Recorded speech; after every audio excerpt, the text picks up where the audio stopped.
Hey guys, welcome to my channel, and today we're going to take a look at another horrible case with you. At exactly 11:23 a.m. on the morning of August 15, 1975, the Marple Police Department received a phone call. David Zanstra, a clergyman and the director of a summer Bible camp, was the caller. Gretchen Harrington, an 8-year-old girl, had vanished, according to his terrifying account. The camp was less than half a mile away from Gretchen's house in Delaware County, Pennsylvania, and she had planned to walk there. But she never did. They immediately launched a desperate search for Gretchen, but to no avail.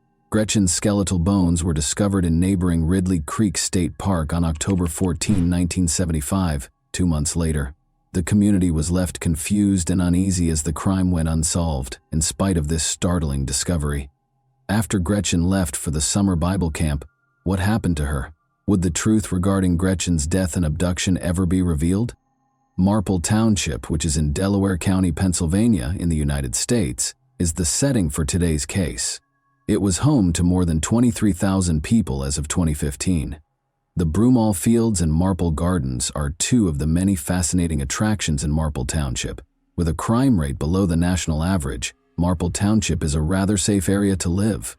It is among the safest communities in Pennsylvania, with a crime score of 0.17. The story of Gretchen Harrington started here.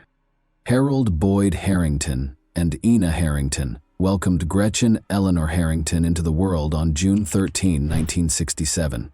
Harold, her father, was a Presbyterian church preacher at the time. Gretchen had 2 older sisters, Zoe and Harriet, in addition to her parents. According to Gretchen's family, she was a sweet, gentle girl who exuded kindness. Gretchen was in the 2nd grade at Delaware County Christian School in Newtown Square by 1975, when she was 8 years old. Before a terrible incident upended Gretchen and her family's lives, everything seemed to be going smoothly. Gretchen left home early on August 15, 1975, to go to a summer Bible camp program. There were 2 places in this camp. A guy by the name of David Zanstra was the pastor of Trinity Church Chapel Christian Reformed Church, which was the first. Harold, Gretchen's father, served as the pastor of the Reformed Presbyterian Church, which served as the second venue. The first church hosted the Bible camp programs in the morning, and David would then drive the kids to the second church. The Zanstra and Harrington families knew one another quite well. Both moms fulfilled the customary role of a pastor's wife, and both fathers served as pastors. They lived close to one another. In actuality, Gretchen's dearest friend was one of Zanstra's daughters. That day, Gretchen's voyage was unique. She usually walked with her 2 sisters, 11-year-old Harriet and 12-year-old Zoe, to the summer Bible camp program. They did it every day. But on that specific day, their mother, Ina, was taking their infant home after giving birth to a baby named Jessica. Harriet and Zoe decided to wait for them to return. In spite of this shift in schedule, Gretchen's father, Harold, urged her to continue attending the summer Bible camp program in order to keep up her flawless attendance record. Thus, when her father said goodbye, Gretchen started the walk by herself. She started walking up the hill toward Trinity just after 9 in the morning. Harold watched her closely as she continued along Lawrence Road. He had no idea that after she was out of his line of sight, he would never again see his daughter alive. On warm summer days in the 1970s, it was rather common to observe kids strolling by themselves in a quiet suburban area like Marple. People didn't even consider the possibility of danger. Children used to play freely into the late hours of the night. Without any concerns, they wandered the streets, went into the woods, and even took a dip in Darby Creek, which ran behind Gretchen's house, to cool off. Without the use of cell phones or GPS watches to stay in touch with their parents, kids would walk blocks to their friends' homes. Simply put, Marple was a very safe place. Many longtime Philadelphians opted to relocate there for that very reason. Gretchen was expected to appear at Trinity Chapel Christian Reformed Church by 9:30 a.m. in the 1960s, but she failed to show up on time. Harold's realization of her disappearance was the first clue that anything was wrong. At approximately 11 in the morning, Gretchen's pals arrived at the house's front door in search of her. Harold acted right away, since he was worried and couldn't see Gretchen in the classrooms or in the area. To find out where his daughter was, he called the Trinity Chapel Christian Reformed Church and talked to David's wife, Maggie Zanstra. He was informed that she hadn't been spotted, though. After this, David called the Marple Township Police Department and officially reported Gretchen missing. Ruma and Marple Township were rocked by Gretchen's disappearance. Around the next day, August 16, 1975, hundreds of individuals were involved in a massive hunt for her. This comprised volunteer firemen and dog teams that searched farms, wooded areas, and both sides of the creek. From above, a Pennsylvania State Police helicopter kept scanning the area, but with so little information available, the authorities were forced to end the extensive search on August 17, 1975, just 2 days after Gretchen vanished. Daniel Hennessy, the police chief, openly acknowledged to a local newspaper that they had no idea where she was. The entire town went into a frenzy as a result of this circumstance, completely upending the sense of security in the area. In response, family members and friends began handing out flyers to local drivers. Gretchen's most current school photo, which showed her with a missing tooth and a happy childlike smile, was used on these flyers. Due to the lack of information, there were many unsolved questions and a rise in conjecture. Did she flee? Did she drown in the creek by accident? Was it someone she knew, or could it have been a stranger? The mystery of Gretchen's disappearance left everyone puzzled and extremely worried. The police spent the days that followed Gretchen's disappearance gathering information and trying to piece together what had happened. On August 19, they conducted one of their most important interviews with David. In the course of this discussion, David revealed that on the day Gretchen vanished, he had in fact driven a group of kids to the church. He claimed, nevertheless, that he had not seen her that day. Gretchen's sisters, Harriet and Zoe Harrington, returned to Delaware County Christian School as August gave way to September. However, because they were confused of what to say, their fellow students found it difficult to approach them or have a conversation. When standard investigative techniques failed to produce any results in the face of such a heartbreaking circumstance, the police chose to take an unusual approach to find Gretchen. They sought the help of Judith Richardson Hames, a psychic. Judith was well known for helping law enforcement solve almost 100 criminal cases, especially those involving missing children, by using her psychic powers. Judith sat down with police officials in September 1975 and made a forecast that she hoped would turn out to be wrong. She thought Gretchen was dead, based on her psychic revelations. On October 14, 1975, 1 month later, a jogger in Ridley Creek State Park discovered a decomposing body concealed in the trees. When he saw a human fingernail, his initial confusion about what he had discovered was eliminated.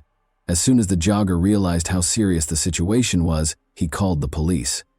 After examining the unique clothing found with the bones, Gretchen's parents were able to verify that it belonged to her. The medical examiner then used dental data to connect Gretchen's body to the body. Tragically, it was determined that Gretchen had been murdered. According to the forensic analysis, she had been severely beaten because her skull had many fractures. Despite the police's initial suspicions of mistreatment, the autopsy produced no hard proof to back up this theory. Harold, Gretchen's father, stood in the pulpit and gave a moving speech on Sunday, October 19, 1975, a few days after her body was found. He mentioned Gretchen's trust in Christ in his heartbreaking speech. He emphasized that although her murderer was no longer bound by their horrible deeds, she was now free from this world. David presided over Gretchen's funeral, which was a solemn occasion. Gretchen was 8 years old. She was buried in Johannesburg, Michigan, USA's Meridian Line Cemetery after the ceremony. Meanwhile, new enthusiasm for the investigation was sparked by the finding of Gretchen's body in the woods. Witnesses came forward to describe different people they had seen in the area where Gretchen's body was discovered. Men who had visited the area were described in these eyewitness accounts. As a result, the police were inundated with community suggestions, some of which seemed more promising than others, and others of which proved irrelevant or useless for pursuing justice. Investigators investigated a variety of possible possibilities, including closely examining local residents with past criminal histories. The evidence box at the Marple Township Police Department offices started to collect dust after they failed to produce any noteworthy leads. Reel-to-reel tape interviews, photographs, and memoranda were among the many items in this box that were pertinent to the case, but it was left dormant due to the lack of progress. The investigation into Gretchen's abduction became chilly over time. Sometimes a detective might review the case at roll call meetings or in their own time during a routine week. Every time, it felt pointless to search through the file in the hopes of finding something they had previously overlooked. They were frustrated and unable to make any progress on the case because the leads consistently ended in dead ends. The first detectives who had been investigating Gretchen's disappearance had either retired or died, so there were no updates on the case for many years. However, things took a dramatic change in the fall of 2022. A woman, whose identity was kept secret, contacted the Marple Police Department and said she wanted to talk about Gretchen's murder and disappearance. Sergeant Nick Coffin was in charge of Gretchen's cold case at the time. Consequently, this woman's message was sent to Coffin's phone when she called the Marple police. Coffin was told by the woman that she thought she knew who might have caused Gretchen's terrible demise. Suspicions of a potential connection were raised when she also brought up an attempted kidnapping episode that had happened around the same time. The long-standing mystery surrounding Gretchen's disappearance and death was given new life by this unexpected contact. State troopers scheduled an interview with the woman, who was designated as a confidential informant and only known by her initials, SF, on January 2, 2023. This interview would turn out to be a significant turning point in a cold case that had been unsolved for almost 50 years. SF claims that Gretchen and one of her sisters, Zoe, had gone to school with her. Investigators were also informed by SF that she had been friends with David Zanstra's daughters and had often visited the Zanstra home, often spending the night there. When she was 10 years old, SF recalled waking up in the middle of the night to see David touching her inappropriately during one of these sleepovers. Terrified by this unsettling conduct, she moved and caused David to rush out of the room.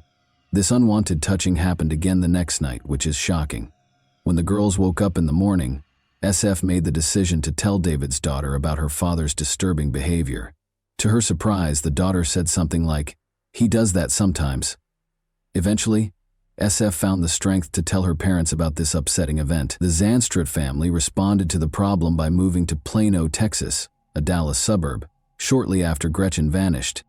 In the course of her interrogation, SF also provided state police with details of a girl named Holly, a neighboring child whom she saw as a friend. She said there had been an attempt to kidnap Holly. As the discussion progressed, SF showed the investigators a childhood journal she had kept. She had mentioned that a man had attempted to kidnap Holly twice in a particular diary entry, dated September 15, 1975. She continued to write in the diary that she suspected this man, whom she called Mr. Z, of being the one who had abducted Gretchen. David was what she referred to as Mr. Z.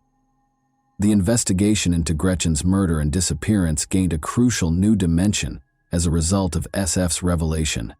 Investigators were inspired to find 83-year-old David, who was now living in Marietta, Georgia, northwest of Atlanta, by SF's interview and her diary entries. David was interviewed by investigators at the Cobb County Police Headquarters in Marietta on July 17, 2023. Andrew Martin and Eugene Trey, two Pennsylvania troopers, conducted this interview. The tone of the conversation was rather amicable at first. At first, David denied ever seeing Gretchen on the day she vanished, but when the police told David about the assault claims made by a lady who had written about her experiences in the diary, things took a different turn.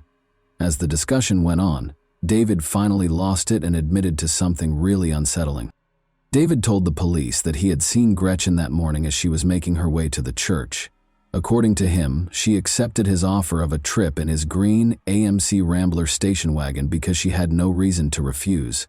However, David told detectives that he took Gretchen to a nearby wooded area instead of taking her to church as he had promised.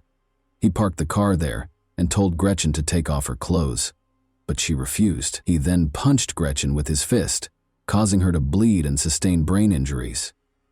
David then acknowledged that he attempted to hide Gretchen's half-bare body with sticks after learning she was dead before he left the scene. Detectives were in a state of shock as they processed the horrific contents of David's confession. Following this startling disclosure, David was taken into custody and charged with a number of grave offenses, including first-degree murder and criminal homicide, because of his confession about Gretchen. At last, 83-year-old David Zanstra is in prison. Gretchen Harrington was kidnapped and brutally murdered by him in 1975, according to the prosecution, while she was walking to the Bible camp where he served as a pastor. In any case, David's admission brought some closure to Gretchen's destiny. It also brought up an unsettling query with far-reaching consequences. Could there be more victims for this man who has publicly confessed to killing one girl and hurting others? David had spent a number of years as a pastor at a now-closed church in Flanders, New Jersey, before moving to Marple. He had been a vocal opponent of sexuality education in the local school district's curriculum while he was a student at Trinity. He relocated his family to a church in Plano, Texas, which is just outside of Dallas, little than a year after Gretchen's remains were found. He served as the congregation's leader for 7 years. David then proceeded to the Living Faith Community Church in San Diego as part of his pastoral journey. In 2005, at the age of 65, he retired from his last pastoral position in Fairfield, California. Authorities knew that this extended tenure of leadership gave him significant access to and influence over young and vulnerable people. They were thus left wondering how much he might have done during these years. Although the Marple community had finally gotten some of the answers it had been looking for decades, many locals were not at all at ease with the unexpected turn of events. It had been far more reassuring to think that this horrible thing had been done by an outsider, a troubled criminal, someone who had come into town at random, kidnapped a little girl, and then disappeared as quickly as they had appeared. However, the offender was a well-respected member of their own community rather than an outsider. It was a devout figure, a husband and father to his own young daughters. The community's sense of security was further destroyed by this. Following all of this, Gretchen's family released a statement. They conveyed their appreciation to law enforcement for their continued commitment to the matter. Additionally, they expressed their desire that the person who killed Gretchen would be held accountable. David's legal team first opposed an extradition procedure after his arrest, but prosecutors, under the leadership of Delaware County District Attorney Jack Stolsteiner, asked Governor Josh Shapiro's office for help in getting the confessed criminal back to Pennsylvania. David is currently being looked into for any abuse cases. In addition to this case, investigators also collected a DNA sample from David, which may be useful in a wider context, supporting the investigation of other missing individuals as well as assault and murder cases across the country. One cannot help but consider the intricacies and turns that have transpired over the years as we draw to a close this horrific case. What obstacles must Gretchen's family overcome in order to find healing and closure after all these years? What about the criminal, David? How should he be held accountable for his acts, in your opinion? And what effect would his arrest have on other possible abuse cases? And that wraps up today's chilling story. If you enjoyed this video, don't forget to like and subscribe so you never miss a new upload. Also, let me know in the comments, what part of this story shocked you the most? Thank you for watching, and I'll see you in the next video.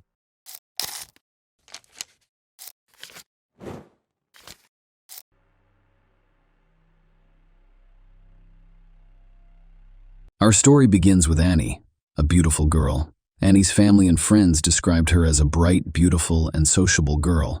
Vinod Hindosha, Annie's father and the son of a successful merchant, left the Indian state of Gujarat as a young man for Europe. The family settled in Mariestad, a small town in Sweden. Vinod started his own business, and the family became wealthy. After graduating from college, Annie moved to Stockholm and worked in the marketing department of Ericsson's, a mobile phone manufacturer. Annie's father gave her a new car and an apartment in a prestigious neighborhood of the city. After 25 years, Annie started looking for a husband. She frequently flew to London and stayed at the homes of wealthy relatives. Her maternal uncles owned the British pharmacy chain, and she spent her weekends communicating with her extended family. She decided that her husband would be Hindu. One of Annie's relatives met Shireen Dewaney at a party in London and admired his background, social standing, upbringing, and manners. She then set up an informal meeting between Sherwin and Annie at a cafe. The young people liked each other, so they went on their first date in September 2009 with Syed Dewaney. His family, like Annie's, were Gujarati and had moved to Europe and England. Syed's father established a pharmacy in Bristol as well as a nursing home. Syed graduated from an elite school in Bristol studied accounting at Manchester University, and then relocated to London to work for the accounting firm De La Suite. After a year, he left his job to help run the family business. At the age of 33, he was already a millionaire. Following their dating, they decided to move in together and share a home in Bristol, United Kingdom. Sheen elaborated on the instant allure he felt for Annie, emphasizing her ambitions while mirroring his own, fostering eager anticipation for the collaborative construction of their future life together. Their relationship was not without challenges, necessitating collaborative efforts to overcome obstacles that occasionally led to disagreements. Sheeran revealed that he had abnormally low hormone levels, which reduced his chances of having children and prompted his decision to undergo testosterone replacement therapy. Despite the difficult challenges they faced during this time, Sheen believes their bond grew stronger, culminating in his decision to propose to Annie a little more than a year after their first meeting. Sheen arranged for Annie to travel to the romantic city of Paris via private aircraft, where he proposed marriage. Following her affirmative response, he planned an elaborate stag party in the vibrant city of Las Vegas, located in the United States. The matrimonial union was celebrated in the opulent city of Mumbai, India, with an extravagant wedding costing an estimated $250,000. As a result, the newlyweds planned and postponed their honeymoon, instead choosing to spend several weeks in the picturesque setting of Cape Town, South Africa, indulging in the luxury and opulence of a five-star resort. Sheeran and Annie went out to dinner on November 13th at a hotel in Cape Town. Others noticed them posing for pictures at their hotel. They seemed like any other couple on their honeymoon. They held hands, kissed, and laughed. But their joy would not last. They waited for their cab at their hotel and then used Google Maps to navigate through a township near Cape Town. At midnight that night, a distressed shepherd requested assistance.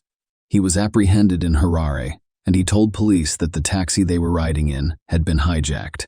The driver was removed from the vehicle, and two men entered Sri Lanka. An army was detained at gunpoint. The men were released on treason charges, but they still had Annie, and he had no idea where they were during the police interrogation. Soren recounted his encounter with Zola Tongo, a taxi driver. Zola allegedly claimed to be an executive tour guide, prompting Sheeran to seek his assistance with currency exchange and the arrangement of a private helicopter flight. Sheeran also requested Zola's services as a local tour guide. According to the Sheeran statement, the trio decided to take an impromptu tour of the area after dinner with Annie, with no firm plans for the rest of the evening, expressing a desire to discover what Africa is truly like. According to Sheeran's account, the pivotal moment occurred when they deviated from a motorway. The next thing I remember is banging noises coming from the front and right sides of the car.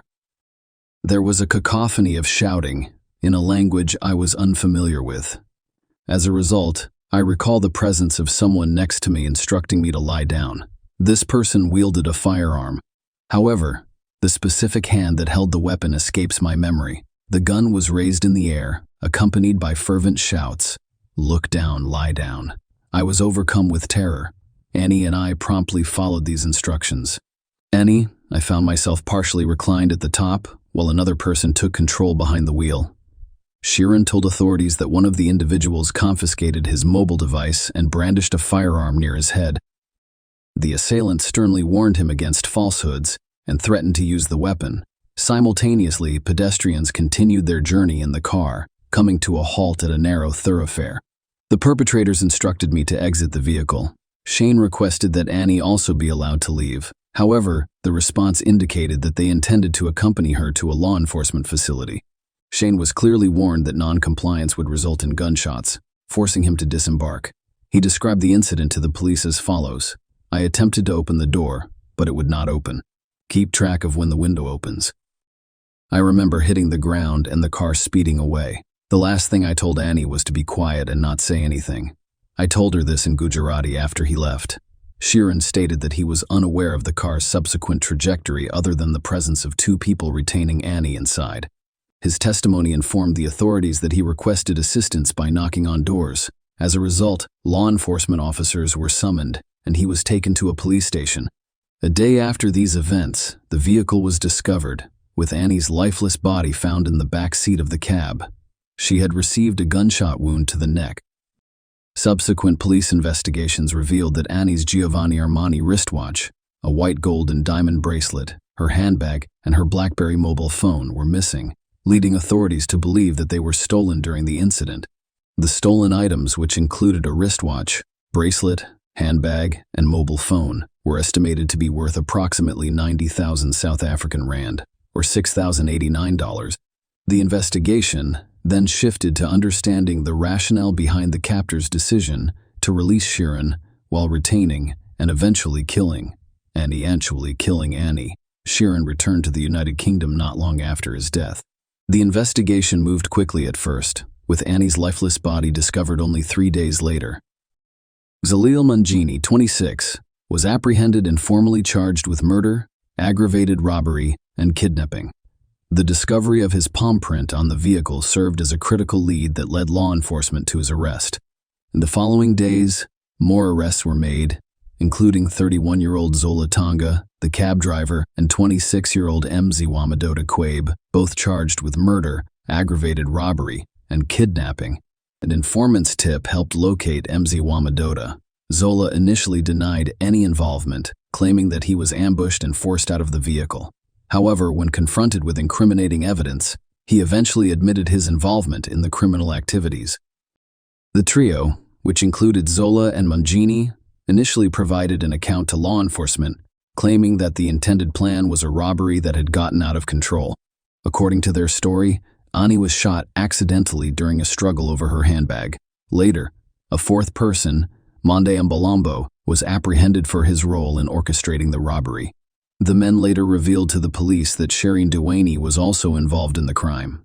Zola told police that he met Sheeran, who allegedly offered him 15,000 rand $100 to orchestrate Annie's death. According to Zola, he then approached a friend about hiring a hitman and was put in touch with Zalil and Mziwa Madoda. The statement astounded Shireen's family. However, further investigation revealed that, while the couple appeared to be happy on their honeymoon, this was not the whole story. Annie's emails to Shane revealed frequent disagreements with her, expressing her dissatisfaction and desire to end the relationship. A perplexing question emerged: what drove Shane to seek Annie's demise? Further investigation he discovered Sheeran's lifestyle, which revealed his involvement with male prostitutes via gay websites. Shane admitted to these activities while asserting his bisexuality, expressing love for his wife and denying any involvement in Annie's murder. Sheeran was arrested in the United Kingdom on suspicion of a murder conspiracy, as requested by South African authorities. Sheeran vehemently denied involvement and fought extradition, resulting in protracted legal proceedings. Before Shane was extradited to South Africa, the other men were sentenced for their roles in the crime. Zola was sentenced to 18 years in prison.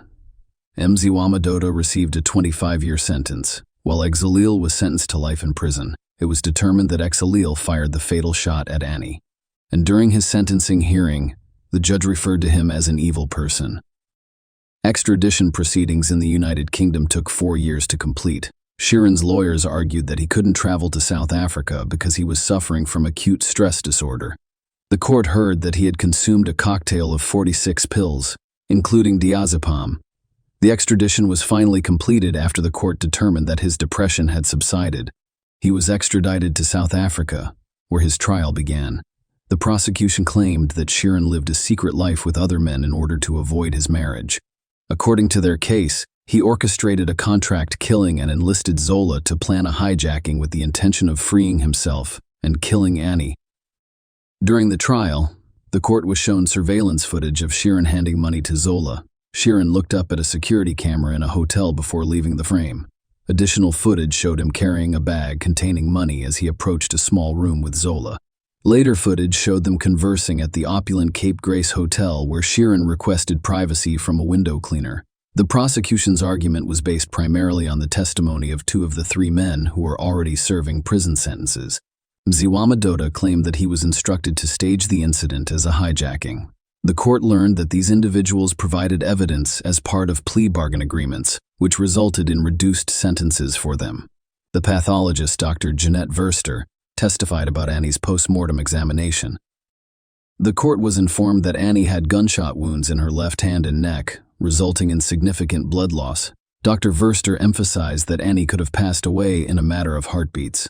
She also stated that the fatal shot was fired at close range, acknowledging that Annie may have been holding on to someone or something when shot. In response, the defense argued for the case's dismissal and formally requested it.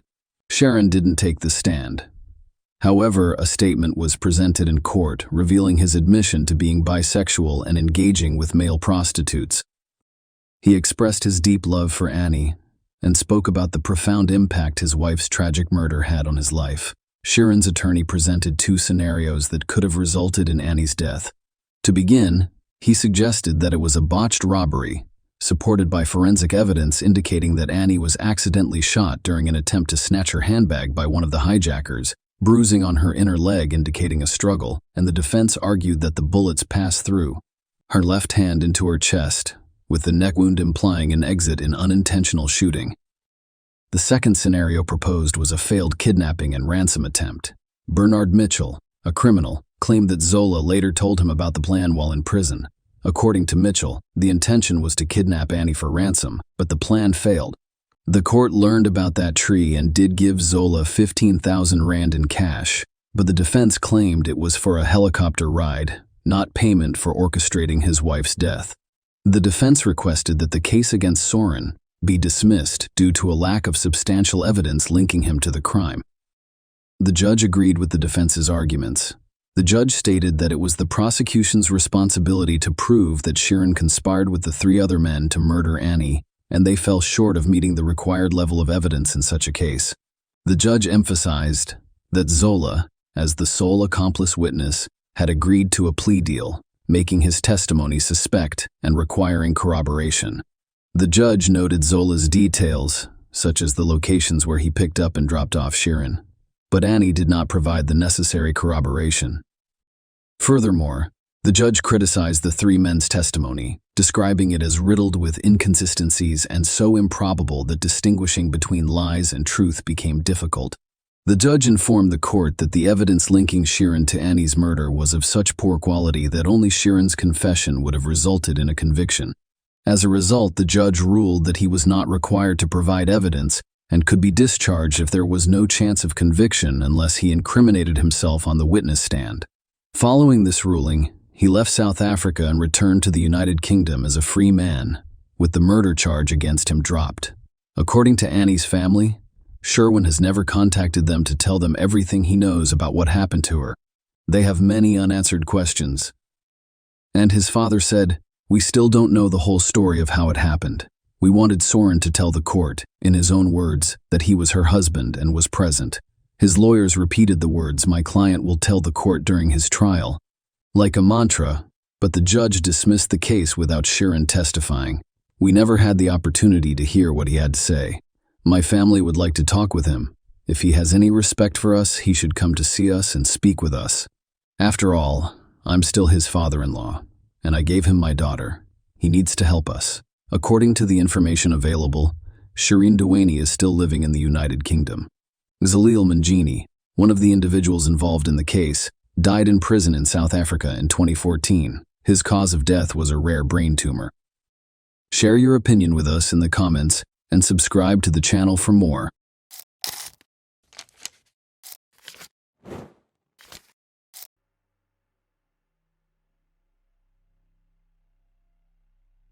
A freshman at a prestigious university vanished without a trace after a sporting event, leaving her car and keys in the parking lot. The police did not investigate the case, believing that the young woman had simply fled, but her parents and friends were aware that something terrible had occurred. The mystery remained unsolved for 12 years, and it wasn't until the end that the truth was revealed. Shannon Melinda was born on October 20th, 1974, in Miami, USA, and her parents welcomed a second daughter, Monique, 5 years later. From a young age, the girls were taught that their first priority should be to obtain a good education. This approach had a significant impact on Shannon. She excelled academically from the start of her school career while also making time for various clubs and sections, where she outperformed her peers in every way. Shannon made it clear in high school that she wanted to pursue a career in politics or law. She led the school debate club and, in her final year, even gave speeches in the United States. Congress and the General Assembly of the United Nations are part of special training programs. Following these events, she decided she wanted to work for the Supreme Court. To achieve this goal, she required a solid legal education. Shannon submitted applications to several of the country's top universities. Given her perfect grades and extracurricular accomplishments, all universities and colleges were eager to accept her, but she chose Emory University in Atlanta, Georgia. In addition to being one of the top 20 universities in the country, Emory offered her a $15,000 annual grant for the first 4 years of study, which covered the majority of her tuition. She moved to Atlanta after graduation to pursue a degree in political science. The university made a strong impression on her. She quickly adjusted and made many friends. Shannon was able to find a part-time job despite receiving the grant. A few kilometers from her dorm was a softball field that needed employees, and her responsibilities included keeping track of the game's score. Shannon was forced to quit her job on March 26, 1994, due to an error made by her supervisor. That morning, another employee was supposed to keep score, but Shannon was accidentally added to the roster and agreed to work the game. Shannon arrived at the stadium around 8:40, and her shift ended 4 hours later. Usually after work, the young woman would stop at a nearby gas station to get a soda. That day, she also left, but no one saw her again. The stadium management had expected her to return after halftime to turn in her scorecard, but she never did. Her friend and roommate, Athena, was the first to sound the alarm. Shannon's absence from her dorm in the evening initially alarmed her. She had no other place to sleep and was unlikely to stay with anyone after not waiting for her roommate. The next morning, Athena decided to call Shannon's parents and see if they had heard from her in the previous 24 hours. Shannon's parents were at work at the time, so Monique, her younger sister, answered the phone. Monique informed Athena that she hadn't spoken with Shannon in a few days and promised to ask their parents when they returned home. Athena became increasingly concerned and told 2 mutual friends about Shannon's disappearance. They decided to look for her on their own. They got into their car and drove around campus. They eventually made it to Shannon's stadium, where they were met with a disturbing discovery. As they approached the stadium, they noticed a gas station nearby and were surprised to see Shannon's car. Her parents gave her a black Nissan 280SX as a gift. When they arrived at the gas station, they found the car empty, with the keys in the ignition and the doors unlocked. Shannon would never leave her car in such a state, which added to their anxiety. Her friends called the police because they suspected something terrible had happened. Unfortunately, the officers who arrived did not take the situation seriously. They took a quick look at the car and determined there was no evidence of a possible crime. Because there was no blood or signs of a struggle, the officers told the friends not to worry. They did not even collect fingerprints from the steering wheel or doors. Furthermore, they asked Athena to drive the car to the university parking lot, which she did. The officers spoke with the gas station attendants, who confirmed seeing Shannon around noon the previous day, but saw nothing suspicious. Shannon had most likely fled at the age of 19, according to the official police version. The case was not treated seriously. Shannon's parents decided to travel to Atlanta right away to join the search for their daughter. When they discovered that the police were unwilling to investigate, they did everything they could to change the situation, and their efforts were successful. Shannon was accepted into a non-profit organization by former President Jimmy Carter as a result of her connections after speaking in Congress. Shannon's parents had brought her disappearance to his attention. Carter and Senator Bob Graham secured FBI involvement in the case. Shannon's parents flew to Atlanta and started looking for their daughter. With the assistance of other students, they printed and distributed thousands of flyers about Shannon's disappearance. Later, her father rented a billboard and announced a $10,000 reward for any information leading to Shannon's location. The young female detectives identified several suspects among Shannon's acquaintances, but were quickly convinced of their innocence. 3 days after Shannon vanished, something interesting occurred. An unidentified man called the police hotline number listed on the flyers to report Shannon's appearance. He stated that the reporters made a mistake when reporting on the young woman's disappearance. Shannon was said to be wearing green shorts on the day she went missing, but they were actually blue. Furthermore, the caller stated that he had Shannon and would keep her as long as he wanted. Despite this distressing call, law enforcement continued to believe Shannon had simply fled somewhere. This assumption persisted for several days until April 6th, when an unidentified man made a second call. This time, he called the university's counseling center to inform them that Shannon was at his residence and was fine. He promised to call later and demand her return. Finally, he stated that he would leave Shannon's ring for the police near where he was calling to confirm his statements. This time, the FBI quickly traced the call and discovered that it originated from a payphone near a Burger King restaurant in suburban Atlanta. When detectives arrived at the location, they discovered the ring in a cloth baggie wrapped in duct tape. Shannon's parents confirmed that the ring belonged to her.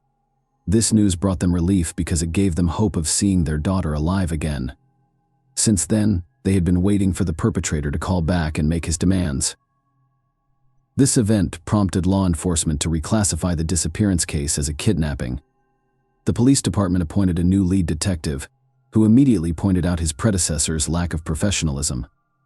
He said that almost all of their actions were flawed. They did not take Shannon's fingerprints and instead asked a stranger to drive her car to another location. They also did little or nothing to investigate the case, believing that the young woman had simply run away and would return shortly. With this in mind, the investigators decided to rework every possible lead from scratch. The first thing they looked for was the softball field where Shannon was last seen the day she vanished. The fact that the young woman had been missing for several weeks added to the confusion.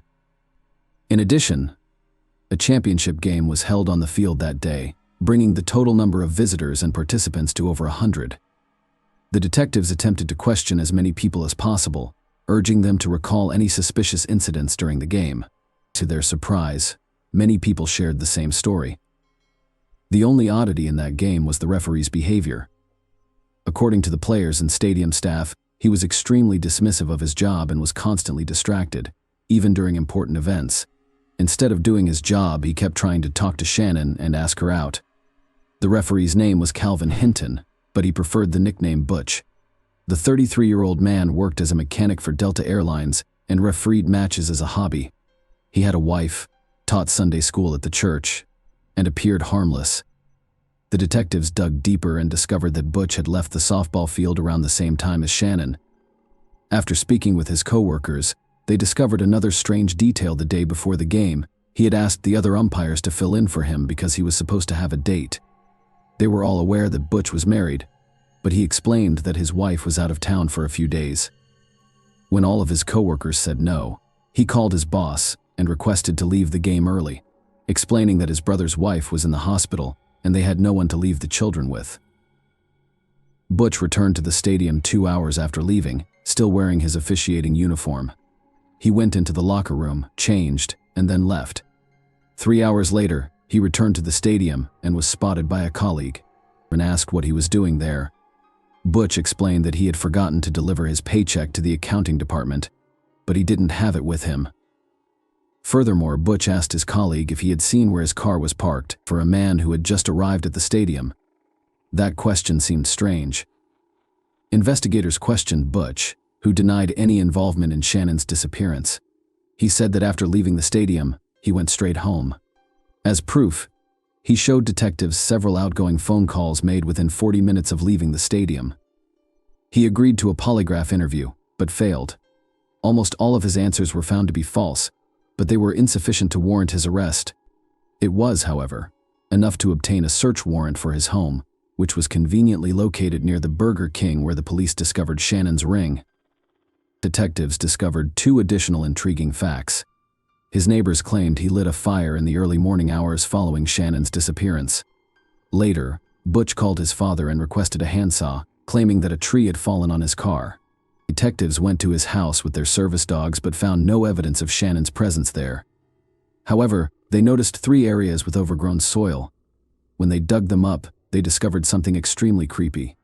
There were dozens of women's clothing and shoes beneath the ground, as well as a sleeping bag and softball field scorecards. Experts examined the excavated clothing, showed pictures to Shannon's parents, and determined that none of it belonged to the young woman. Butch admitted he had no idea where these items on his property came from. He assumed they were left by the previous owners of the house. In the end, the police were in a difficult situation. A number of facts pointed to Butch's involvement in Shannon's disappearance. but there was no direct evidence against him. They hoped that a more thorough examination of Shannon's vehicle would yield results, but they were out of luck. Because the police did not collect fingerprints or DNA samples on the first day of the investigation, the experts were unable to locate them. However, they came to an interesting conclusion: someone had thoroughly wiped down the car, erasing any potential traces. In an attempt to gather hard evidence against Butch, one of the detectives discovered an intriguing fact. He examined the bag containing Shannon's ring and discovered that such items are not made for retail sale. He contacted the manufacturer and discovered that Delta Airlines was the only buyer of such bags in Georgia. According to the company, mechanics use the bags to store small airplane parts. As we recall, Butch was a mechanic for that company. The detectives thoroughly examined everything and discovered another tiny clue. In Butch's car, they discovered a piece of the same duct tape used to wrap the pouch. On the tape itself, the experts discovered microscopic particles of the same metal. After analyzing its composition, they determined that this compound is only used in the aviation industry. Despite this, the case remained frozen for several months. The police and Shannon's parents were certain that Butch was responsible for the young woman's disappearance, but no one could prove it. All evidence was circumstantial. When the airline learned of the suspicions against him, they fired him immediately. Previously, he had managed to mockingly boast to his colleagues that he was a suspect in a kidnapping. After reviewing his background, investigators discovered Butch had a lengthy criminal history. They were unaware of this at the start of the investigation because advanced criminal databases did not exist in the 1990s. It turned out that he had committed his first crime while a minor. He worked part-time and one day went to his boss's house, where only his wife was present. Butch attempted to tie her up but failed. The woman persuaded him to leave by promising not to tell anyone, but she then called the police. Butch was arrested but, due to his age, was only ordered to receive involuntary psychiatric treatment, despite admitting to intending to abuse the woman. When he was in his 20s and married, he was arrested again for kidnapping a 14-year-old girl. He called his younger brother's ex-girlfriend and scheduled a meeting, assuring her that his brother would accompany him. However, he arrived alone and, claiming to have a gift from his brother, tied her hands and led her to his home, locking her in the basement. Butch's wife discovered the victim and contacted the police. The girl told investigators that Butch had molested her, but he only received a 4-year sentence. She also revealed disturbing information: Butch had threatened her with the same fate as 2 previous victims. Butch was released early, less than 2 years later, and remarried, his new wife unaware of his criminal history. The police suspected he had other victims whose remains were never discovered. Investigators were never able to charge Butch in Shannon's case, so they continued to search for evidence without success. Butch was released from prison in December 2003 after serving an 8.5-year sentence. During that time, police were unable to connect him to Shannon's kidnapping, but they struck lucky. Butch frequently hinted to his fellow inmates about his involvement in the case. Detectives interviewed about 10 inmates, and one, Adonis Cornwell, remembered Butch's late-night confession. Butch claimed that Shannon was killed by the demons inside him, not by him, and that her body would never be found because it had been scattered to the wind. This testimony, combined with previous circumstantial evidence, enabled investigators to take the case to trial. Butch was arrested in August 2004 and charged with kidnapping and murder. According to the investigation, Butch saw Shannon at a gas station and lured her into his car using false pretenses. He threatened her and drove to his home. He then returned to the stadium, parked Shannon's car at the gas station, left the keys in the ignition, wiped away the prints, and left. When he returned home, he most likely abused, killed, and disposed of Shannon's remains. Many questioned whether the court would convict Butch without a body. At the time, there had never been a case in Georgia where a person was convicted without a body. Investigators worked hard to get the most out of the circumstantial evidence. They even brought in inmates to testify on Butch's confessions. Despite this, Butch maintained his innocence. Following the trial, the jury was unable to decide. Butch was found guilty of murder after 3 days of deliberation. Consequently, the court sentenced him to life in prison. He was 43 years old at the time, and in theory he should have spent the rest of his life in prison. But there was one unsettling detail: the perpetrator was eligible for parole every 7 years under the statutes in effect at the time of the murder. Butch attempted to challenge the court's decision but was unsuccessful, and 2 years later, in 2006, something very unexpected happened. He decided to confess to the murder. His story was almost identical to the prosecution's. He saw Shannon in the parking lot and suggested she go to Burger King for a meal. Shannon agreed, so they drove there in his car. After lunch, they returned to the field, but Butch missed the right turn, came to a halt, and complained that his leg was cramping. He asked Shannon to drive and sat in the back seat. He pulled out a prepared knife and threatened to make the young woman drive to his house. He tied her up and told her he would not hurt her. Butch stated that all he wanted to do was sell her car and then let her go. She remained calm and did not attempt to scream or fight back.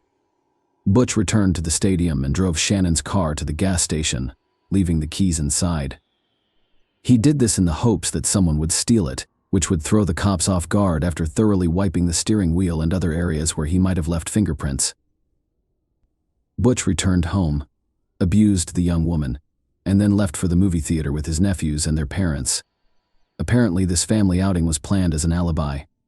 When he returned home, he continued to abuse Shannon while repeatedly promising to let her go as soon as he sold her car. He then allegedly began to realize the gravity of his actions and attempted to figure out what to do next. He went to bed, awoke a few hours later, and began to panic. He then went down to Shannon's house, wrapped a tie around her neck, and strangled her.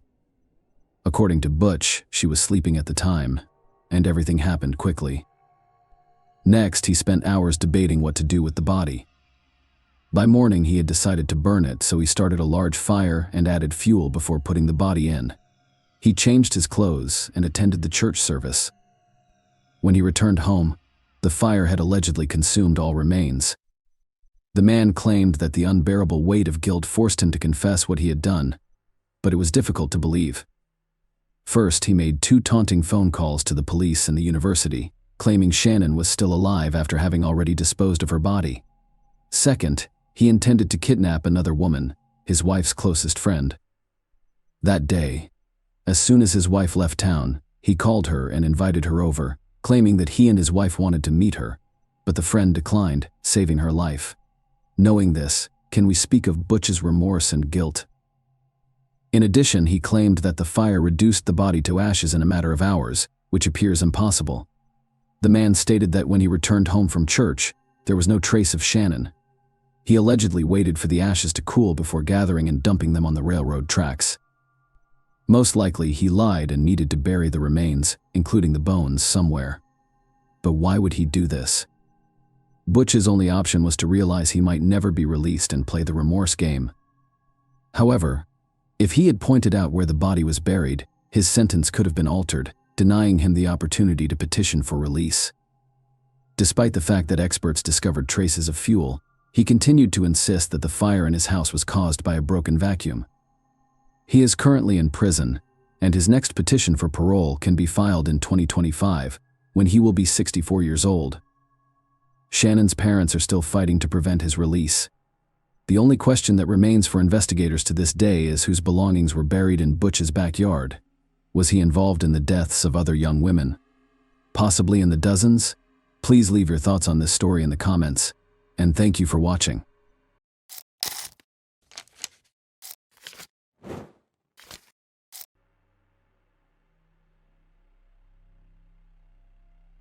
In January 1999, David and Belinda Temple were expecting their second child. Belinda was due to give birth as soon as possible. Doctors predicted labor in a few weeks. Belinda, like all pregnant women, was extremely tired and quickly exhausted.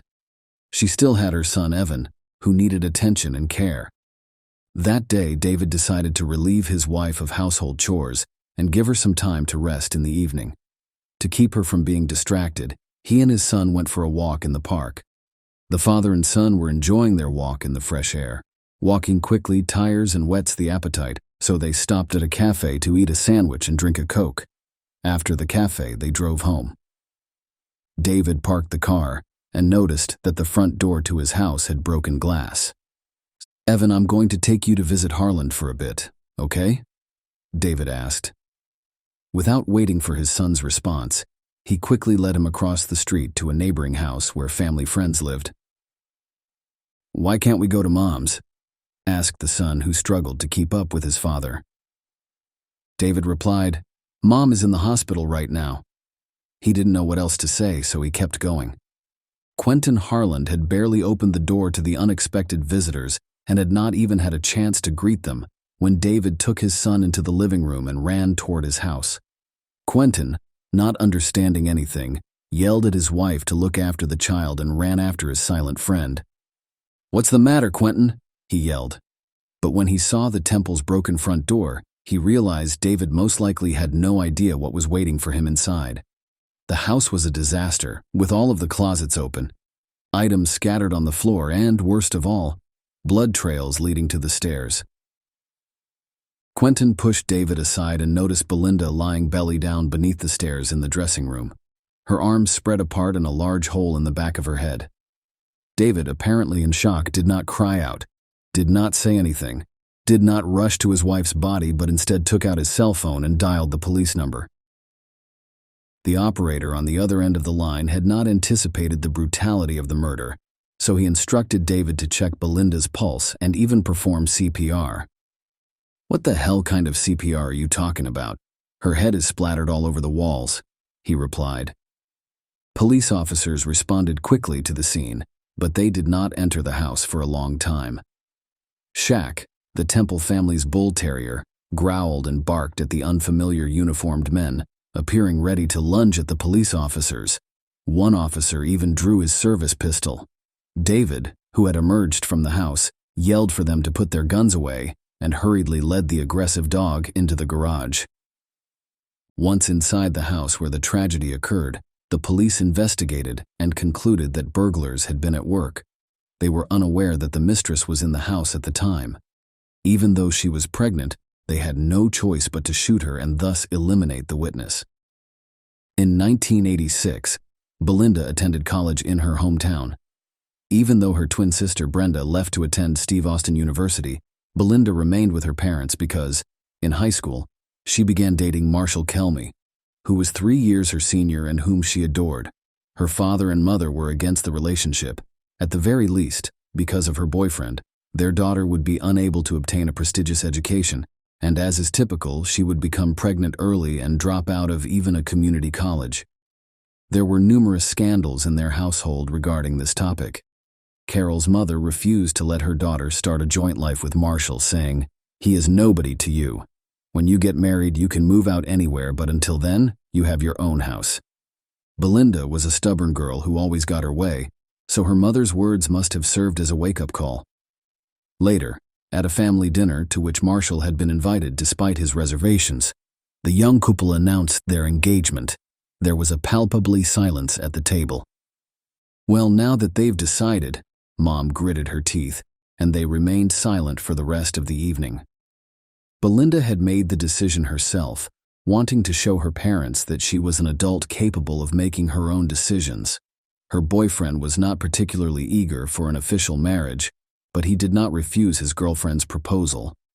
Belinda packed her belongings and moved in with her husband, who was still living with his parents at the time, with no plans to rent a separate place. Indeed, their relationship was unaffected by their official marriage. As previously stated, Belinda did everything she could to avoid motherly reproaches and achieve independence. But the taste of this life proved to be very bitter.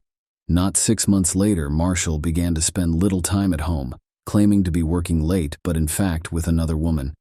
Belinda found out when she noticed her husband acting strangely one day.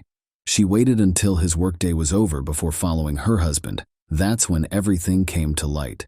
Marshall was walking hand in hand with a strange woman, most likely a colleague.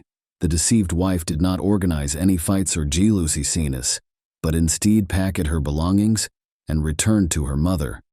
The guilty Marshall hung around her house for a long time, frequently calling to beg her forgiveness, but Belinda was unwavering and too proud to forgive the young man. They soon divorced. By 1998, Belinda was pregnant with her child, but continued to work part-time at the school. The children listened to her half-heartedly, respected her for her fairness, and were even slightly scared. Belinda was concerned that due to her pregnancy, she would miss the inter-school basketball competition and would be unable to adequately prepare the team. Her colleague, Richard Bachman, didn't care about her team or children in general. He had confessed to her numerous times that if he had another job, he would have quit being a teacher long ago. Belinda despised this attitude and couldn't understand why this flabby and overweight 40-year-old man was still in his position. Belinda was not one of those teachers who tolerated student absenteeism, so when she discovered that one of her students, high school senior Riley Joe Sanders, had been absent from class for months, she immediately contacted her colleagues. She wanted to know if this was her fault as a teacher or if the boy was a habitual truant. Her colleagues responded that it was not her fault. The boy was raised in a bad family, no one cared about him, and he only attended school on rare occasions. Belinda could not leave it at that. That same evening, she went to see his mother, who lived nearby, and had a serious conversation with her, which later proved fruitful. However, it did not meet the young teacher's expectations. Riley Joe Sanders came to class and practiced on an equal footing with the other students. But during a basketball game, when Sanders pushed his opponent and Belinda pointed out Riley's disgusting behavior, he insulted her with the last words, saying something like, "You'll answer to me for this. You better look around, especially in the evenings." After her breakup with Marshall in 1987, Belinda had nothing left in her hometown, so she accompanied her sister to Stephen F. Austin State University. She enjoyed her time at the university. It appeared that she had truly discovered her calling. In addition to studying, she worked part-time as a basketball coach, and the young woman had high hopes. At the same university, she met David Temple. He, like Belinda, was a part-time soccer coach who also played as captain of the university team. Soccer was an important part of David's life. He had been playing since he was a child, and it was clear from the start that he would become a school star. Despite David's difficult personality, he always played well for his team and was respected by all teachers. He could easily insult someone or start a fight, but he got away with it all while on the field during the game. Belinda also attended the Taste, and David's parents idolized her. They liked that she, like their son, was a big sports fan, so they had a lot in common. But her twin sister and Belinda's friends were not pleased with the union. They knew Belinda as a strong-willed and independent woman, and in this relationship, she changed dramatically. She became constrained, silent, and humble. Her whole life seemed to revolve around pleasing David. In addition to everything else, Belinda's toxic relationship caused her to become estranged from her family. Calls to her parents became increasingly infrequent, and trips home, whether for vacation or weekends, ceased entirely. Who in the family might like this? Closer to graduation, the couple purchased a bull terrier and named him Shaq. After receiving their long-awaited diplomas, David and Belinda married. In 1999, police began investigating the crime scene. How could a burglar enter a home guarded by such a vicious dog? In fact, how could the perpetrator distract the bull terrier that was preventing the police from entering the temple yard? Then they focused their attention on the front door. The glass was broken, as if the perpetrator attempted to open the lock from inside. However, in that case, the shards of glass would have been near the threshold. They were in the distance, to the right of the entrance. So, when the door was unlocked, the glass broke. Why would they do this? In the living room, there was a box on a nightstand and a toppled TV on the floor next to it. The policeman opened it, revealing earrings, rings, a chain, and gold jewelry. Additionally, it was unclear why the robber did not touch the jewelry. With each passing minute inside the Temple family home, the police officers became increasingly convinced that everything had happened in a dramatization. They knew from experience that in a robbery, the criminal takes everything they can find and carries it away. However, it appeared that nothing had been taken. Then there was the dog who would not leave their thoughts. Something was obviously wrong here. The murder was committed by firing a shot in the back of the head, most likely with a 12-gauge shotgun, while the victim was kneeling with their back to the killer. However, shotguns are not a popular weapon among robbers. It's extremely difficult to carry or transport without being noticed. In Belinda's case, the murder occurred at 4 p.m., and no criminal would walk around with a shotgun in broad daylight. "David, do you keep any weapons at home?" one officer inquired. "Yeah, I have a couple of rifles," David explained. David showed the police officers his weapons, but not the shotgun that could have killed Belinda.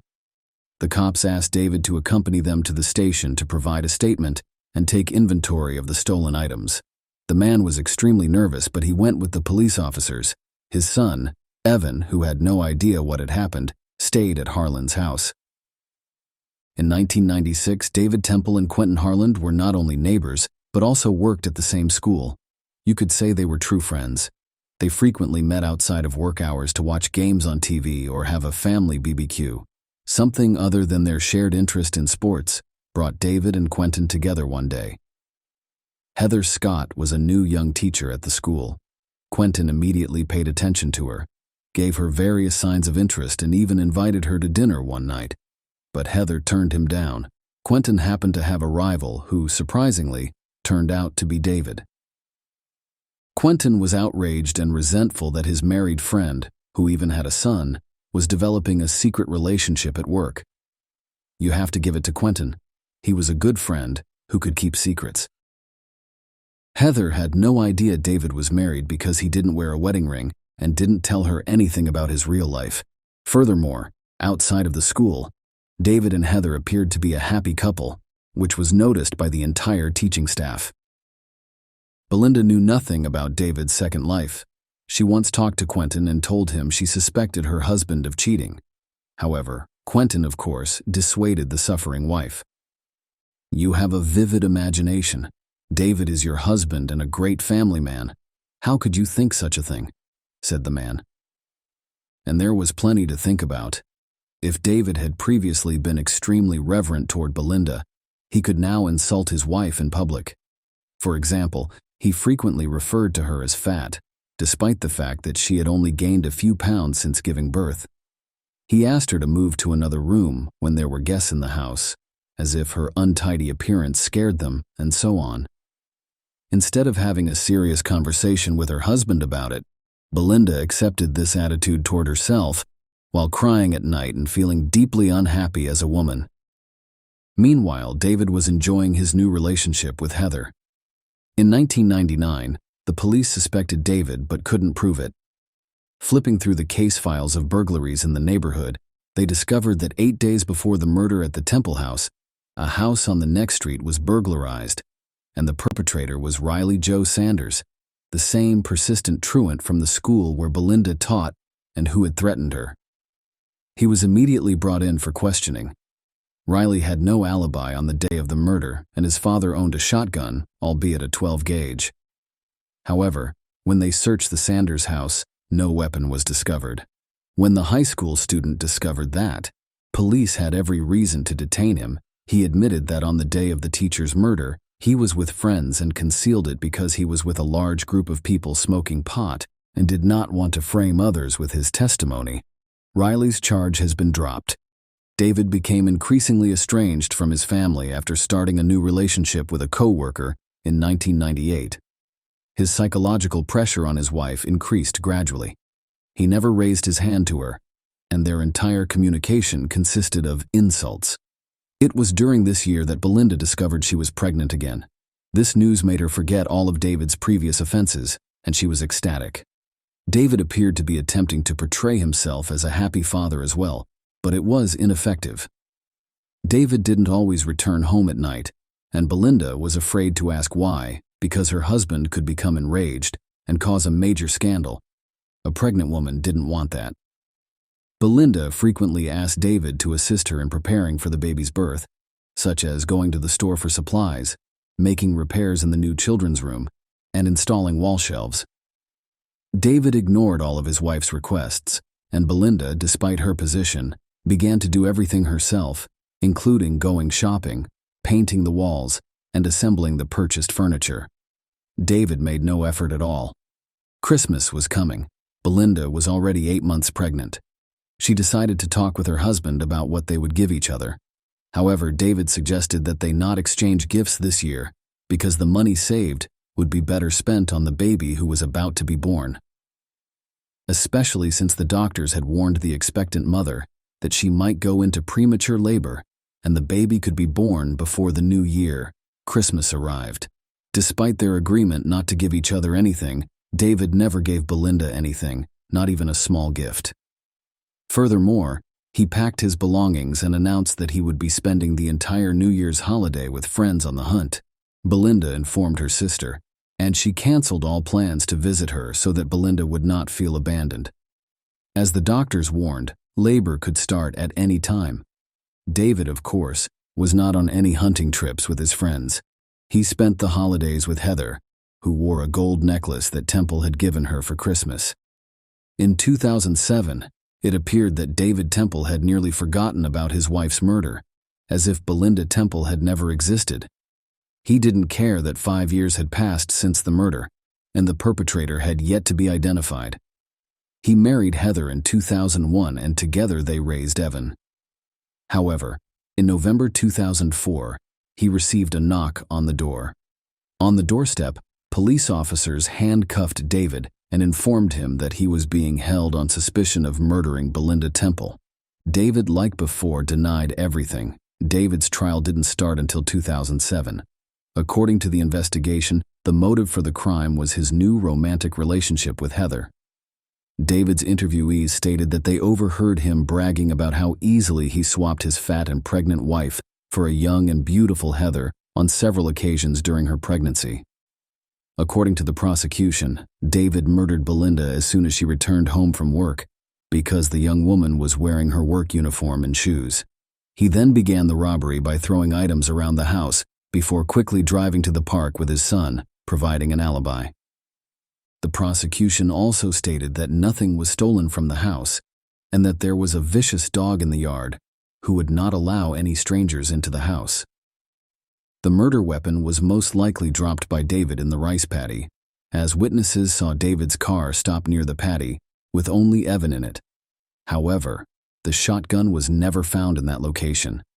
Heather testified that before Belinda's murder, their relationship with David was not serious, and she didn't even love him. Temple clearly disliked these words, which added confusion to the jury's decision. Could David kill his wife for a non-serious relationship, or is Heather lying to save her husband in this way? In November 2007, David was sentenced to life in prison. In 2009, Riley Sanders' friend goes to the police to clear his conscience. Riley told him a few years ago that he took his father's shotgun with the intent of robbing the Temple family home and teaching his teacher a lesson about his mother's popularity at school. And he almost got into the house, but at that point, a bull terrier ran out of the garage, and Riley shot at the dog but did not hit him, and he quickly fled, fearing that the sound of shotgun fire would attract the neighbors. The court received this testimony, and the case was reviewed. In the meantime, David was released from prison on bail. Heather had no intention of marrying a man who had spent so much time in jail and didn't know how long he would be there. She has filed for divorce. The jury took a long time to decide what type of punishment David deserved. The pandemic began when Temple was free, and the court had yet to decide on a sentence. It was not until 2023 that the case was reviewed. In the end, David was found guilty and sentenced to life in prison with the possibility of parole after 17 years. His son Evan did not believe his father was capable of such a cold-blooded murder until the very end of the trial, and he supported him throughout. Share your opinion with us in the comments and subscribe to the channel for more.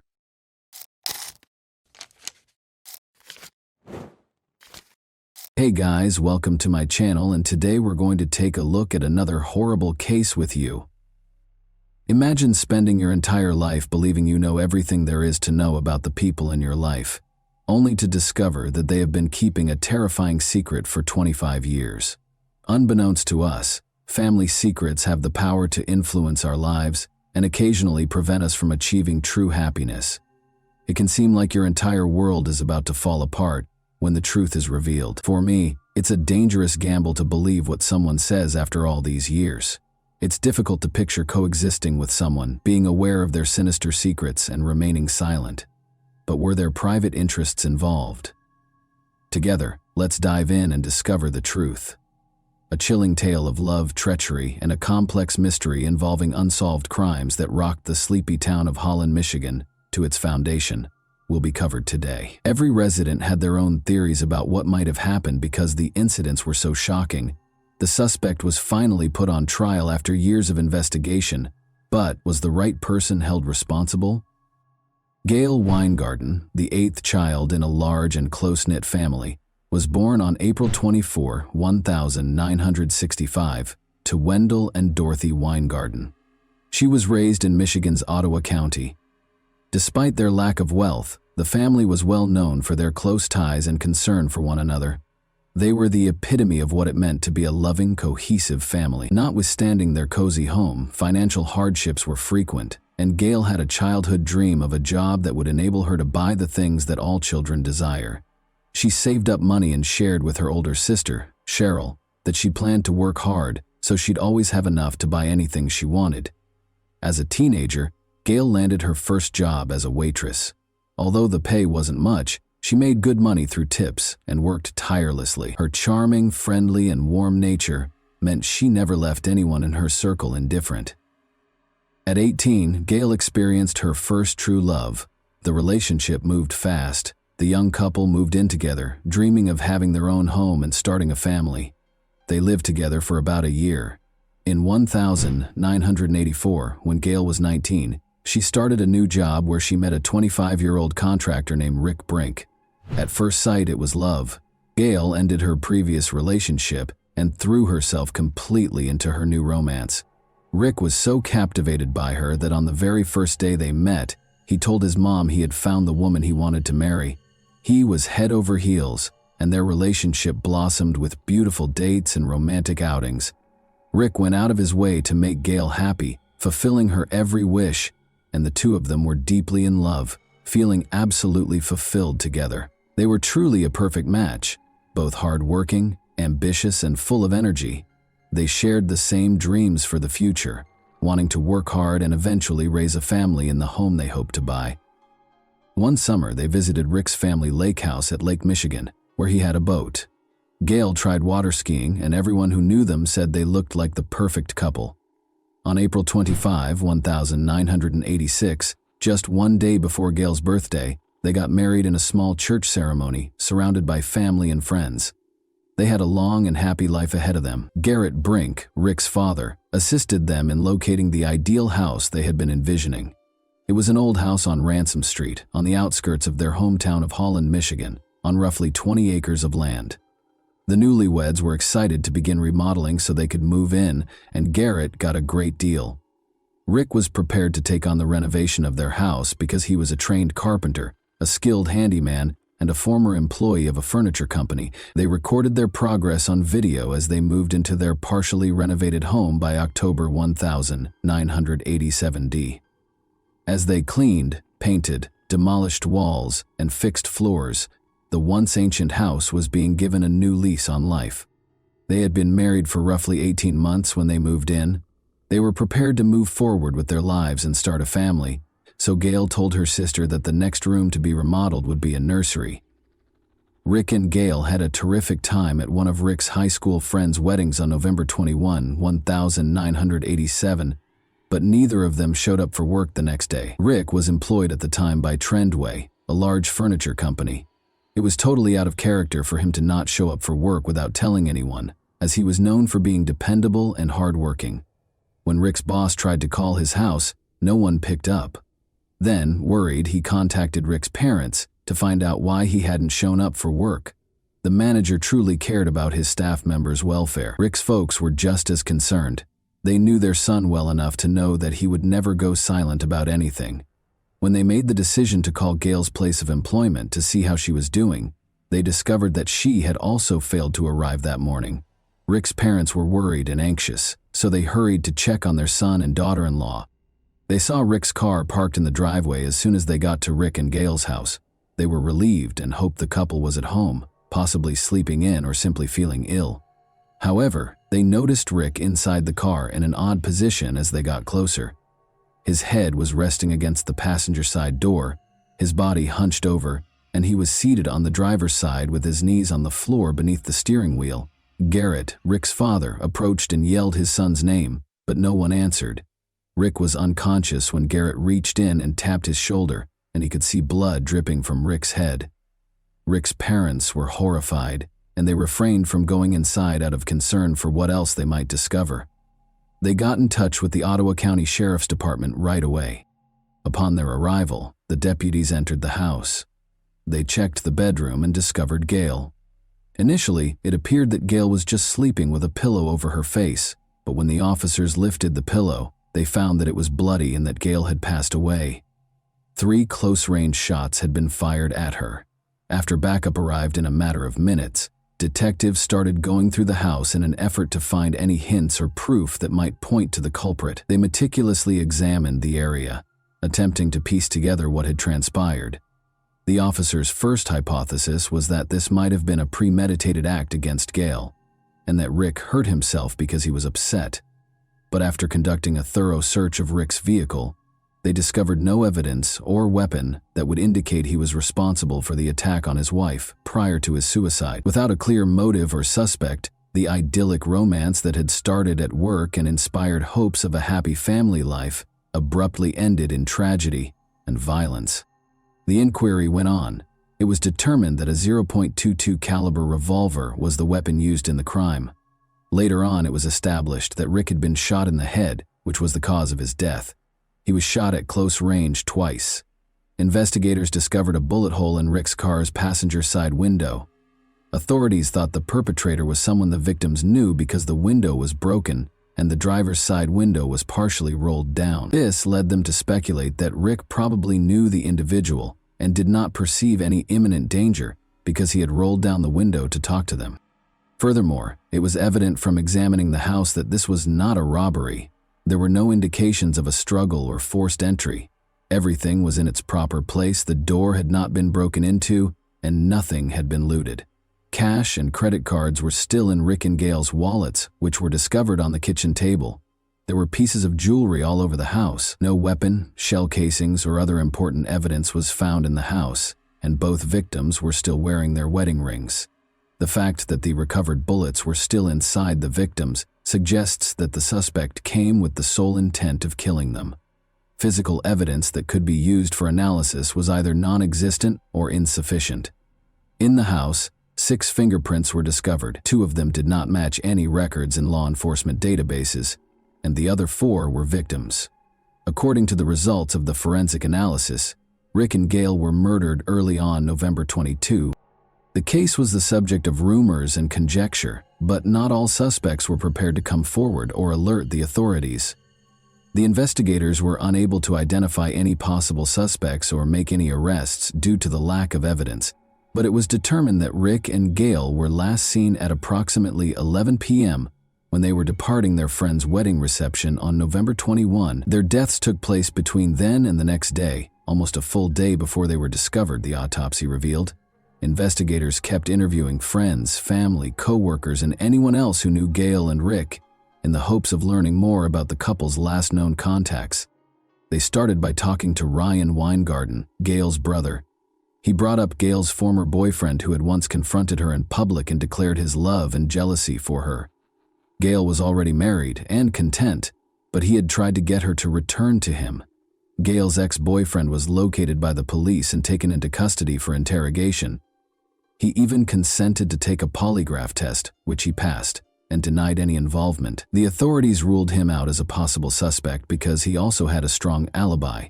The police got another lead about 3 or 4 days into the investigation. According to the former owner of Rick and Gail's home, who came forward to the police station, the criminal may have been searching for him and was unaware that he had moved out. Former owner Shotgun was a motorcycle rider who had been a member of a motorcycle club. He had previously engaged in the trafficking of weapons and prohibited substances. Shotgun, however, eventually turned informant because he opposed the sale of illegal drugs to minors. He primarily provided information about people involved in this type of illegal activity while working with federal agents. The investigators followed up on this lead. They spoke with members of different Detroit motorcycle clubs and conducted interviews with other informants. They searched for evidence, but were unable to connect these groups to any criminal activity or the double crime that involved Gail and Rick. A month or so later, this theory was also rejected. When another crime happened close to the Brinks house on Christmas Eve, a new lead surfaced. Deborah Wilson was discovered dead from a fatal assault in her own backyard. She had been attacked and suffered a serious neck injury. Gail and Deborah had attended the same high school and were in the same class, it was found during the investigation. Because of their similar ages and overlapping social networks, there was instant conjecture that the crimes might be related. The people of the little town were afraid. Fear spread that a possible suspect was still out there, and the community was on high alert.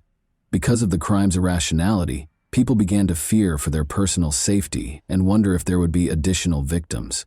But as time passed, investigators failed to discover any link between the two incidents. Eventually, the young married couple's double crime case was put on hold.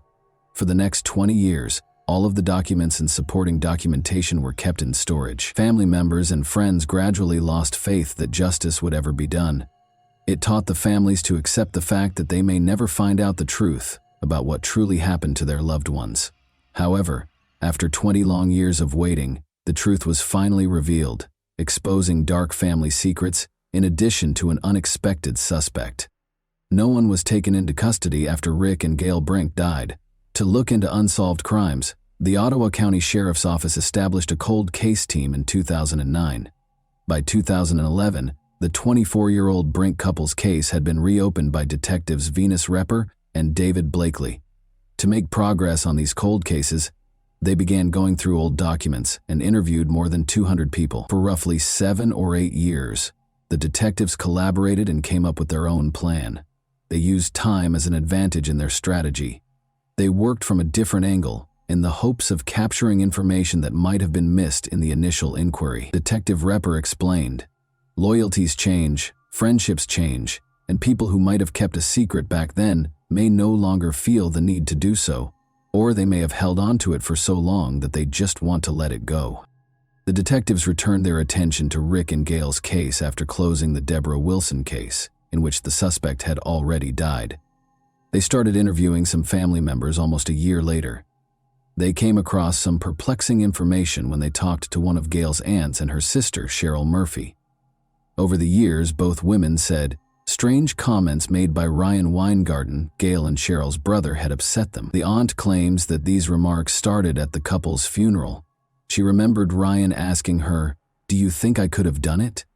She was shocked and wondered if it weren't for a family quarrel the night before the tragedy, and that Gail and Rick might still be alive.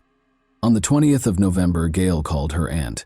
Gail began by complaining to her aunt about her brother Ryan, claiming that he owed her money and was not in a rush to repay it.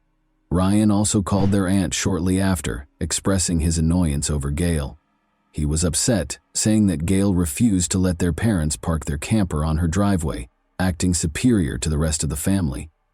Gail's aunt was aware that the Weingardens had a history of having trouble parking the family camper. The aunt later clarified that the elder Weingardens were temporarily residing in their camper on Ryan's driveway after selling their house for an unknown reason. They were unable to remain there for very long, though, because this arrangement was against county codes. Gail refused to let their parents park close to her house, despite Ryan's efforts to find a solution in their conversation. Ryan was furious about this. "Sometimes I wonder if I did it because of that argument," Ryan said, obviously alluding to the crime, according to the aunt and Cheryl. The detectives were intrigued but perplexed after talking to Cheryl and the aunt. They discovered that Ryan and his girlfriend Pam had been questioned at the scene of the crime after going through the case files again. They said they had laundered at a laundromat and then at a friend's house during the evening, but the detectives saw that no one had ever gotten in touch with this friend to confirm their alibi. Later, it was found that Ryan and Pam were still together when the investigation was reopened, after getting married a few years after the crime. The mystery was further compounded when they were both summoned for further interrogation in October 2012. Pam acknowledged the falsity of their 1987 alibi during the initial interrogation. In reality, they hadn't visited the friend's home. She maintained, however, that she was positive Ryan was innocent. On January 15, 2013, she was brought in for another interview. Ryan had insisted that Pam not speak to the police without an attorney, so this time there was a personnel specialist. 3 days later, detectives visited Pam's workplace to question her further because they thought she might be hiding something. Pam refused to have a personnel specialist present this time. The detectives decided to continue the interview at the police station after she began to open up. That's where Pam finally came clean. Ryan had told her many years ago that he was to blame for his sister's and her husband's deaths. Pam disclosed even more information a few months later. She acknowledged that Ryan had taken her to the Brinks house the day after the crime, but before the bodies were found. In fact, Pam saw their blood-covered bodies. She had been silent for 25 years because she loved him, but she was also afraid because Ryan had threatened her time and time again, telling her that if she ever spoke up, she would suffer the same fate. Before the bodies were discovered, Ryan confessed to the crime because he was envious of Rick Brink's success and happiness, Pam Weingarten also told investigators. Additionally, he was concerned that Gail might disclose a sinister family secret, that he and Gail had once been romantically involved. Ryan Weingarten was taken into custody and charged with first-degree murder after Pam testified that he killed his sister and her husband. He recounted 3 incidents of intimate contact with his sister Gail during their adolescence while testifying. He asserted that during their most recent encounter, they merely touched one another.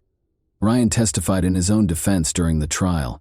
He gave an explanation when the subject of his private conversations with Gail was raised. He said they were both merely interested in one another and nothing else. He admitted that they might have explored more if they had had more time together, but their mother quickly entered the room and nothing more came of it. He went on to say that after they discovered some marijuana in their father's truck, they started touching each other while intoxicated. Although he claimed that a similar incident occurred later, he maintained that it was the final instance. He insisted that he never did anything more than touch, and that these incidents were consensual. Pam was the main witness for the prosecution when Ryan's trial started in March 2014. Ryan's sister, Cheryl, and his aunt were among the other witnesses who were called, and they both related the odd remarks he had made over the years. Jim Meacham, a friend of Ryan's, was another witness.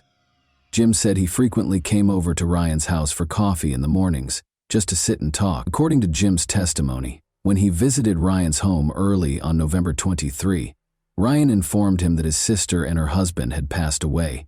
Jim assumed it was some sort of routine issue and didn't inquire. He did point out, though, that Ryan had disclosed this information a few hours prior to the body's official discovery. In an effort to cast doubt on Jim's memory, the defense contended that his chat with Ryan may have happened the day following the body's discovery rather than earlier. Although they couldn't say for sure, they were certain that there was cause for skepticism, considering the more than 25 years that had passed since the incident. Other important points were also brought up by the defense. Their main contention was that Ryan was innocent, and that Pam's testimony, which lacked any concrete physical evidence or corroborating evidence, was the only evidence against him. Ryan Weingarten was convicted by a jury on 2 counts of first-degree murder on March 28, 2014. For the deaths of Rick and Gail Brink. It took only 4 hours to deliberate. Cheryl Murphy, Ryan's sister, said after the verdict, "We're done. We finally got him." Judge John Hulsing sentenced Ryan to 2 life sentences without the possibility of parole less than a month later. He said, "This was a cruel crime. You are a cruel, cold-blooded criminal." Ryan insisted on his innocence right up until the very end and never confessed to the police. Both the defense and the prosecution centered their arguments on their theories over the course of the following year. The defense argued that rather than Ryan killing his sister and her husband out of jealousy, or because of an alleged relationship he wanted to conceal, the crime was more likely to be a case of mistaken identity directed at the home's former owner. They emphasized that Ryan had no problems with Gail's past partners, and that Rick was neither her first serious boyfriend nor her first roommate. The defense contended that the idea that the couple was murdered to conceal a sibling relationship was flimsy. In an attempt to undermine Pam's testimony, the defense asked why she had waited more than 20 years to share her version of events. In summary, Pam and Ryan had only been dating for a few months prior to the crime. She testified in court and told investigators that the day before Rick's parents found the bodies, Ryan approached her immediately after the crime, confessed, and then took her to the crime scene. He threatened to hurt her if she ever mentioned it after showing her the bodies. Although Pam was not yet his wife at the time and they were childless, she says she knew he had killed his sister but still stayed with him, eventually getting married and starting a family. People, I'm in shock. Although the defense was right to point out that there was no forensic evidence and that the motive appeared weak, the prosecution made a number of counterarguments, some of which were indirect evidence. Initially, they emphasized that each victim had been shot in the face and head, which is frequently a sign of a private motive for the crime. In the end, Ryan Weingarten received a life sentence without the possibility of release. The court considered Ryan's appeal in August 2015. The defense requested a new trial or the overturning of the conviction. They argued that Pam's testimony was the only evidence against Ryan, and that the jury ought to have seen her police interviews to show how investigators had allegedly coerced her. However, the court disapproved and maintained the conviction. The length of time that had passed since the crime, which went unsolved for an excessive amount of time, was one of the case's difficulties. No weapon was found, no forensic evidence was found, and the prosecution's motive appeared to be conjectural. Jurors frequently base their verdicts on motive, even though it isn't a legal prerequisite for a conviction. Presenting a believable motive, such as a conflict between Ryan and Gail over their parents or the camper situation, might have been more persuasive. However, before this crime, Ryan had no criminal record. Naturally, we are aware that innocence is not always implied by a spotless record. Some people simply escape detection. Furthermore, other people's testimony, mainly that of his wife, was the only solid evidence against him. Although his aunt and sister's claims regarding Ryan's odd remarks over the years may seem dubious, they are not concrete evidence. Was Pam truly manipulated by investigators, as the defense alleged? She may have been a woman contemplating divorce and managed to permanently separate herself from Ryan, even though she was able to divulge important information during her interrogations. Although this isn't confirmed, it does seem dangerous to sentence someone to life in prison based only on the statements of someone who says she has feared her husband for 25 years, even though she has never displayed any signs of that fear to others. Why didn't Pam call the police when she could have easily ended the relationship and wasn't yet married to him? And why didn't anyone else come forward if she had confided in someone else? People's allegiances can change over time, according to one of the detectives. Years later, people who once kept sinister secrets might change their minds. They may no longer have the same attachment to the person they once protected, or they may wish to allay their conscience. This case, in my opinion, is too complicated to reach a definitive conclusion. Without enough proof, relying only on Pam's testimony casts doubt on the conviction's fairness. Was the jury's verdict correct, or was the prosecution's case based on unsubstantiated claims? And that wraps up today's chilling story. If you enjoyed this video, don't forget to like and subscribe so you never miss a new upload. Also, let me know in the comments what part of this story shocked you the most. Thank you for watching, and I'll see you in the next video.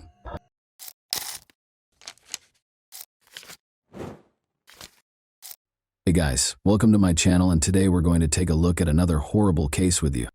She was a virtuoso in her art and a master of tricks, never leaving any traces behind. Her lack of humanity was the only thing that made her successful.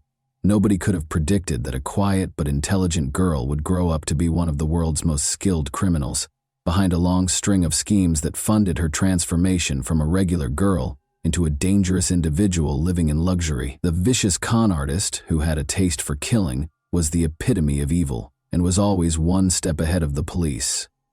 Until they finally got a chance to confront her in person.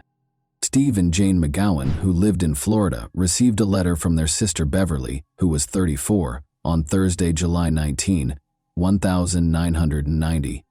She wrote that she was leaving them and starting a quest to discover who she was in this world. Beverly went on to say that she planned to leave right away, so she was selling her apartment and resigning from her job. The brother and sister were shocked by what they read in the letter. Beverly had put in a lot of effort and was happy with her new home and job. She worked 2 jobs to pay off the mortgage and had just bought the apartment of her dreams. When Jane rushed to the police station to report her sister's disappearance, the letter claimed that Beverly had left on her own initiative, so there was little the authorities could do. Steve and Jane went to Beverly's apartment in Pompano Beach to try to find answers to their questions after discovering notepad sheets at her house with the letter written in her handwriting. They saw right away that Beverly's red Volkswagen Fox was not parked where it usually was. Even though Beverly wasn't in the apartment, it didn't seem like she had moved out permanently. Clothes hung in the closet, a nightshirt rested on the unmade bed, and dirty dishes were in the sink. But there were also indications that Beverly had no plans to come back. Her 2 cats were nowhere to be seen, the answering machine was gone, and the phone was disconnected. After searching through drawers, Steve and Jane found that Beverly's address book, birth certificate, and passport were also gone. In addition to her part-time job at a nonprofit, Beverly worked in a bank's loan department. Steve called the bank to ask if her coworkers could provide more information. They told him that Beverly had taken a sick day, claiming to be ill, the day before he got the farewell letter. Given Beverly's reputation as a trustworthy and accountable worker, this was out of the ordinary. She asked them to sell the mortgaged property and get rid of her personal belongings that were still in the apartment during the phone call, adding that she no longer wanted to live there. In order to confirm her request, Beverly was asked to send a telegram, which she did.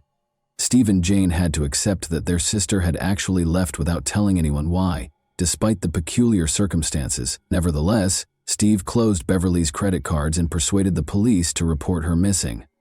Closing the cards would upset her travel schedule and make her angry enough to call the family, he thought. While Steve and Jane were checking out their sister's apartment that same evening, a fisherman and his young niece went fishing to find bait for their next trip. They reached a broad irrigation canal in a secluded part of St. Lucie County, 160 kilometers north of Pompano Beach. When the fisherman saw what looked like a bag of trash, he left his niece in the car and started to walk along the canal. He rushed back to the car and called the police as he got closer and recognized what it was. When deputies from the St. Lucie County Sheriff's Office got to the spot the fisherman had pointed, they found a woman's body. It was clear that in addition to killing her, the killer did everything in his power to hide her identity. But he missed something. A tiny tattoo of a yellow rose was concealed under the woman's jeans on her right ankle. The media was given the tattoo's description in the hopes that locals would recognize it. Around 10 p.m., Steve McGowan had already arrived home when the phone rang. It was his sister's missing friend. She had recently learned of the discovery in the St. Lucie Canal and Beverly's corresponding tattoo. Steve and Jane went to St. Lucie the following day to talk to investigators and show them a picture of their sister. Although conventional identification techniques had to be disregarded due to the body's condition, they were both certain that it was their Beverly. A comparison of her dental records proved it was her. No blood or suspicious objects were found during the examination of Beverly's apartment. No indication of a struggle was present. Jane and Steve were unable to comprehend who would hurt their sister. Her nephews in particular loved her, and she loved them in return. Beverly didn't have a lot of money, and she didn't have any complicated relationships. The deaths of her 2 boyfriends in different auto accidents cast a shadow over her life, but Steve was sure Beverly had been enjoying her life lately, even in spite of her past. Despite working 2 jobs, Beverly's income was insufficient to pay her mortgage. She began renting out one of her apartment's bedrooms in order to supplement her income. Investigators discovered a notebook containing a list of possible tenants while searching her apartment. Except for one, each entry contained the full name, phone number, and the time of the apartment viewing. Alice was the only name on the first line, which was scheduled for Tuesday at 6:30. Beverly had heard nothing but good things about Alice. She worked for the famous company IBM, was from London, drove a fancy car, and was immaculately dressed. Due to a temporary transfer to the company's Fort Lauderdale office, Alice had relocated to the area. She told her friend that Alice would be moving in on Friday, July 20th, and she had impressed Beverly enough that she decided to make her the new neighbor. By the way, Beverly said she was first introduced to numerology by Alice.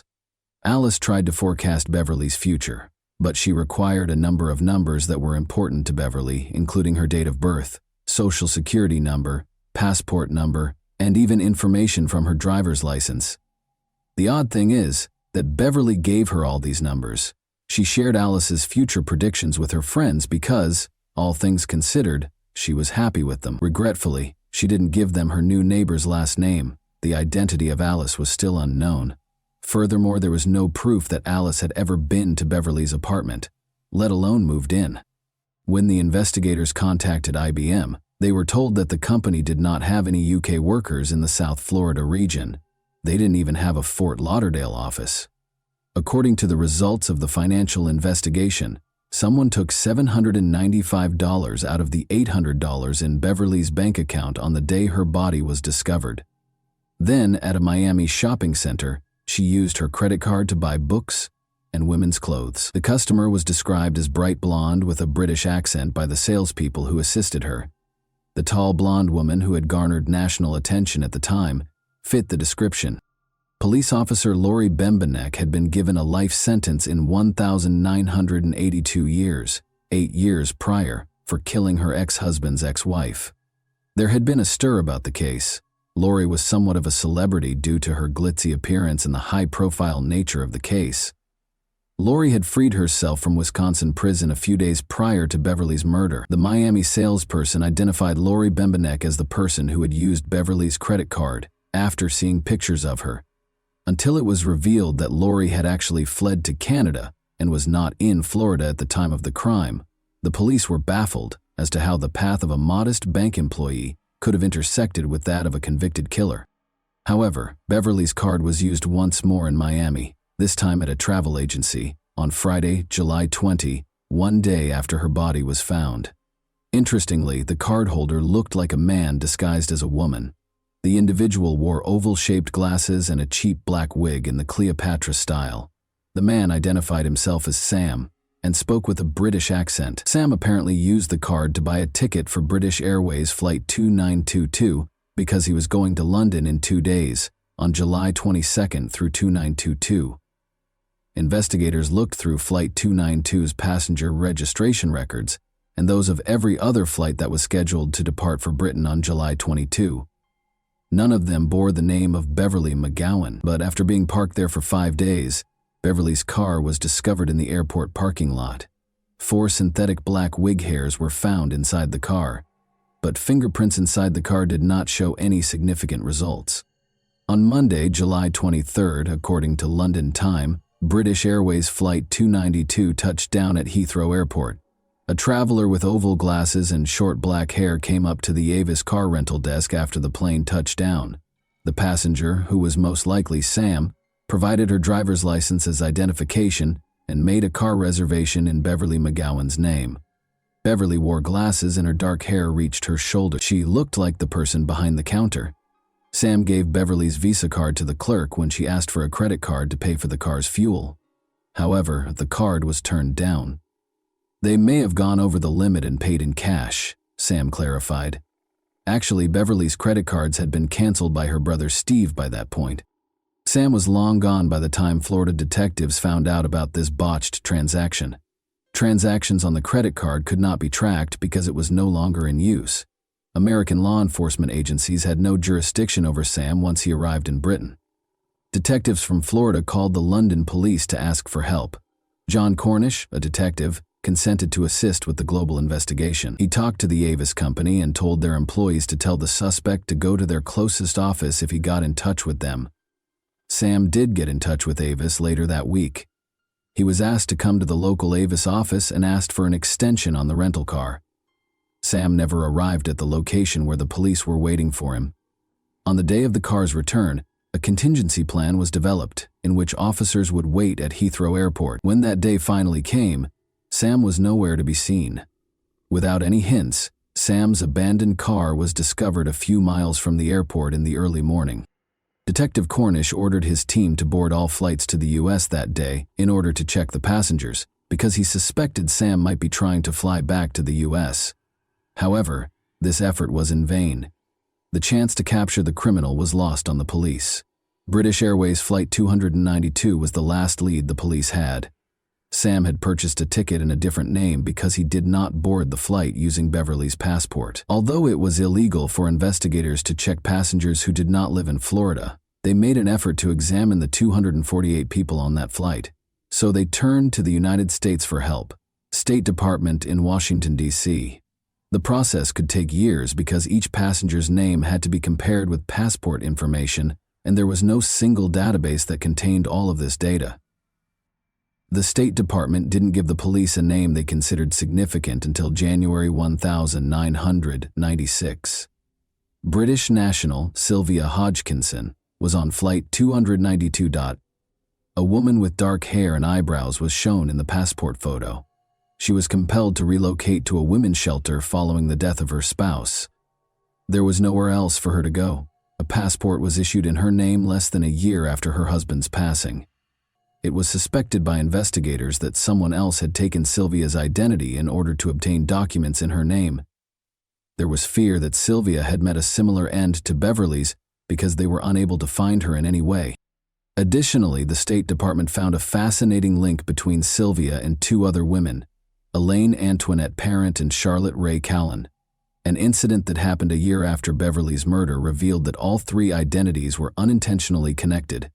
A woman in a rental car was approached by North Miami police on May 22, 1991. It was past due to return the car, which had been rented in Los Angeles 6 months prior. To hide its origin, stolen license plates were affixed to the vehicle. A tall redhead woman, who introduced herself to the officers as Charlotte Ray Cowan, sat inside the vehicle. The woman's personal diary, 2 dogs, multiple wigs, and several documents bearing Charlotte's photo under the names Sylvia Hodgkinson and Elaine Parent were all evidently in the car with her.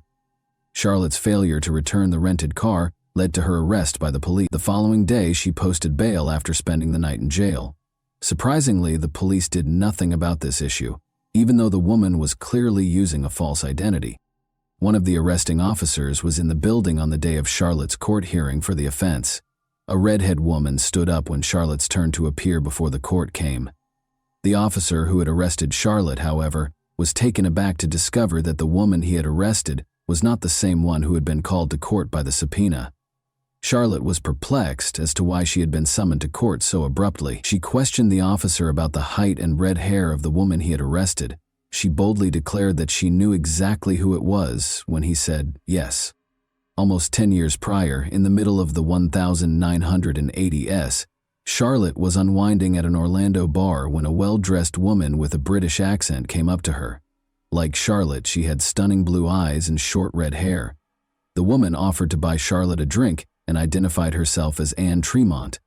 The offer was accepted by Charlotte, and they struck up a conversation. Anne mentioned numerology in passing during their conversation. She began by requesting Charlotte's birth date, adding that she would be pleased to make a matching matrix for her. Anne took Charlotte's driver's license information and social security number one by one. She wrote it all down on a napkin and made a hopeful forecast for Charlotte's future. Anne and Charlotte began talking and became friends right away. Charlotte met Anne's brother a few days later. He was a tall, blonde man who shared his sister's grace. The women eventually lost contact with one another, though, as they saw each other less and less. When Anne called Charlotte a few months later to inform her that her aunt had died and left her a sizable inheritance, Charlotte was taken aback.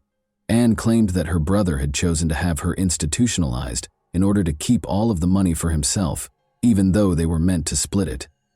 Anne showed up at Charlotte's door at 3 in the morning, approximately a month after the phone call. She was wearing a man's shirt with a tie and a tangled wig.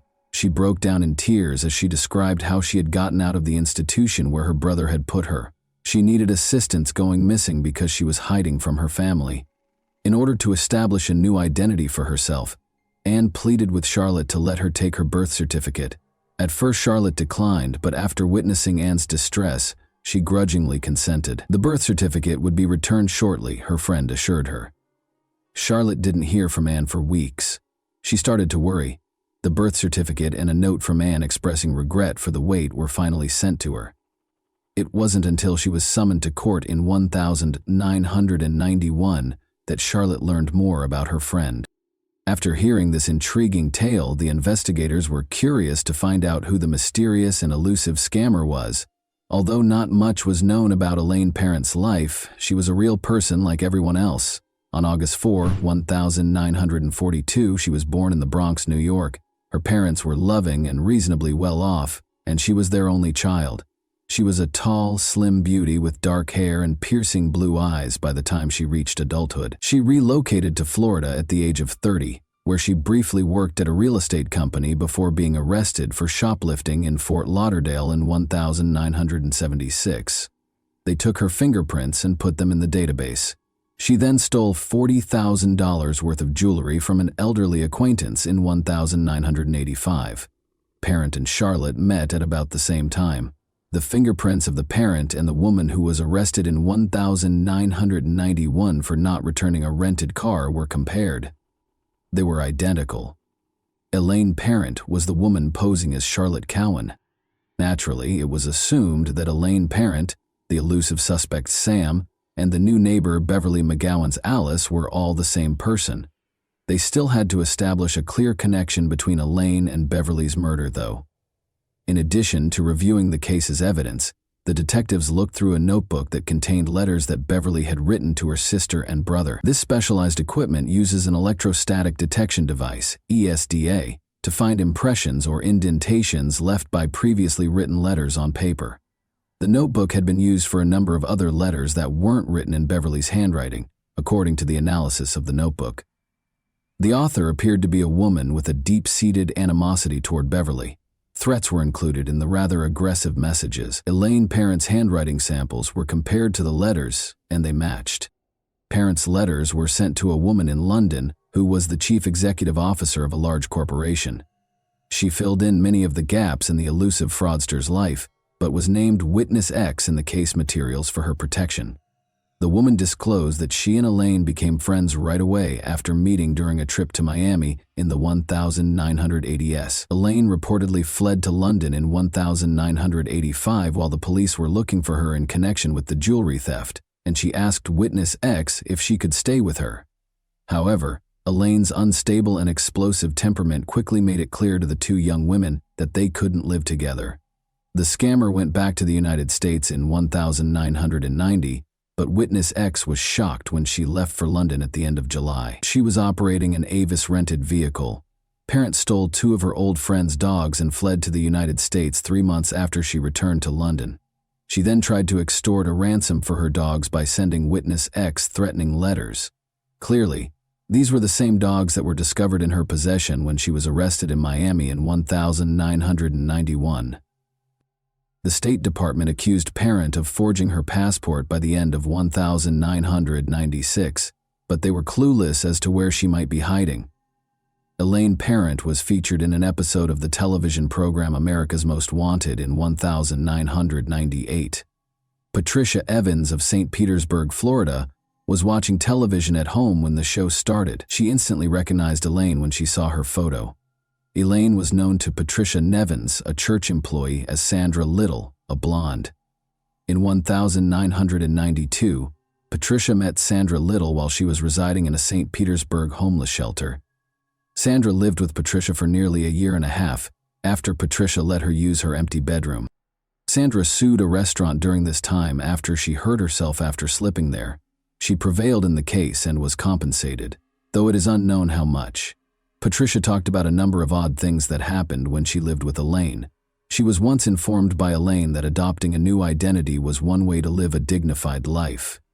After that, at a dinner party, Parent indiscriminately cut a guest's hand in order to take a gold bracelet. Elaine's psychiatrist, whom Patricia arranged for Elaine to see, told Patricia that Elaine was a highly intelligent sociopath who would leave Patricia's life as soon as she entered it. When the women parted ways in 1993, this prophecy was realized. An interesting letter was delivered to the St. Lucie County Sheriff's Office after the police made a public plea for the community's assistance in apprehending Elaine. There was a copy of an oil-colored painting inside. It showed Elaine Parent, with pearl earrings and a teal-green swimsuit. She had gray hair that was styled the way her parents usually did. She was shown emerging from a swimming pool. This was printed on the back. Best wishes, your chameleon. According to psychiatrist Barbara Caven, who had been helping the police with the case, Parent both feared and desperately needed police attention. The painting is very telling. She sent it to the police to taunt them as if to say, "I'm alive, I'm okay, look for me." Elaine gained international recognition after appearing in the documentary series World's Most Wanted in February 2009. People from all over the world began reporting that they had seen Parent in South Africa, Australia, France, and Turkey. The media referred to her as the most wanted woman in the world. Elaine Parent was featured in another episode of America's Most Wanted in April 2002 and Happy, and 16,000 miners in Russia. After the show, many calls were received from the wealthy Panama City, Florida neighborhood, identifying a woman there as Elaine. The address was visited by 3 police officers. When they reached a small one-story home, they knocked on the door. The door was answered by a brunette middle-aged woman wearing a beige silk pajama set. The officers gave an explanation for their visit to her. Presenting her military ID with her photo on it, the woman identified herself as Darlene Thompson. The officers had seen a picture of Elaine Parent, but she didn't look like her. She was asked to accompany the officers to the station for formalities, even though they knew the neighbors had erred. Darlene consented and asked the officers to hold off while she changed. As the officers waited outside the bedroom, one of them looked over Darlene's identification card and, as a former military man, he saw right away a vital missing stamp that verified the document's legitimacy. She replied that she was getting dressed when the officer knocked on the bedroom door to ask about this. She never emerged, despite the officers waiting for her to do so. When the officers hurried into the bedroom after hearing a gunshot, they discovered Darlene dead. The identity of Darlene and Elaine Parent was formally verified by subsequent fingerprint analysis. Elaine lived in a house that turned out to belong to another woman. She had rented a room to Elaine since August 2001. She is a nice woman who loves to cook, according to the homeowner.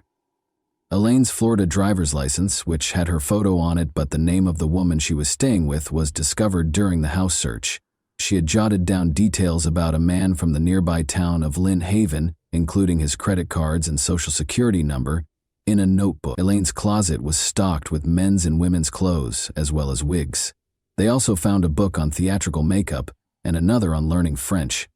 Elaine's laptop, which some of her acquaintances claimed she frequently used for work, was never located. When she was arrested more than a decade ago, she had her diary with her because Charlotte Cowan was also missing.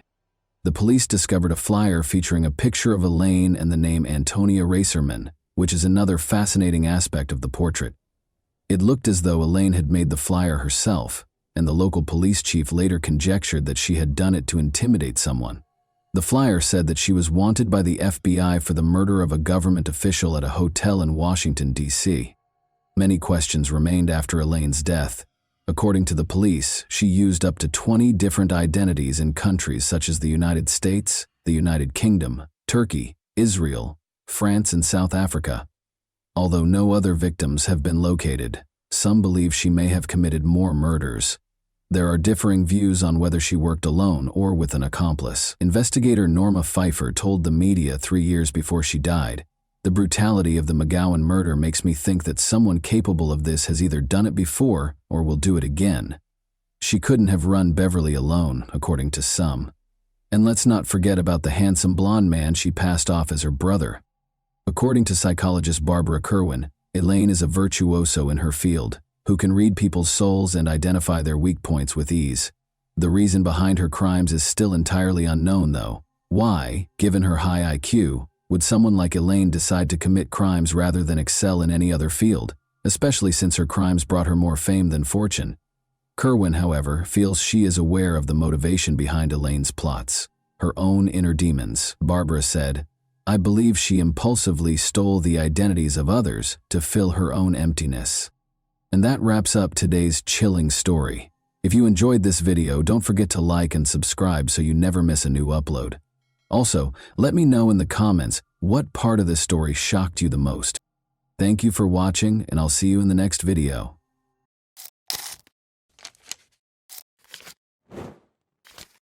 Hey guys, welcome to my channel, and today we're going to take a look at another horrible case with you. Victor Auxiliers, a seasoned skydiver, made another jump on a typical sunny day in Wiltshire County.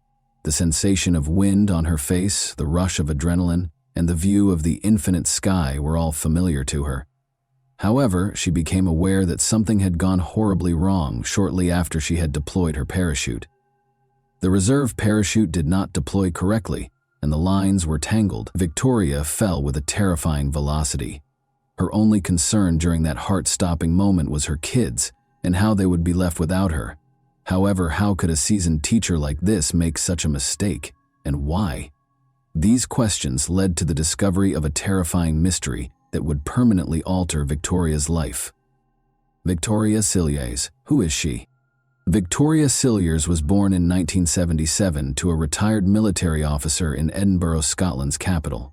She was lively, vivacious, and full of life from a young age.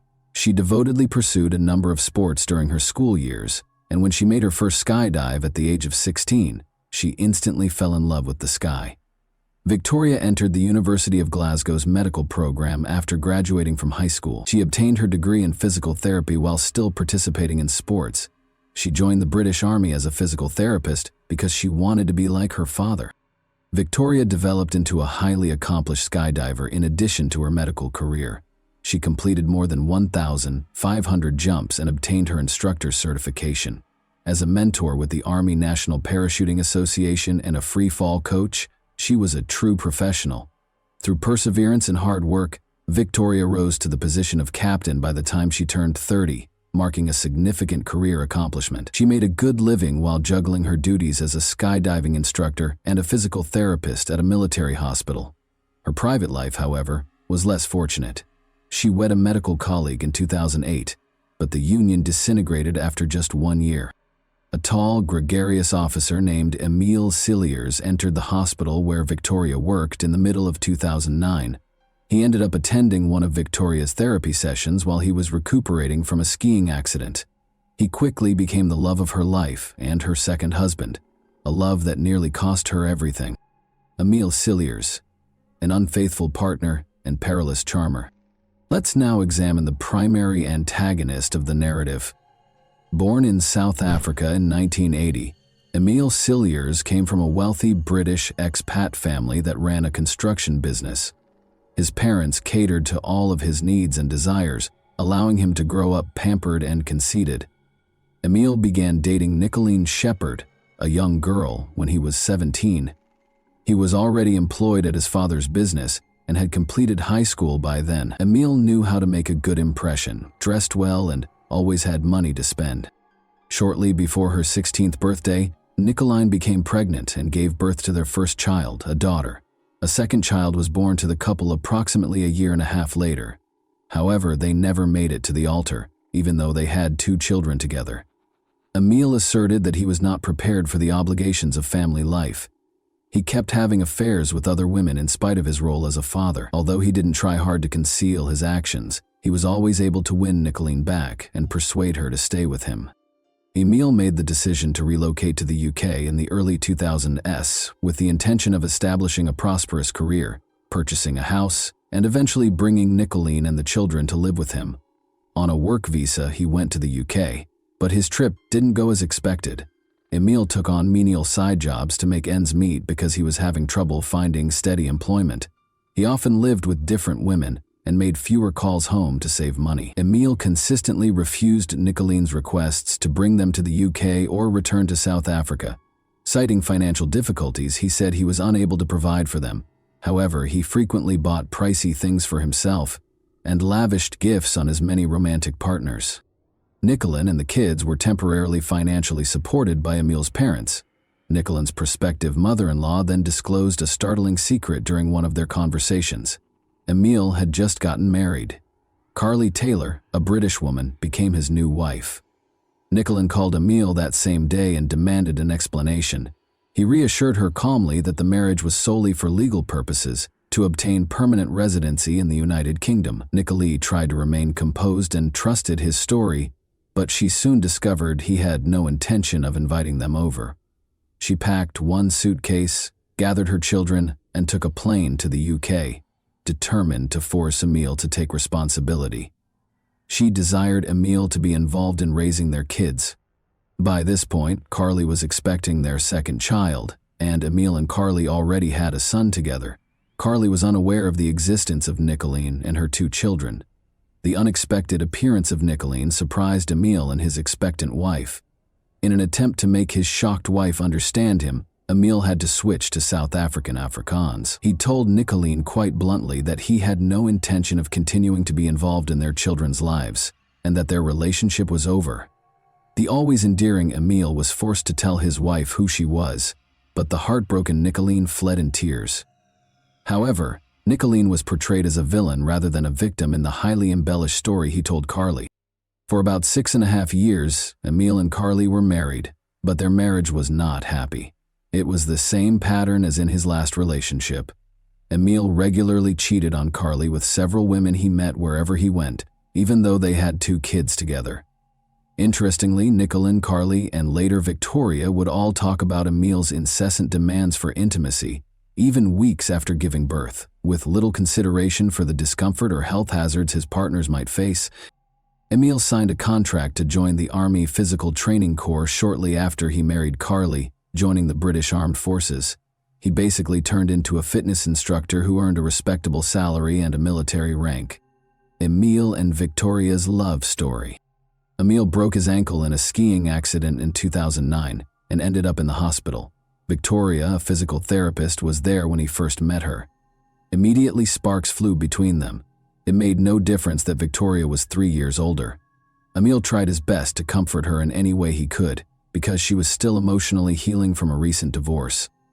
Victoria was initially unaware that her new romantic interest was still married. Similarly, Carly was unaware that her husband was meeting with a divorce lawyer and getting ready to file for divorce. When the truth was revealed, Emil attempted to blame Carly for his marriage's failure, but she responded by telling Victoria that Nicoline and Emil had 2 other children. This realization astounded Victoria. Her ostensibly ideal partner had a convoluted past, including 4 children and 2 prior relationships. Emil, however, insisted that he had never felt this way about anyone else and declared his unwavering love for her. Victoria had already fallen deeply in love with him, even though those words might have meant nothing to someone else. She discovered that she could accept him for who he was, flaws and all, and forgive the lies. With time, Carly and Victoria were able to establish a true friendship in addition to becoming cordial.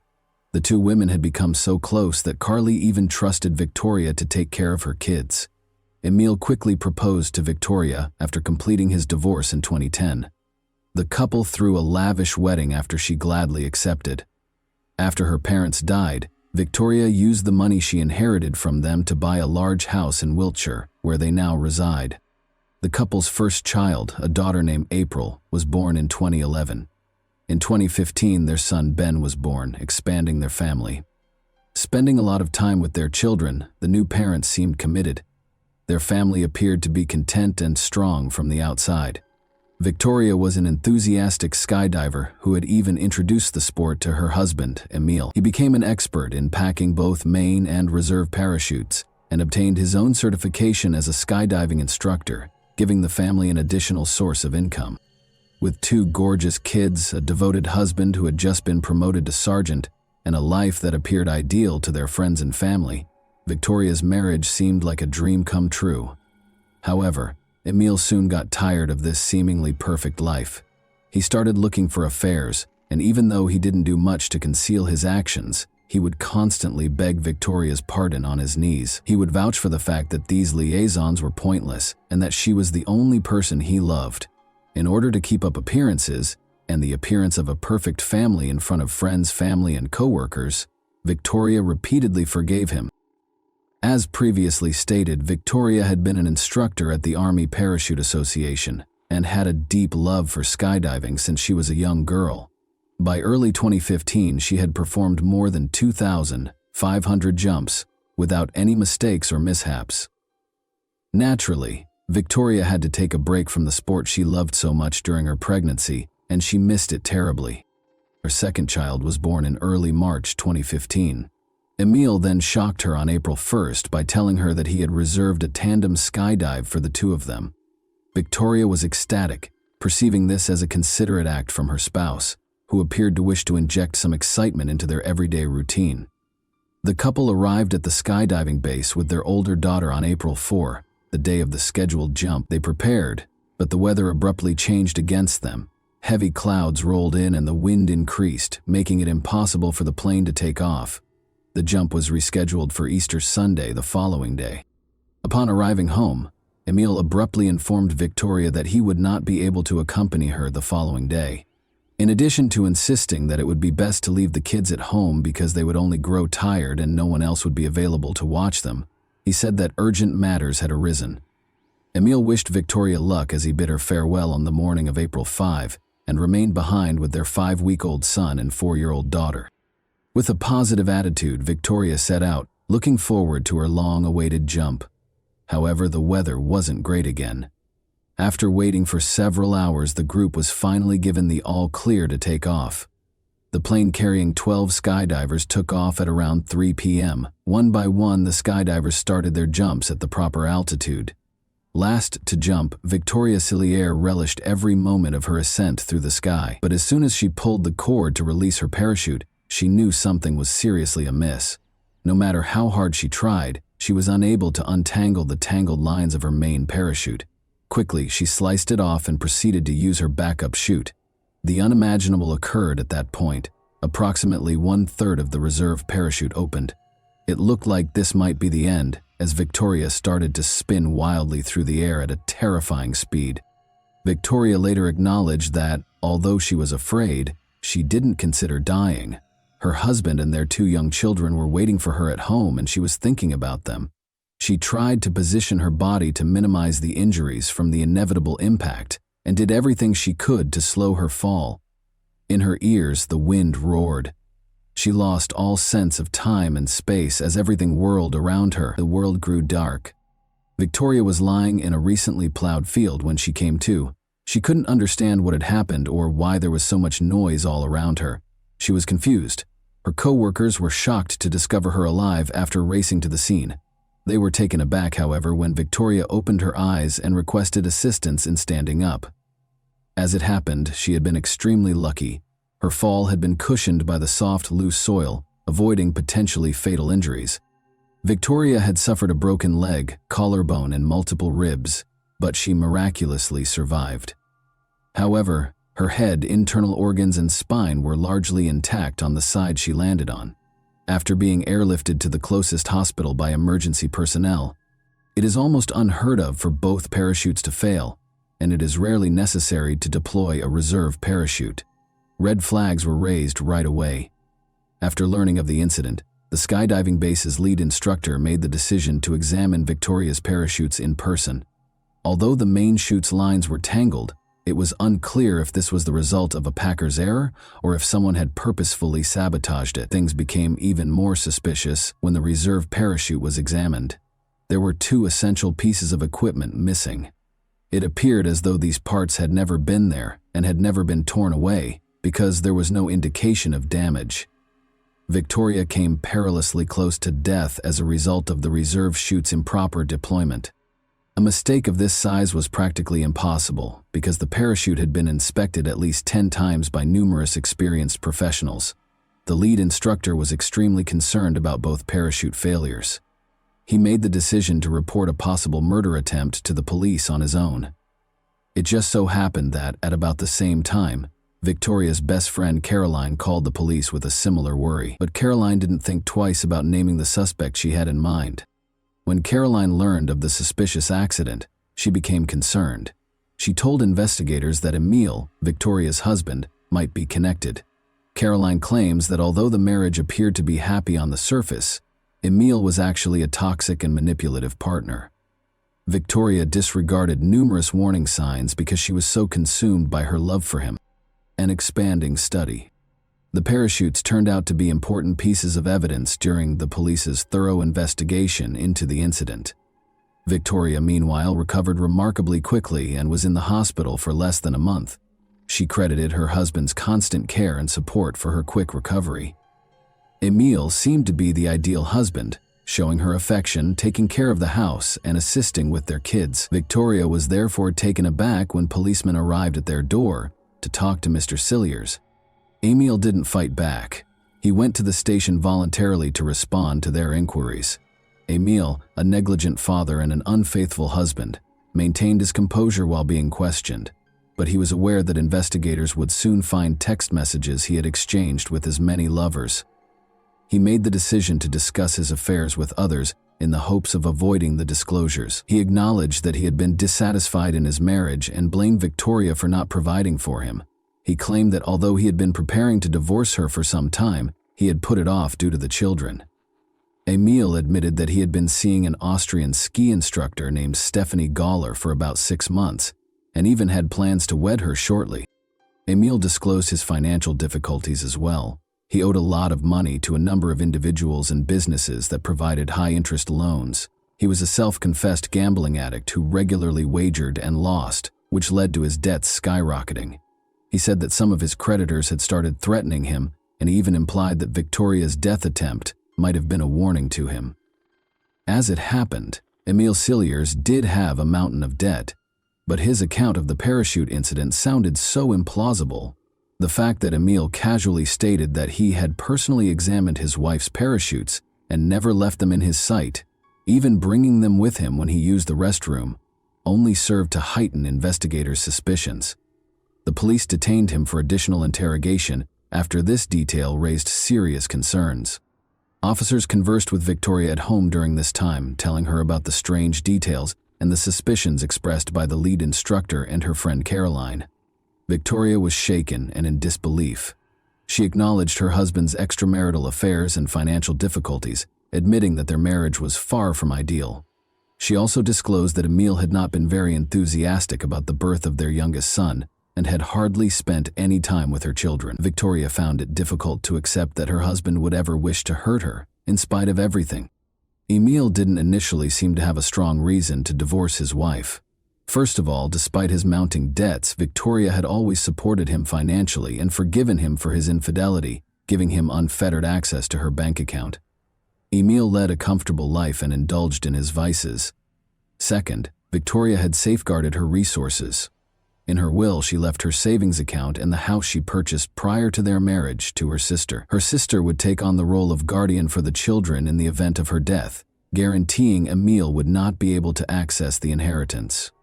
Victoria feared her husband would waste everything because she knew he was not responsible for his finances. Emil was also aware of this and realized that her estate would not be advantageous to him. Investigators believed that he might have been motivated by the possibility that he would receive a life insurance payout of almost £200,000 if Victoria died. Emil was also planning to move abroad with his new girlfriend as part of their future plans. Victoria recalled an important detail when questioned about the parachute. Taking Victoria's backpack with him, Emil had taken their daughter to the bathroom when she needed to use it on the day of the jump. According to the rules, all equipment had to be returned because the jump was canceled that day due to bad weather. However, Emil persuaded Victoria to leave the equipment in a locker, claiming that doing so would avoid the lines at the equipment window the following morning and save time. Victoria insisted, however, that her husband was not allowed to tamper with the parachutes. She noted that he had only been gone for roughly 5 minutes, which was, in her opinion, not nearly enough time to make any changes to the equipment. Caroline talked about a terrifying experience that happened a week prior to the unsuccessful parachute jump during her interview. Victoria had almost died from a gas leak at home. Victoria and their 2 kids were left alone when Emil said he had to spend the night at the barracks the previous evening. Victoria smelled gas the following morning. When she called Emil to tell him, he told her that she was just dreaming and told her to start cooking without worrying. Fortunately, Victoria was not easily persuaded. When the technician from the gas company arrived after she called, they found a significant leak at the gas valve located inside a cabinet close to the stove. The valve nut's noticeable scratches indicated that someone had used a wrench to tamper with it. Emil was notoriously clumsy with tools, so it appeared that he was the one who made the marks. Additionally, there were blood traces on the valve from a cut he probably sustained while working on it quickly, and he hadn't bothered to clean up the evidence. According to investigators, he had loosened the nut just enough to start a slow leak, not enough to be noticeable unless there was an explosion.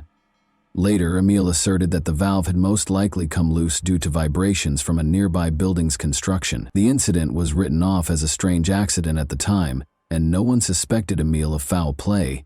However, if an explosion had occurred, Victoria and their 2 small children might have perished, instantly resolving Emil's issues. Determined to depart for Austria with his new partner Stephanie, he swiftly came up with the plan with the parachutes after that plan failed. The suspected attacker is defended by the victim.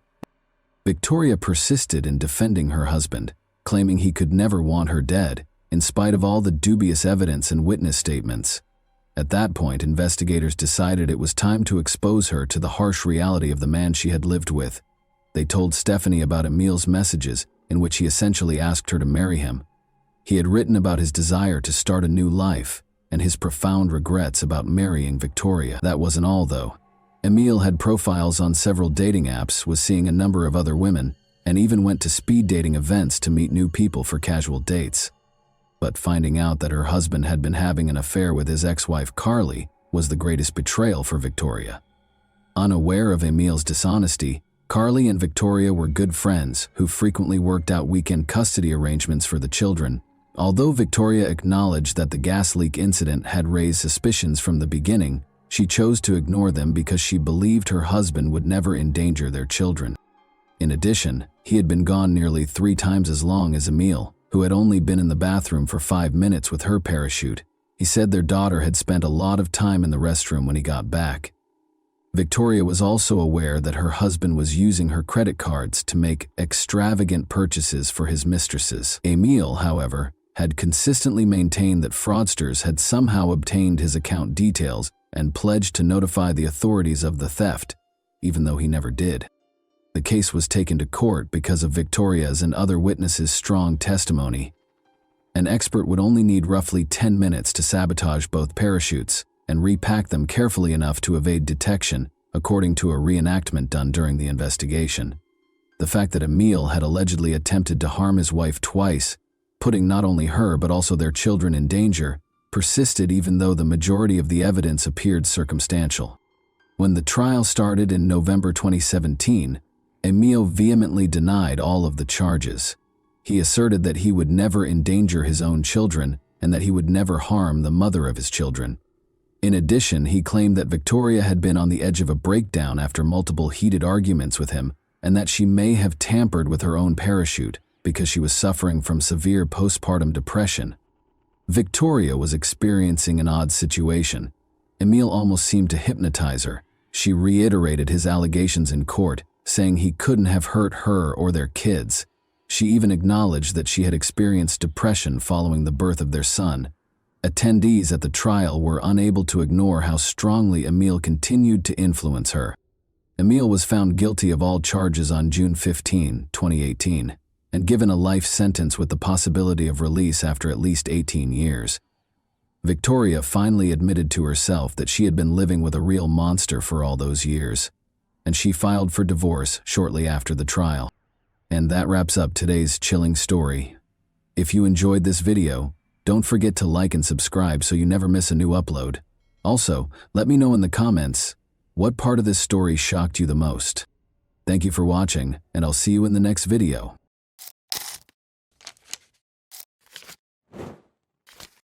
Hey guys, welcome to my channel, and today we're going to take a look at another horrible case with you.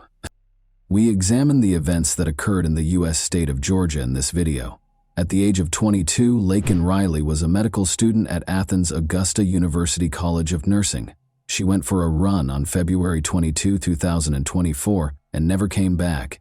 Her death, which attracted a lot of media attention, happened on a trail close to the university campus. Using surveillance footage, detectives investigated the case and apprehended the offender. Both the president and the media were alerted to Laken's passing. However, Joe Biden had to later issue an apology for remarks he made while discussing her passing. On January 10, 2002, Laken Hope Riley was born in Marietta, Georgia. She had 3 siblings and was the daughter of Allison Phillips and Jason Riley. Laken participated actively in the cross-country team at River Ridge High School in Woodstock, Georgia, where she graduated in 2020. Her high school athletic involvement demonstrated her dedication to health and fitness.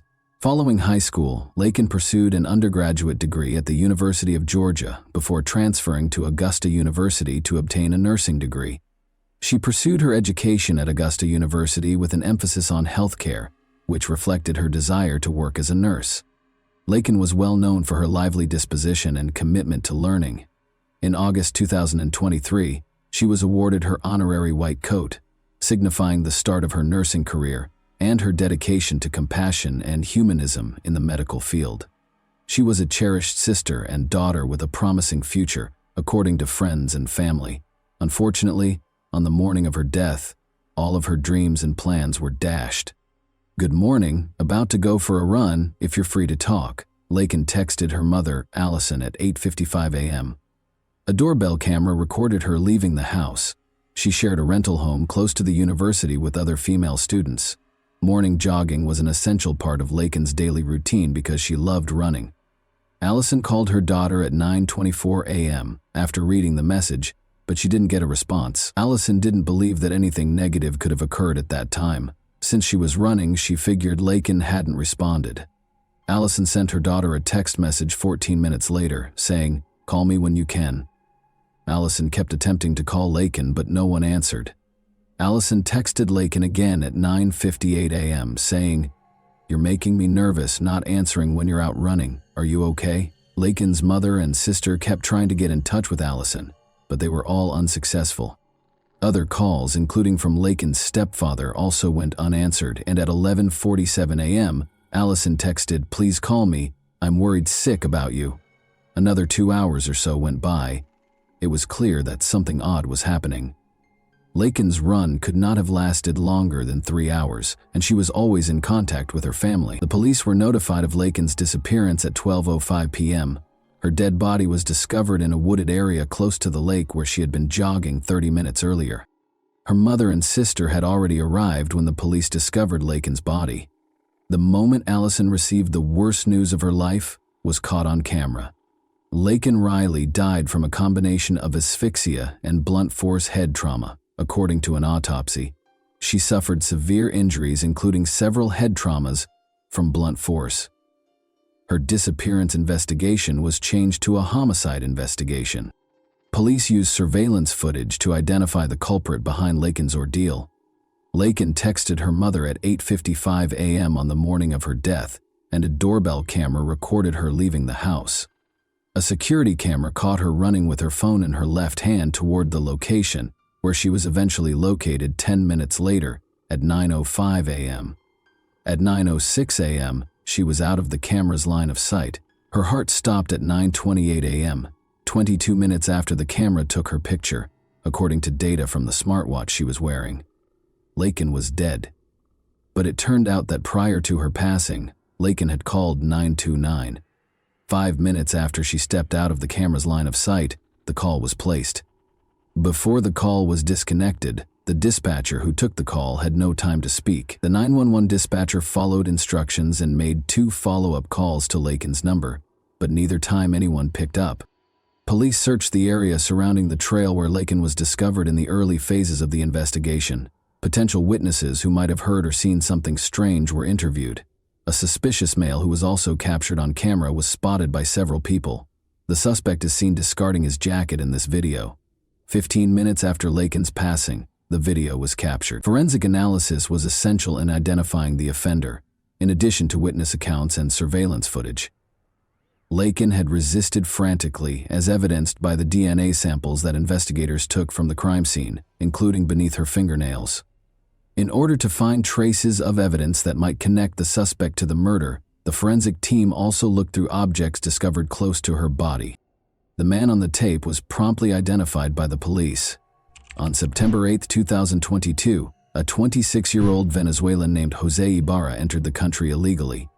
Ibarra crossed the southern border between the United States and Mexico close to El Paso, Texas, where he was met by Customs and Border Protection officers. He was released for additional processing after being granted parole. Ibarra initially stayed at a migrant shelter before starting to travel the nation, according to officials. On September 14, 2023, Ibarra was taken into custody by the New York Police Department and charged with violating a motor vehicle license and acting in a way that would cause harm to a child under the age of 17. He was accused of riding his moped with a child who was not wearing a helmet. Then, before a detainer could be issued, he was released by New York officials. Jose Ibarra and his brother, Diego Ibarra, relocated to Georgia from New York City. His brother deserves a few words as well.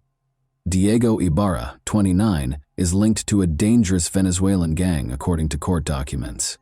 Diego Ibarra was taken into custody for using a fictitious green card to obtain employment at the University of Georgia. Diego's tattoos, attire, and use of gang symbols in social media photos, according to the prosecution, gave the impression that he was connected to a gang. In court filings, the gang was accused of being behind recent violent altercations with law enforcement and civilian victims in New York and other U.S. cities. Members who ride mopeds are accused of dragging victims to the ground in order to steal their devices during a series of violent phone robberies that are said to have occurred in New York City. Ibarra has tattoos associated with the gang, such as a 5-pointed star on the right side of his neck and a 5-pointed crown on the left. He poses with handguns in other photos.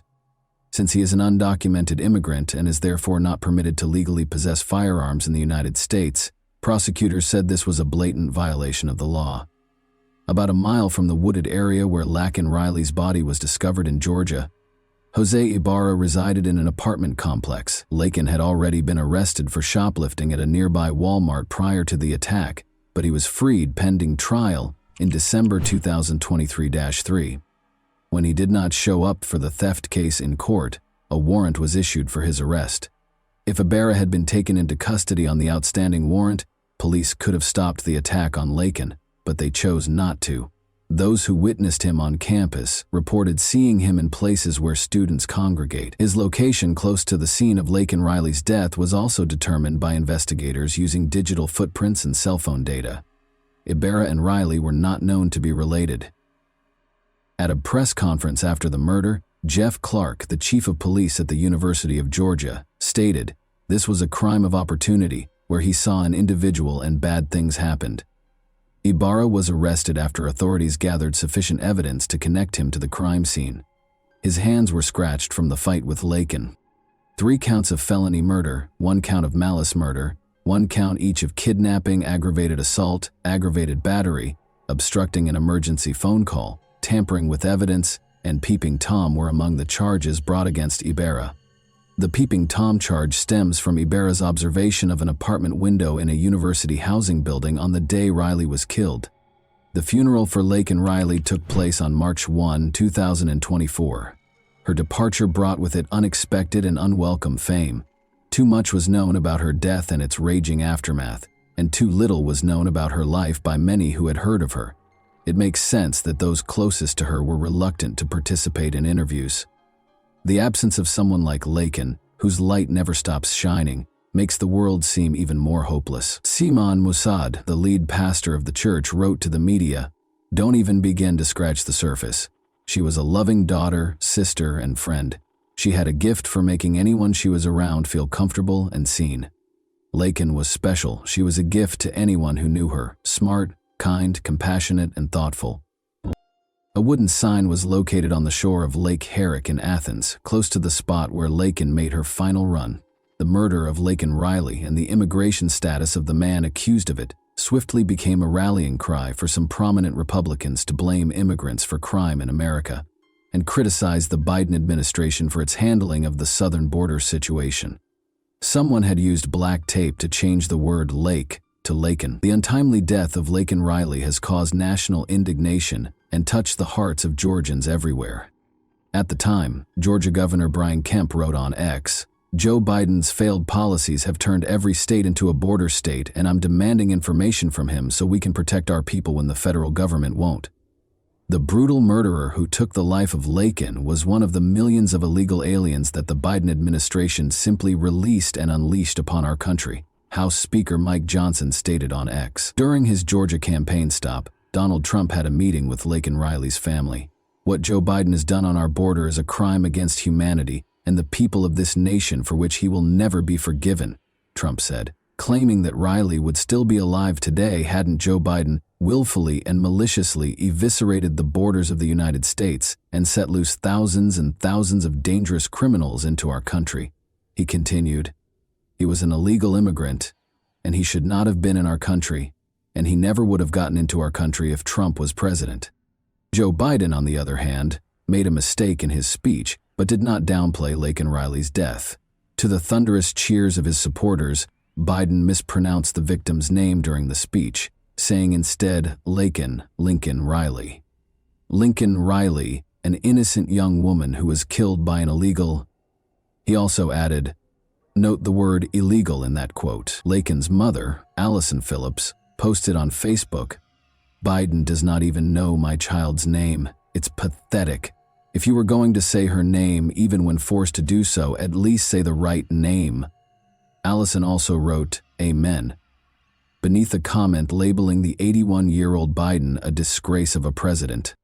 Following criticism from some members of his party for using the term to refer to those who entered or are currently residing in the United States illegally, Biden later apologized, but not for referring to the young woman as Lincoln. Instead, he apologized for referring to Ibarra as a illegal. I shouldn't have used illegal. It's undocumented, said Biden. At the same time, Trump attacked Biden for the remarks while on the campaign trail in Rome, Georgia. He said, Joe Biden went on television and apologized for calling Laken's murderer illegal, to furious booing and jeering. Biden should be apologizing for apologizing to this killer. He compared his words to Biden's. I say he was an illegal alien, he was an illegal immigrant, he was an illegal migrant, and charged that Biden, who has long been regarded as a compassionate leader, lacked regret. He's got no regret. He's got no empathy, no compassion, and worst of all, he has no intention of stopping the deadly invasion that stole precious Laken's beautiful American life, Trump stated. Ibarra was indicted on 10 counts on May 8, 2024. He was refused bail after entering a not guilty plea to all counts. He requested a bench trial during a pre-trial hearing, waiving his right to a jury trial, which was scheduled to start on November 13 with jury selection. In the courtroom, family members of Laken Riley gave statements. Allison Phillips, the mother of Laken Riley, pleaded with Judge Patrick Haggard to punish Jose Ibarra harshly. There is no end to the pain, suffering, and loss that we have experienced or will continue to endure, Allison stated when making a statement in court as part of the family impact. This sick, twisted, and evil coward showed no regard for Laken or human life, said Allison. We are asking the same be done to him. Allison characterized her daughter as intelligent, industrious, considerate, kind, and, above all, a child of God. She claimed that her daughter worked with the elderly in nursing homes and went on mission trips. This monster took away our chances to see Laken graduate from nursing school. He took away our ability to meet our future son-in-law. He destroyed our chances of meeting our grandchildren, and he took my best friend, the mother of Riley said. Laken Riley's younger sister, Lauren Phillips, stated that she was unable to join her sister in celebrating her acceptance to the University of Georgia. I had to get accepted into my dream school, the University of Georgia, without my sister telling me how proud of me she is, and finally getting to live in the same town together again, she stated. She said she would miss Riley's contagious laugh, her smile, and her daily good morning messages, and referred to her as her sister, best friend, and role model. She lost her sense of security as well because of the murder. I cannot walk around my own college campus because I am terrified of people like Jose Ibarra, she stated.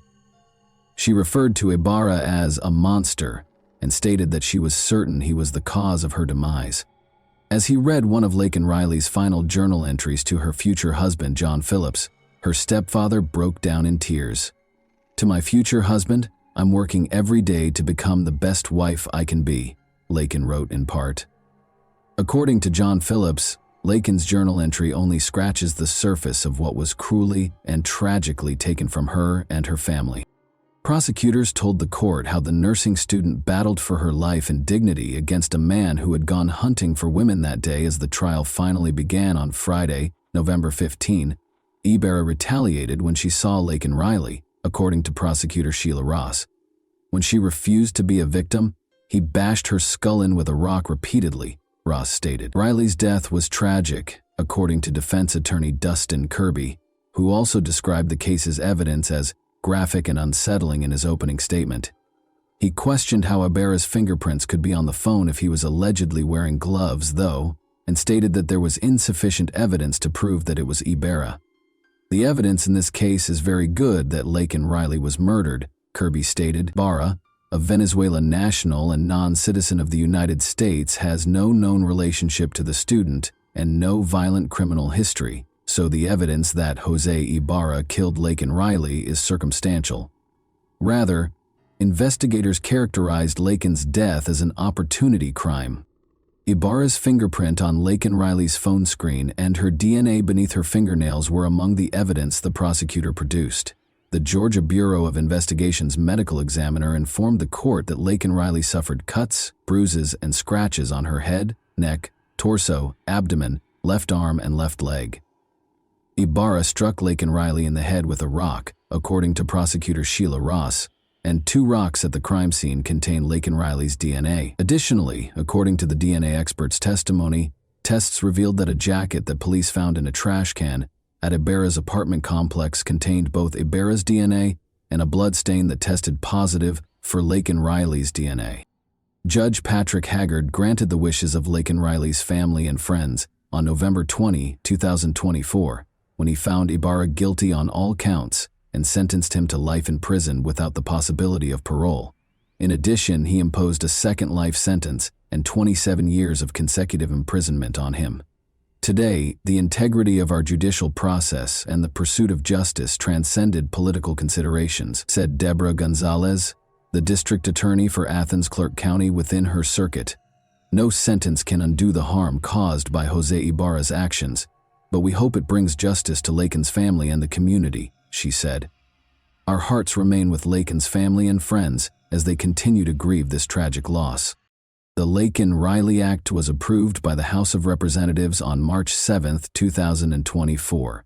The Laken Riley Act would allow states to sue the federal government for not enforcing immigration laws and would require federal detention of illegal immigrants who commit theft or burglary if it were to become law. In August, Riley received her honorary white coat, which represented compassion, humanism, and the beginning of her nursing career.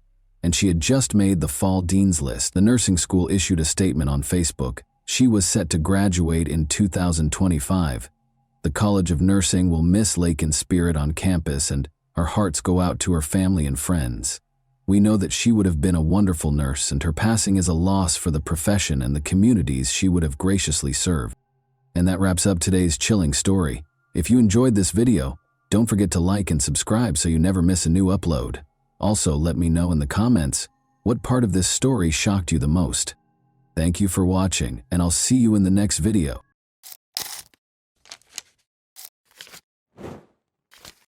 Hey guys, welcome to my channel, and today we're going to take a look at another horrible case with you.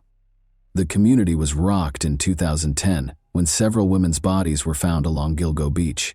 While some victims were found that year, others were found in 2011. All of whom had evidence of ruthless murder. Despite conducting a thorough investigation, police were unable to find any leads or suspects, and the bodies were left in appalling conditions. The identity of the murderer and the full scope of the crimes were left a mystery for years. When a sample from a pizza crust that the suspect had thrown away was discovered to match hair on one of the victims, it was a breakthrough. Who was responsible for these horrifying killings, and how many victims remain unaccounted for? Let's investigate this matter. The hunt for Shannon Gilbert was the first step in the investigation into the terrible deaths of multiple women close to Gilgo Beach, Long Island. She was a 24-year-old woman who escaped from a client's house and disappeared in May 2010. Following the discovery of human remains along Oak Beach's Ocean Parkway on December 11, 2010, her disappearance became a crucial component of a more extensive and ongoing mystery. In a heartbreaking 23-minute 911 call, Gilbert said, "They are trying to kill me." After she vanished, Suffolk County Police Officer John Malia searched the gated community where Gilbert was last seen with his cadaver dog Blue. But even after a rigorous search during the summer of 2010, they were unable to locate any leads. Malia carried out a fresh search on December 11 with an emphasis on the area around Ocean Parkway. They forced their way through a thin layer of snow and dense vegetation. The team discovered Melissa Barthelomew's remains, wrapped in rotting burlap, after the dog detected a scent. 3 more bodies were discovered by the police as they searched further. These victims were later identified as Amber Costello, Megan Waterman, and Maureen Brainerd Barnes. All of them were discovered within 500 feet of one another. Suffolk County Police stayed committed to cracking the case and increased their search and resources as the bodies were found along Ocean Parkway. Patrols along Ocean Parkway were stepped up after the discovery of the first set of remains in December 2010. To comb through the dense brush and marshy areas, police deployed cadaver dogs, forensic teams, and cutting-edge equipment. Police stepped up their search along the same highway in March 2011 after finding additional remains, including those of Valerie Mack and Jessica Taylor. They broadened their scope to include Nassau County and even inspected neighboring beaches. In pursuit of hints that might help them find the murderer, officers endured long hours, inclement weather, and challenging terrain. State police, the FBI, and local authorities were among the law enforcement agencies that collaborated on the investigation. They investigated all of the information that could be used to identify the murderer, investigated forensic evidence, and followed up on tips. Police provided the public with updates as the case became more complicated and even offered a $25,000 reward for information that might result in an arrest. Despite these tenacious efforts, the case continued to garner attention for reasons other than the discovery of new bodies. Unexpected developments in the investigation included the December 2011 discovery of Shannon Gilbert's remains, which sparked further inquiries about whether her passing was connected to the others. Some thought Gilbert's death was an accident, while others suspected foul play. Every lead was taken seriously by the police, who kept looking for answers. Gilbert's disappearance went unsolved for more than a year. However, a breakthrough happened on December 13, 2011. About half a mile from her last known location, her remains were discovered in a marsh. Her clothes and other possessions were also found close by. Gilbert's death was initially feared to be connected to the Long Island serial killer. Authorities concluded after a thorough investigation, however, that her death had nothing to do with the other killings. Mary Gilbert, Shannon's mother, publicly insisted that her daughter was a victim of the same murderer who left the bodies along Ocean Parkway in spite of this conclusion. The pressure increased as more bodies were discovered, but these were only dead ends. The police remained committed to providing the victims and their families with justice, in spite of the difficulties. Internal conflicts within the Suffolk County Police Department were one of the many difficulties the investigation into the Gilgo Beach murders faced. The department struggled for years with leadership, especially under James Burke, the former chief of police. As investigators ran into one dead end after another, these issues slowed down progress and caused frustration. With so few leads, how were they going to proceed? Only on December 10, 2015, did the FBI formally intervene to assist. Although they had helped with searches in the past, they hadn't taken over the case completely until now. How come the FBI didn't get more involved sooner? The investigation was difficult, even with the FBI's recent involvement. Police continued to encounter dead ends after years of frustration and little progress, when it seemed like there was no way to solve the case. How could they? Clearly something needed to change. Geraldine Hart, the Suffolk County Police Commissioner, took the risky decision to reopen the investigation in 2020. She released important evidence to the public on January 16 in an attempt to spark fresh leads. An image of a belt discovered close to the crime scene along Ocean Parkway was one of the items made public. Initials, either HM or WHF, were stamped on the belt, but none of the victims were identified by them. To whom did it belong? Is this the hint that ultimately reveals the truth about the case? In addition to releasing the evidence, the police department declared that they were analyzing current leads using new scientific techniques. They started the website gilgonews.com to keep the public informed, allowing anyone with information to come forward. Would the same mysteries that had plagued the investigation for years continue to stall it? Or could this fresh push finally result in an arrest? The need to find answers appeared to be greater than before. Researchers used genetic genealogy, a novel tool, in June 2019. Everyone was curious as to whether this novel approach would ultimately solve the case. The investigation had been at a standstill for years, with few leads and innumerable unsolved questions. However, genetic genealogy provided a novel strategy that proved effective. Authorities recognized Jane Doe number 6 as Valerie Mack in May 2020. Her remains had been found in fragments for years, but using this new technique, they were able to match her DNA to her family and finally give her a name. The identification of Jane Doe No. 7 as Karen Vergata in August 2023 marked yet another breakthrough. Her identity had been a mystery for almost 30 years, but the case advanced further because of genetic genealogy. These developments provided fresh impetus for the inquiry. The puzzle was gradually beginning to fit together, but there was still a long way to go. The bodies of the Gilgo Beach murder victims, found in 2010, were quickly linked to a horrific series of killings that had plagued Long Island for many years. However, how did investigators make the breakthrough when they were confronted with so many dead ends and unclear leads? Melissa Bartholomew was the first casualty. In July 2009, Melissa, a 24-year-old Bronx resident, disappeared. Before going missing for weeks, she had tried to call an ex-boyfriend and made a deposit into her bank account. Someone using Melissa's phone made threatening calls to Amanda, her 15-year-old sister. The caller made fun of Amanda and even disclosed Melissa's death. Police were unable to identify the caller even after tracking the calls to multiple locations, such as Madison Square Garden and Massapequa. In December 2010, Melissa's body, the first of the Gilgo Four to be found, was discovered close to Maureen's.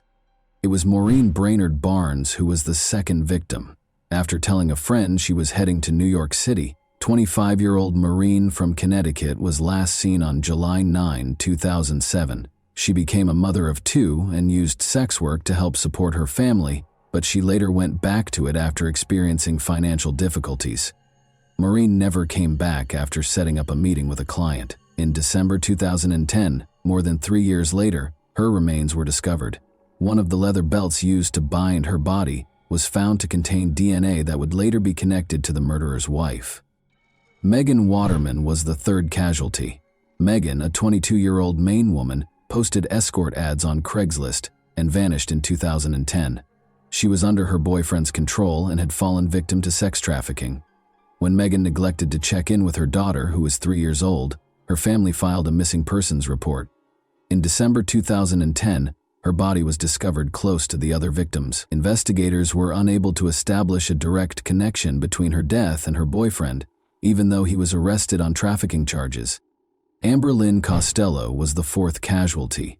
After meeting a client who offered her $1,500 in exchange for her services, Amber, 27, of West Babylon, New York, vanished on September 2, 2010.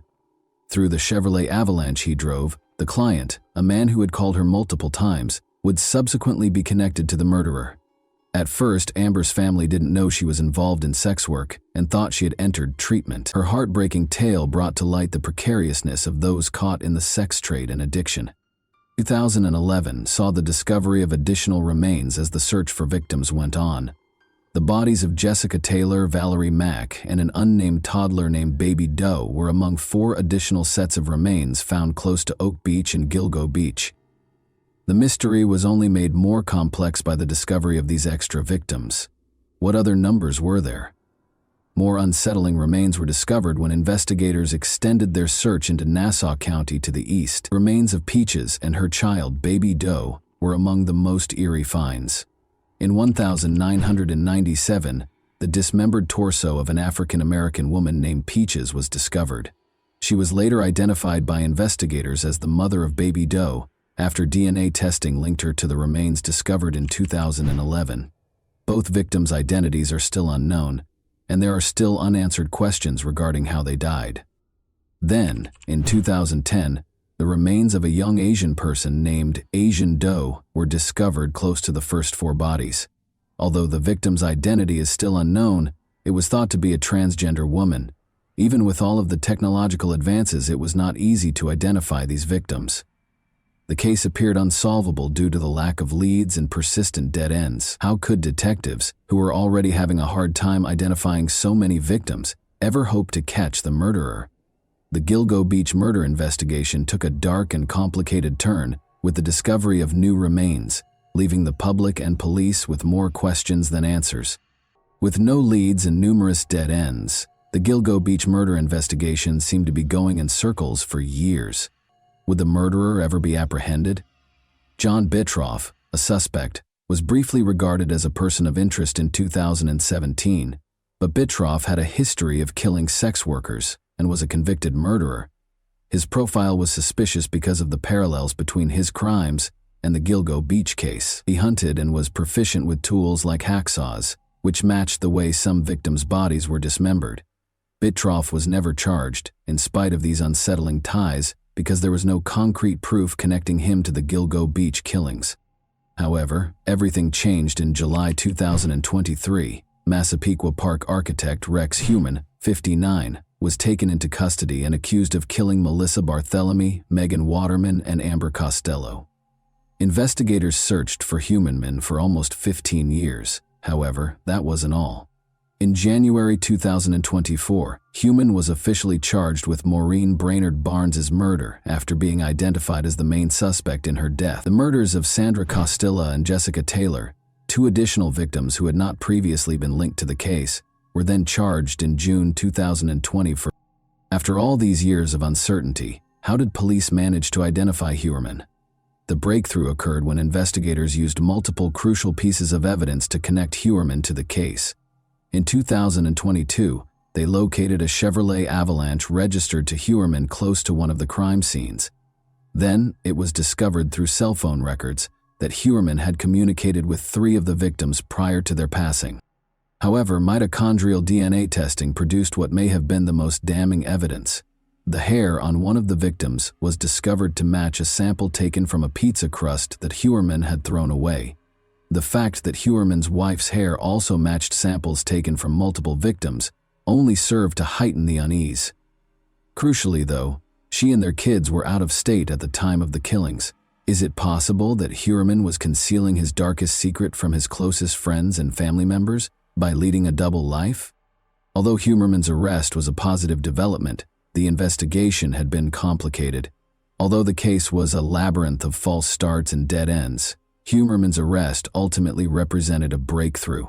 Is he the secret to unlocking the whole mystery? Finally, the eagerly anticipated answers were at hand. Rex Heuermann was charged with 2 additional murders, which was a significant development in the ongoing investigation. After months of diligent work, investigators spent a significant amount of time searching a wooded area in Manorville, Long Island, and going through the evidence gathered from Heuermann's family home. The new charges are related to the 1993 murder of Sandra Costilla, whose remains were found in North Sea, Long Island in 1993, and the 2003 murder of Jessica Taylor, whose remains were found in March 2011 close to Gilgo Beach. According to court records, Heuermann is currently facing charges for both offenses. Prosecutors claim that DNA evidence, including a hair discovered beneath Jessica Taylor's body, connected Heuermann to the killings. Heuermann's link to the victim was established by this DNA match, which turned out to be a significant discovery. At first, it was thought that John Bitroff, a different suspect who had been connected to other killings in the neighborhood, was responsible for Sandra Costilla's death. Recent developments in DNA technology, however, have shed new light on the case and identified Heuermann as the real murderer. DNA evidence discovered at the crime scene has now been verified by prosecutors as linking Heuermann to Costilla's murder. The case has advanced significantly with these new charges, which broaden the scope of Heuermann's alleged crimes and raise the possibility that his murders may have taken place over several decades. The number of additional victims Heuermann may have been linked to is still unknown in light of this new information. Even more unsettling information is being revealed by the ongoing investigation. Since Rex Heuermann's criminal charges were revealed, his family is going through a very difficult time. In addition to fighting cancer, his wife is also dealing with the fallout from her husband's scandal. Due to their father's criminal history, employers are reluctant to hire Heuermann's children, who are consequently having difficulty finding employment. However, the relatives of Heuermann's victims are still in pain. The pain of losing a loved one never goes away, even though they might feel some relief when justice is done. As they look for closure for the lives lost, they find little solace in the ongoing legal process. The ramifications of this case are extensive and continue to cause great emotional suffering for the families of Heuermann and the victims. And that wraps up today's chilling story. If you enjoyed this video, don't forget to like and subscribe so you never miss a new upload. Also, let me know in the comments what part of this story shocked you the most. Thank you for watching, and I'll see you in the next video.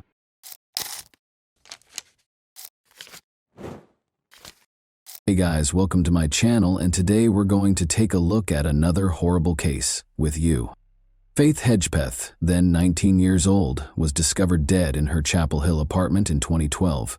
When authorities started their investigation, they soon encountered a wall of uncertainty and dead ends.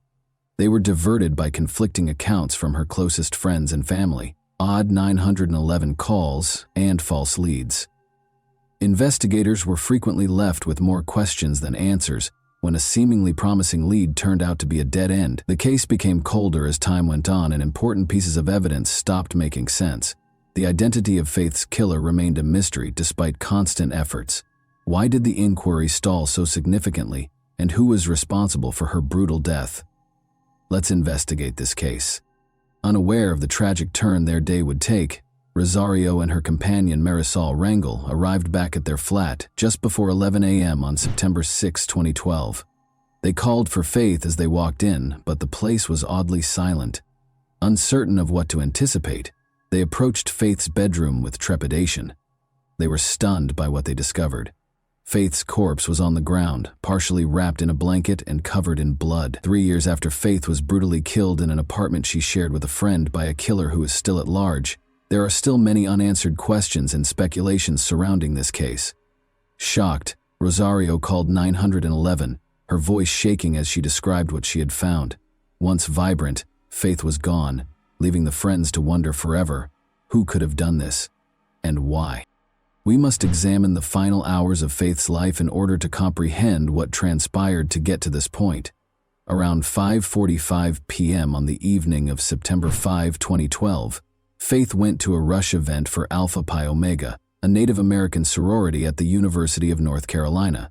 She met Rosario after departing at 7:15 p.m., and the two of them studied at the library until almost 9 p.m. Around this same period, Faith texted her father about her plans for the future. He still has the final voicemail he ever got from her saved. After returning to the flat at around 11:30 p.m., they went out once more, landing at The Thrill, a nightclub, at 12:40 a.m. They danced and socialized for around an hour and a half. Their departure was captured by security cameras. Since Rosario wasn't feeling well, they made the decision to return to the flat, arriving just as Faith's Facebook account was accessed. Faith's phone sent a text message to Rosario's ex-boyfriend Brandon Edwards at approximately 3:40 a.m. "Hey B, can you come over here please? Rosario needs you more."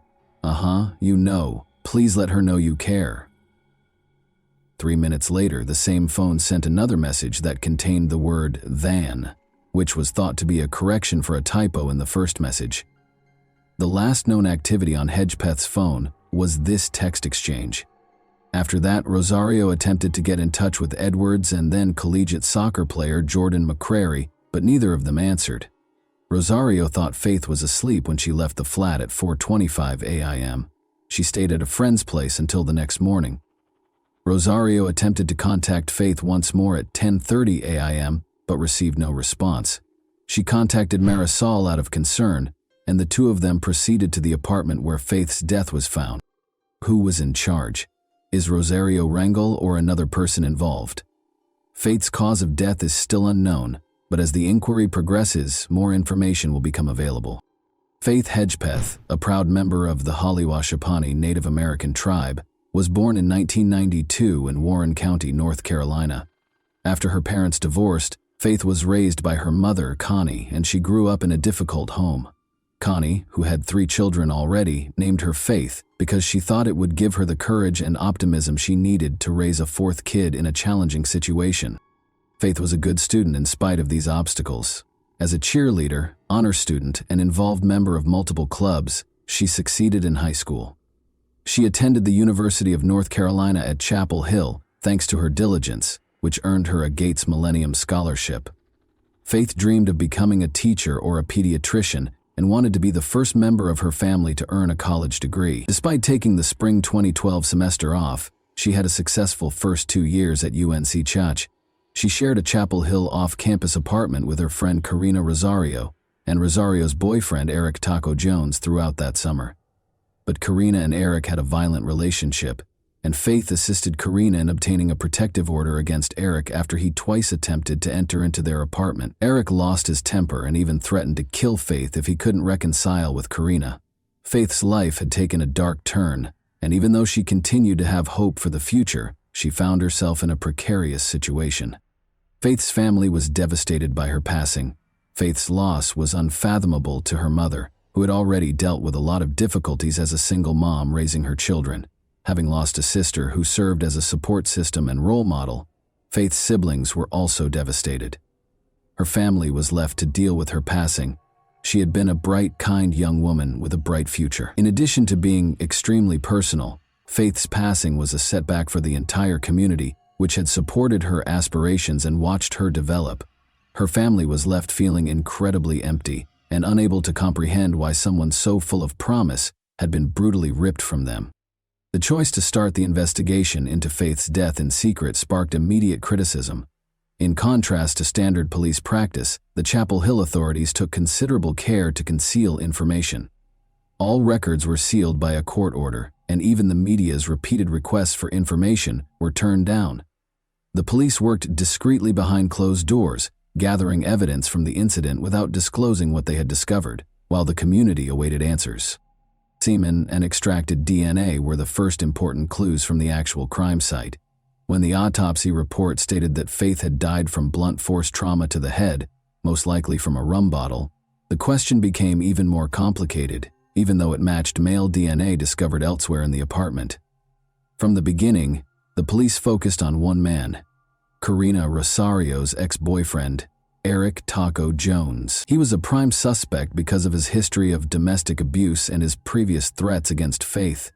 "Forgive me for what I am about to do," Jones had even warned in a text message to a friend the night before the murder, and he later shared the same statement on Twitter. He altered his Facebook banner to a haunting precursor to what appeared to be an admission of guilt 3 days after Faith's death. "Dear Lord, forgive me for all my sins and the sins I may commit today." Police were unable to directly link Jones to the crime in spite of these warning signs. He provided a DNA sample, but it did not match the evidence gathered at the scene. No matches were found in additional DNA testing from other individuals, including those who had visited the local nightclub where Faith and Karina had spent time. After Jones was formally ruled out as a suspect, the inquiry appeared to come to a standstill. It appeared as though the puzzle pieces would be put together fast when the inquiry into Faith's death originally started, but as time passed, detectives discovered evidence that only made the mystery more complex. The disclosure of some anticipated and some surprising details suggested an incomprehensible level of intricacy. The 911 call, which would subsequently come under close examination, was a crucial piece of evidence in the case. After discovering her friends dead at their apartment, Karina Rosario called. Many found it strange that she only referred to Faith as her buddy during the call, never mentioning her by name. Reporter Tom Gasparovia questioned the legitimacy of the conversation, speculating that it might not have been Rosario but perhaps Marisol Rangel, whose voice sounded similar.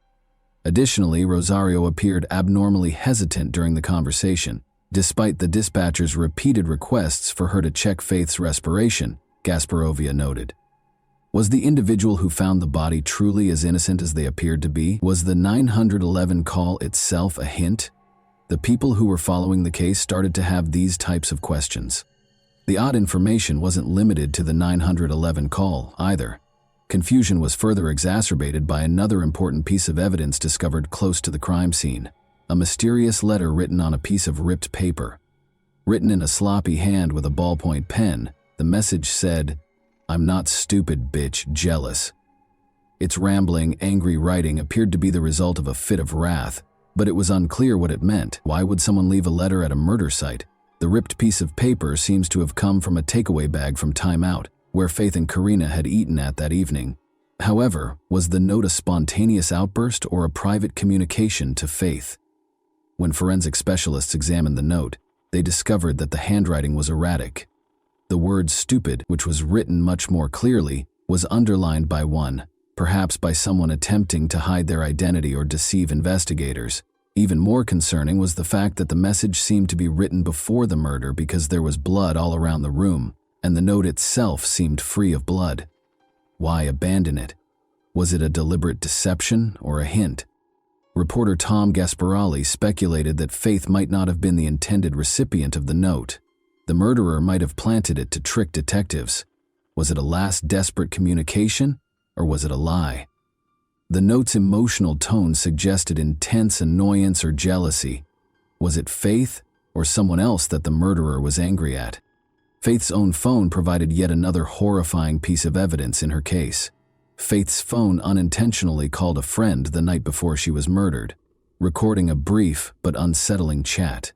With background noise and muddled conversations, it initially appeared to be a simple pocket dial accident. However, when audio specialist Arlo West examined the call, he found some concerning snippets. West also claimed to hear a woman's voice saying, "I think she's dying," followed by a man's voice saying, "Do it anyhow." References to Eric and Rosie that seemed to connect the conversation to Faith's roommate Karina Rosario and her violent past with Eric Taco Jones were also heard. The call's timestamp of 1:23 a.m. coincided with the claimed time when Faith arrived at the club.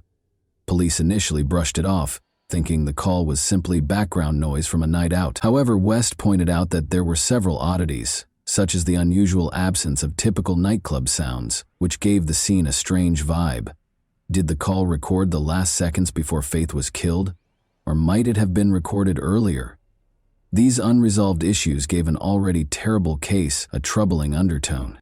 Investigators were left with more questions than answers as they combed through this perplexing evidence. Although these pieces of evidence were far from conclusive, they were sufficient to raise the possibility that the murderer may have left behind more than just tangible evidence at the site. They might have left a trail of psychological hints that, if the investigators could decipher their actual meaning, could tell us a lot about the killer's mental state. The public's annoyance increased while the case went unresolved. A $29,000 0-cents reward was given by the university, the Halawashaponi tribe, the local Crime Stoppers chapter, and the apartment complex where Faith had resided for any information that resulted in an arrest.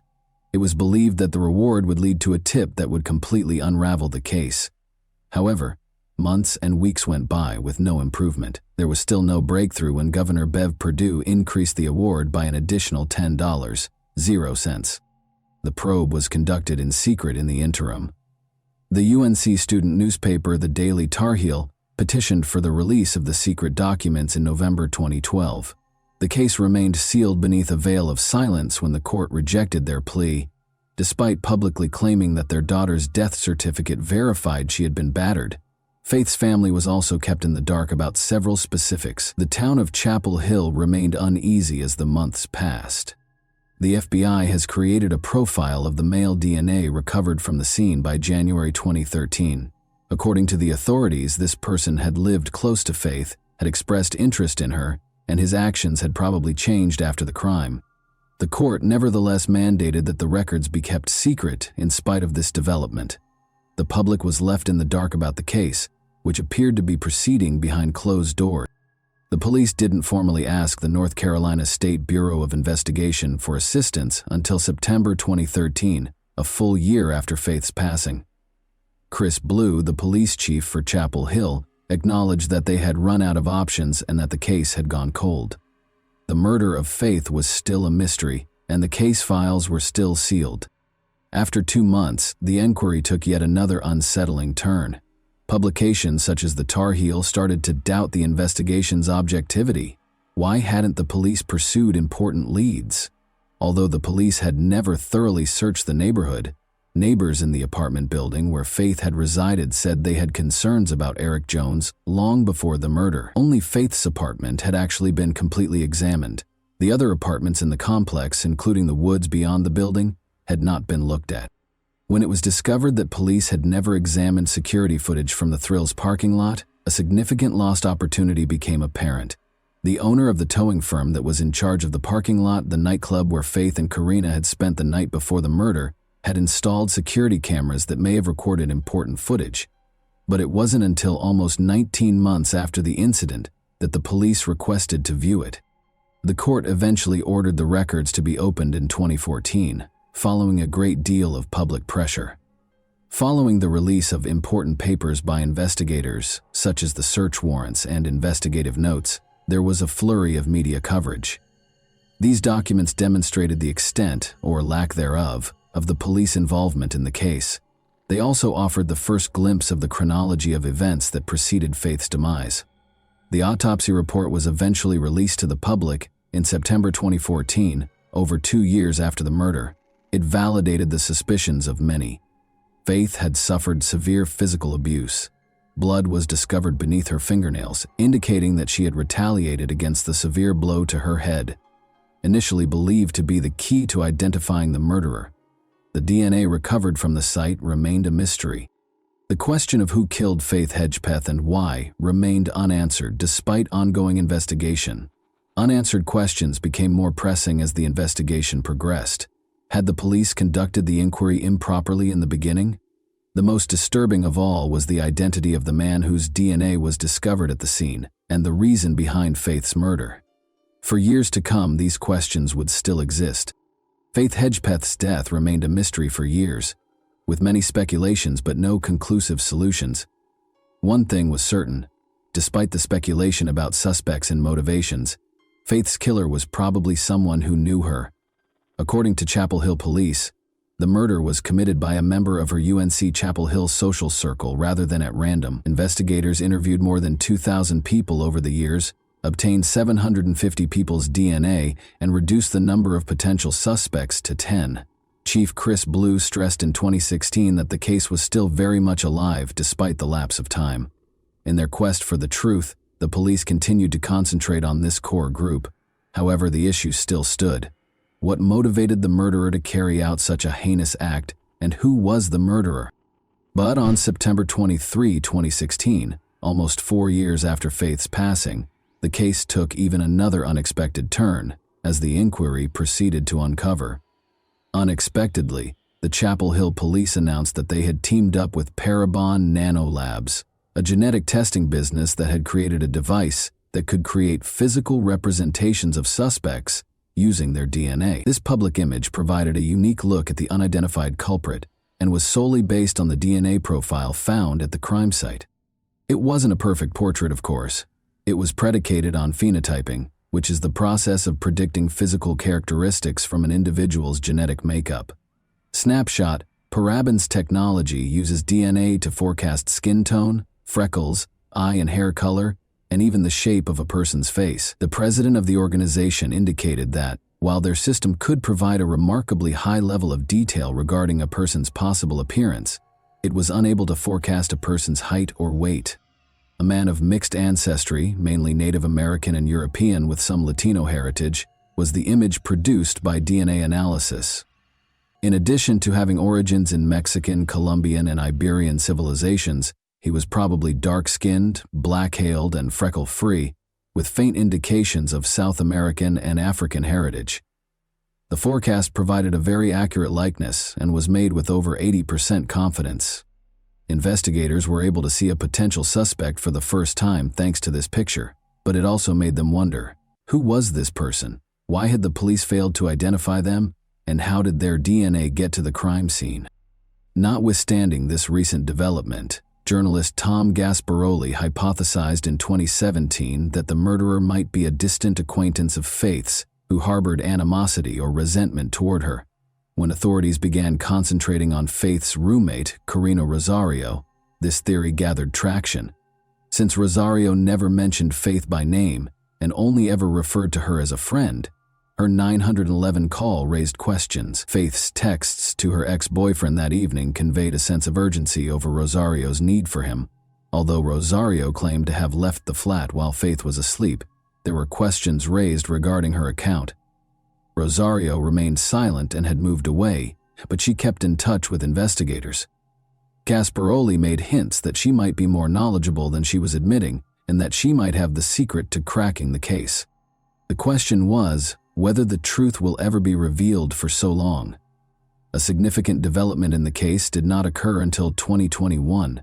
A breakthrough in September 2021 would finally provide resolution after almost 10 years of mystery, but it also sparked new inquiries.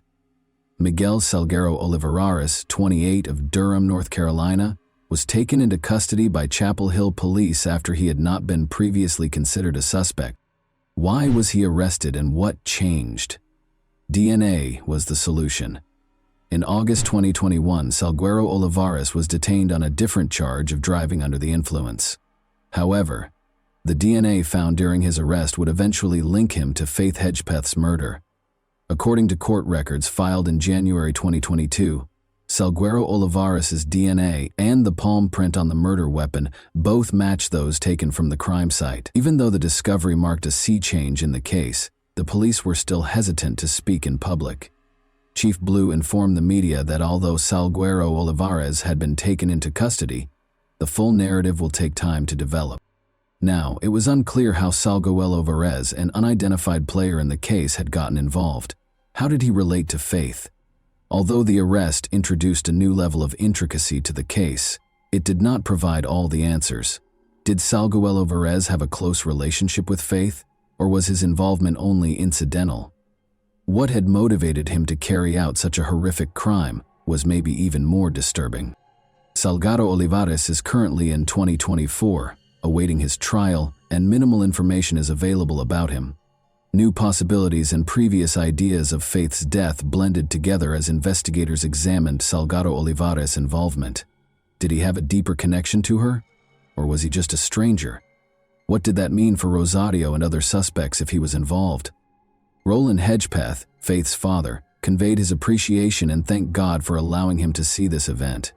Connie Hedgepeth, Faith's mother, assured the public that the truth regarding her daughter's passing will eventually come to light. While Salguero Olivares' arrest provided some clarification, it also sparked other inquiries. After years of research, the case remained mysterious, and the full tale was still unknown as it entered its second decade. Although the arrest didn't end the investigation, it did offer a new dimension and raise questions about whether this was the last piece, or merely a new development in an ongoing mystery. And that wraps up today's chilling story. If you enjoyed this video, don't forget to like and subscribe so you never miss a new upload. Also, let me know in the comments, what part of this story shocked you the most? Thank you for watching, and I'll see you in the next video.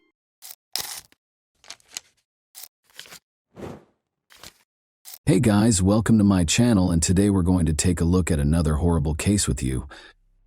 On a typical winter morning in 2006, a young woman disappeared without a trace in the busy city of Orlando, Florida, leaving a lingering sense of unease. The city, which is well known for its tourist attractions and lively neighborhoods, was quickly engulfed in terror as the disappearance of one woman turned into a mystery that would trouble many people for years to come. This is the tale of 24-year-old Jennifer Joyce Kessie, whose abrupt and inexplicable disappearance rocked her friends, family, and the community at large. Kessie had a bright future. Jennifer's fate is still unknown, despite a thorough investigation and a plethora of leads, including an enigmatic sighting of someone throwing a rolled-up carpet into a nearby lake months after she disappeared.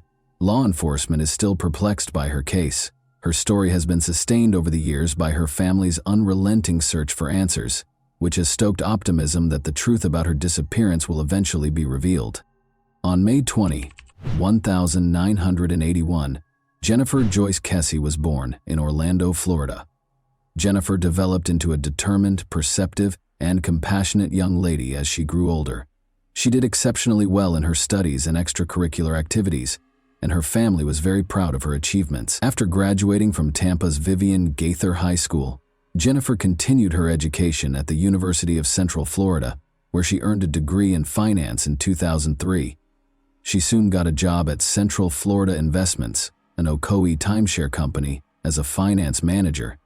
At the age of 24, Jennifer was establishing a prosperous life, living on her own, and looking forward to the future. In order to invest in her future and start a new chapter in her adult life, she had bought a condominium at the Mosaic at Millenia complex in Orlando. Jennifer was a cherished friend, sister, and daughter. She was renowned for having compassion and a cheerful disposition. She was very close to her family, especially her brother Logan and parents Drew and Joyce. Her abrupt disappearance in January 2006 left her family and friends bewildered and devastated, as they had always been there for her. Jennifer had a typical workday at Central Florida Investments on January 23, 2006. Around 6 o'clock in the evening, she left work, called her father, and then talked to her boyfriend. They talked about her recent trip, a brief getaway she had taken with him that had been a welcome diversion from her hectic life. The last verified conversation anyone had with Jennifer was during this call. Her boyfriend was worried when he did not receive his regular call on January 24, because she had a habit of calling him every morning. Her employer called her family when she failed to show up for work, and the morning passed without any communication from her. Since Jennifer was regarded as trustworthy and accountable, her family was aware that something was amiss. In the hopes that she would be there or that they would discover some clue as to her whereabouts, her parents drove to her condo. Jennifer's condo showed no signs of forced entry when they got there. It appeared from the scene inside that she had begun her morning as usual. Her towel was still wet, and her work clothes were neatly laid out, so there was proof that she had showered, dressed, and gotten ready for work. But she was nowhere to be found. There were no obvious signs of a struggle, and nothing seemed out of place. On January 26, 2006, 2 days after Jennifer Kesse disappeared, a big lead surfaced that gave some hope. Only a mile from her own condo, her black 2006 Chevy Malibu was found abandoned at the Huntington on the Green apartment complex. Although the car had been abandoned in a parking lot, no one was immediately interested in finding it. It was the video that the complex's security cameras had recorded. The video showed someone parking Jennifer's car, quietly exiting and leaving. But the video quality was so bad that it didn't provide many hints. Any identifying physical features were blurred, and the figure's face was hidden. Although it was evident that the person was male, the video offered no specific information regarding the person's height, physique, or attire.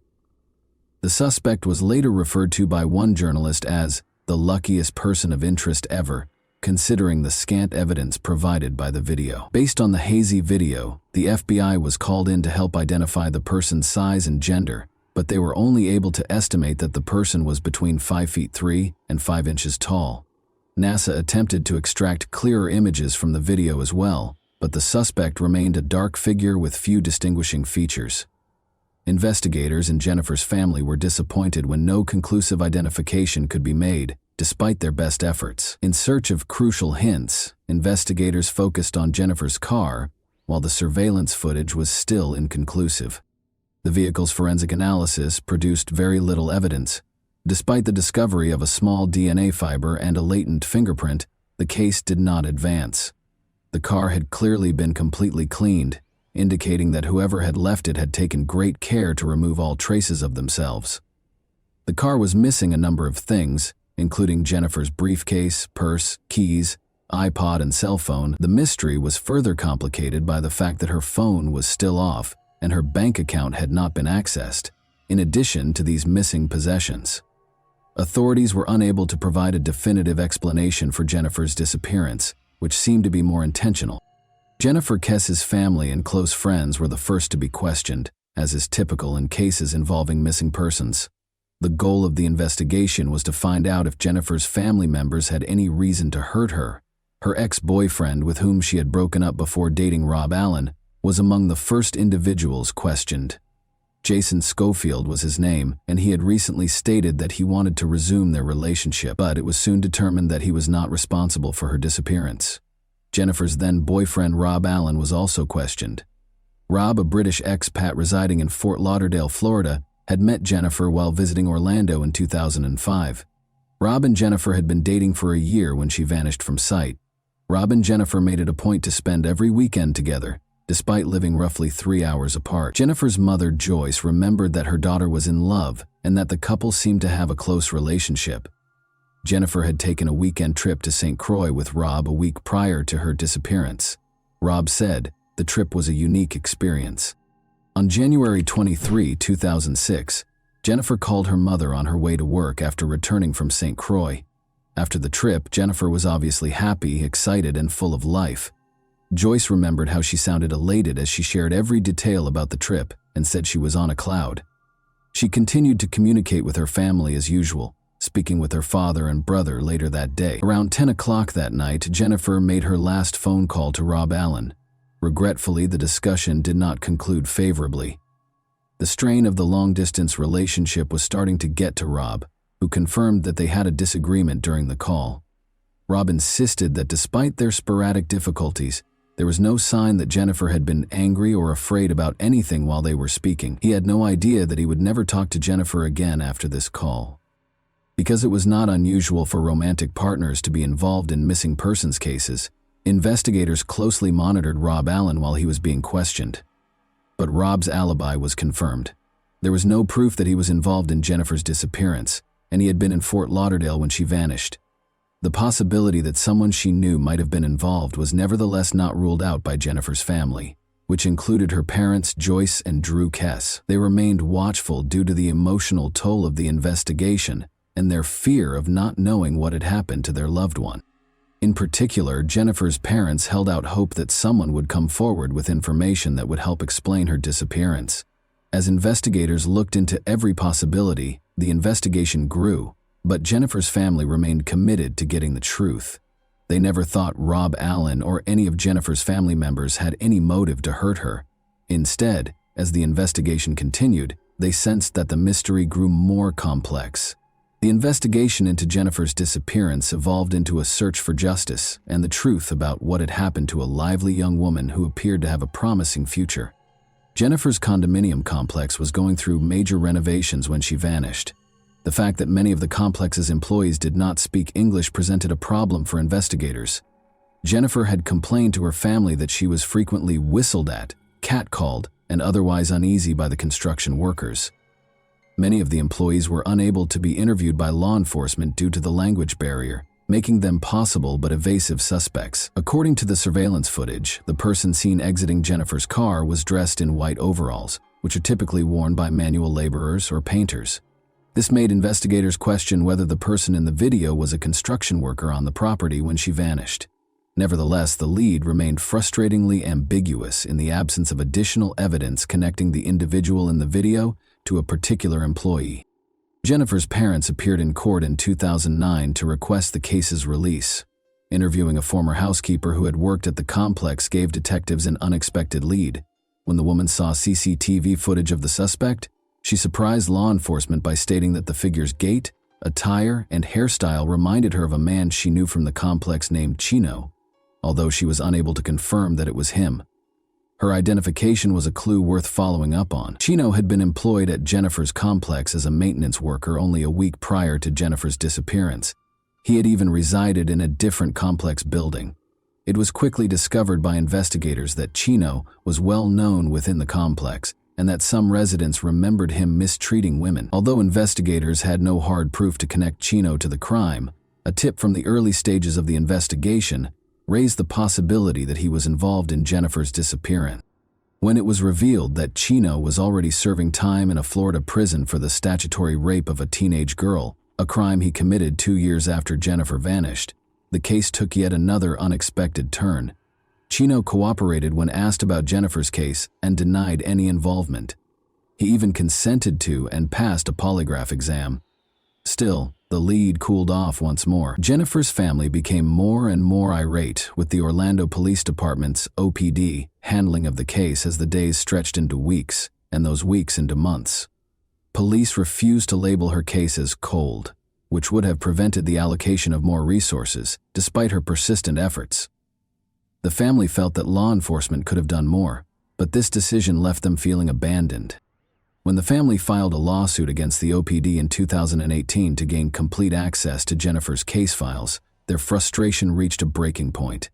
The Kesse family was granted access to more than 600 pages of documents and hours of audio and video recordings following a grueling legal battle.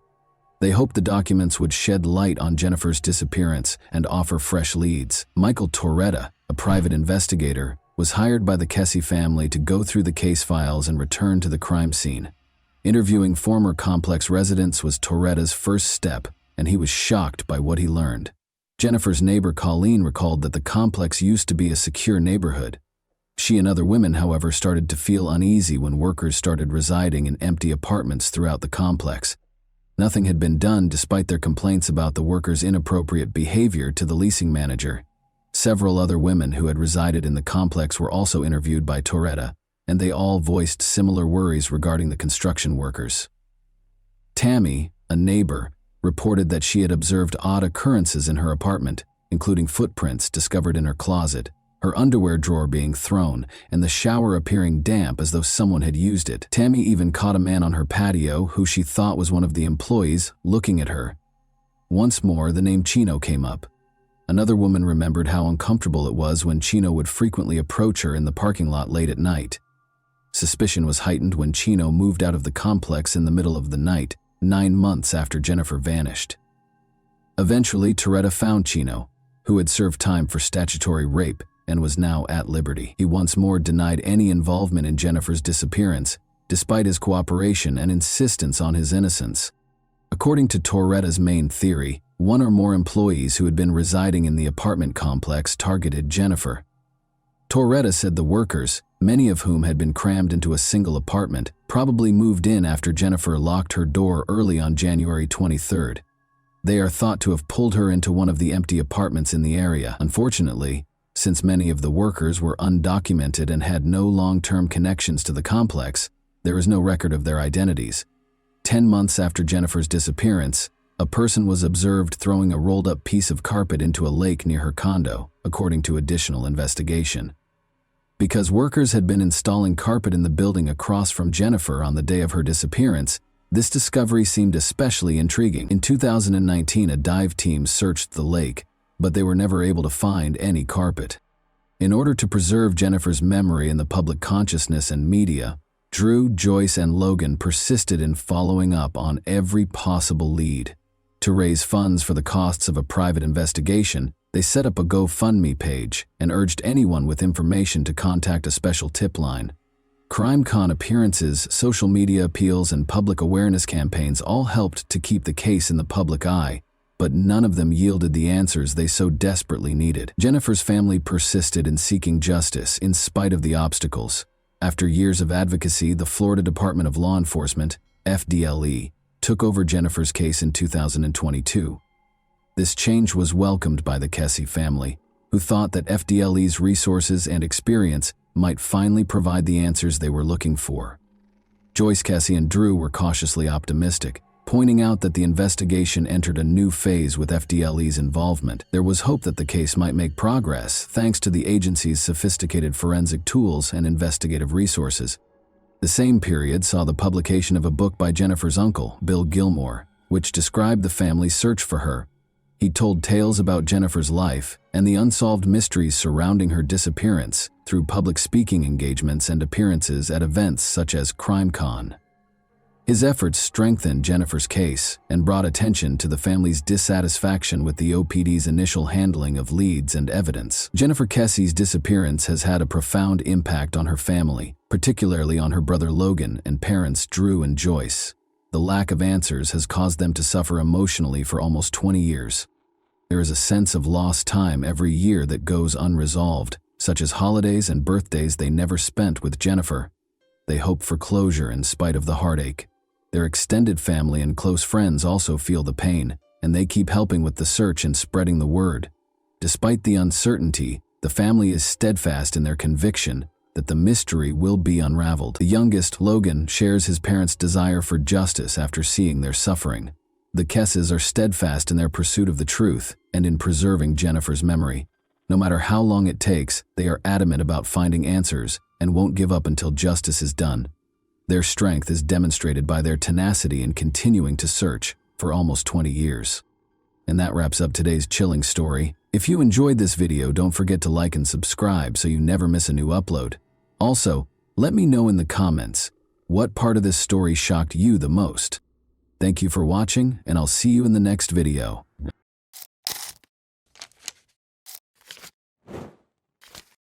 Hey guys, welcome to my channel, and today we're going to take a look at another horrible case with you. Have you ever pondered the lengths people will go to in pursuit of love? However, what if that love turns out to be something else? What if everything you see is a carefully constructed web of deception and manipulation, and the protagonist of this tale is enmeshed in his own fantasies? The multi-millionaire from Wales, who appeared to have it all, ended up trapped in his own delusions, which caused him to let his life descend into a nightmare and bring down those around him. There are no simple solutions in this tale, and you'll be astounded to see how deeply feelings and passions drove events to a terrible conclusion. The Welsh tycoon and multimillionaire Peter Morgan, who was once at the pinnacle of his success and had unimaginable fortune, was suddenly on the verge of catastrophe. Pay great attention to every detail, because there is significantly less truth to this story than you might imagine. His life, which appeared to be full of wealth and perfect harmony, concealed behind its facade the darkness that frequently engulfs people going through a midlife crisis. A crisis that upends routine and forces a person to grasp at the opportunities they lost in their youth, ultimately leading them down a perilous path. This tale opens on a peaceful Welsh morning, in the traditional way that it was used as a haven for those looking for comfort behind its fortified walls. One woman admitted that her lover, who had previously made her happy, had turned into nothing more than a source of annoyance as they sat on a sofa in a hut nestled in the thick forest, revealing their secrets. She was about to make a choice that would alter everything. A man, meanwhile, was sitting at his house miles away, gripping his cell phone. His trembling fingers seemed to be an attempt to cling to what little tranquility he still had. He had heard words that would change his life forever only a moment before. Born in 1962 on a 300-acre farm close to Newport, Peter Morgan has a long history of achievement and wealth. This narrative took place in Wales in 2016. His family was financially secure when he was growing up. He realized early on that his future was predetermined. He would follow in his parents' footsteps and become a farmer. Even yet, Peter displayed characteristics of entitlement and disinterest in learning. He had a simple picture of his life and never dreamed of venturing beyond the known bounds. He left school at the age of 16 to work in the family business, which turned out to be a reliable source of money even though he had no official schooling. For many years, Peter's life was predictable. He married a childhood friend, worked on the farm, and settled down with his 2 kids in the small town of USK. For a while, Peter was content with the security and comfort of family life, but on his 30th birthday, he made the decision to turn his life around. He left the farm to start his own business, which was very profitable, despite not being very exciting. His network of industrial chicken houses began with poultry barns. The business prospered, and Peter sold it for 7 figures by the time he was 40. This turned out to be a pivotal moment in his life. Although the midlife crisis arrived subtly, its consequences were severe and swift. It seemed as though Peter had suddenly changed from a reasonable businessman to a man who was driven to experience life in all its ferocity and disorder.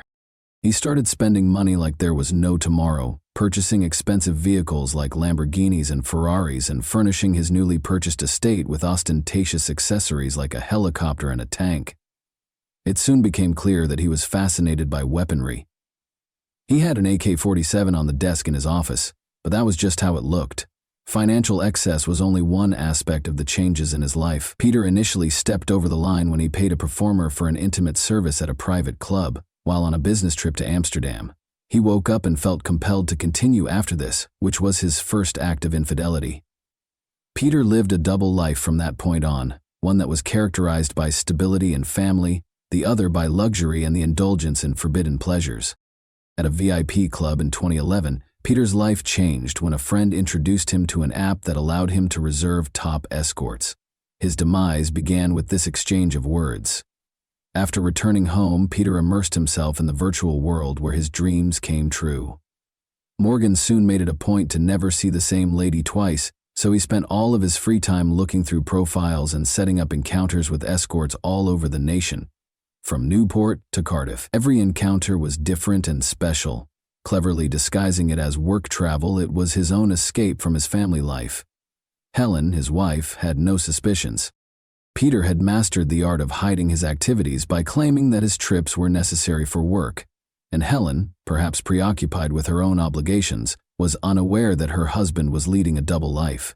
In the year 2000, everything changed.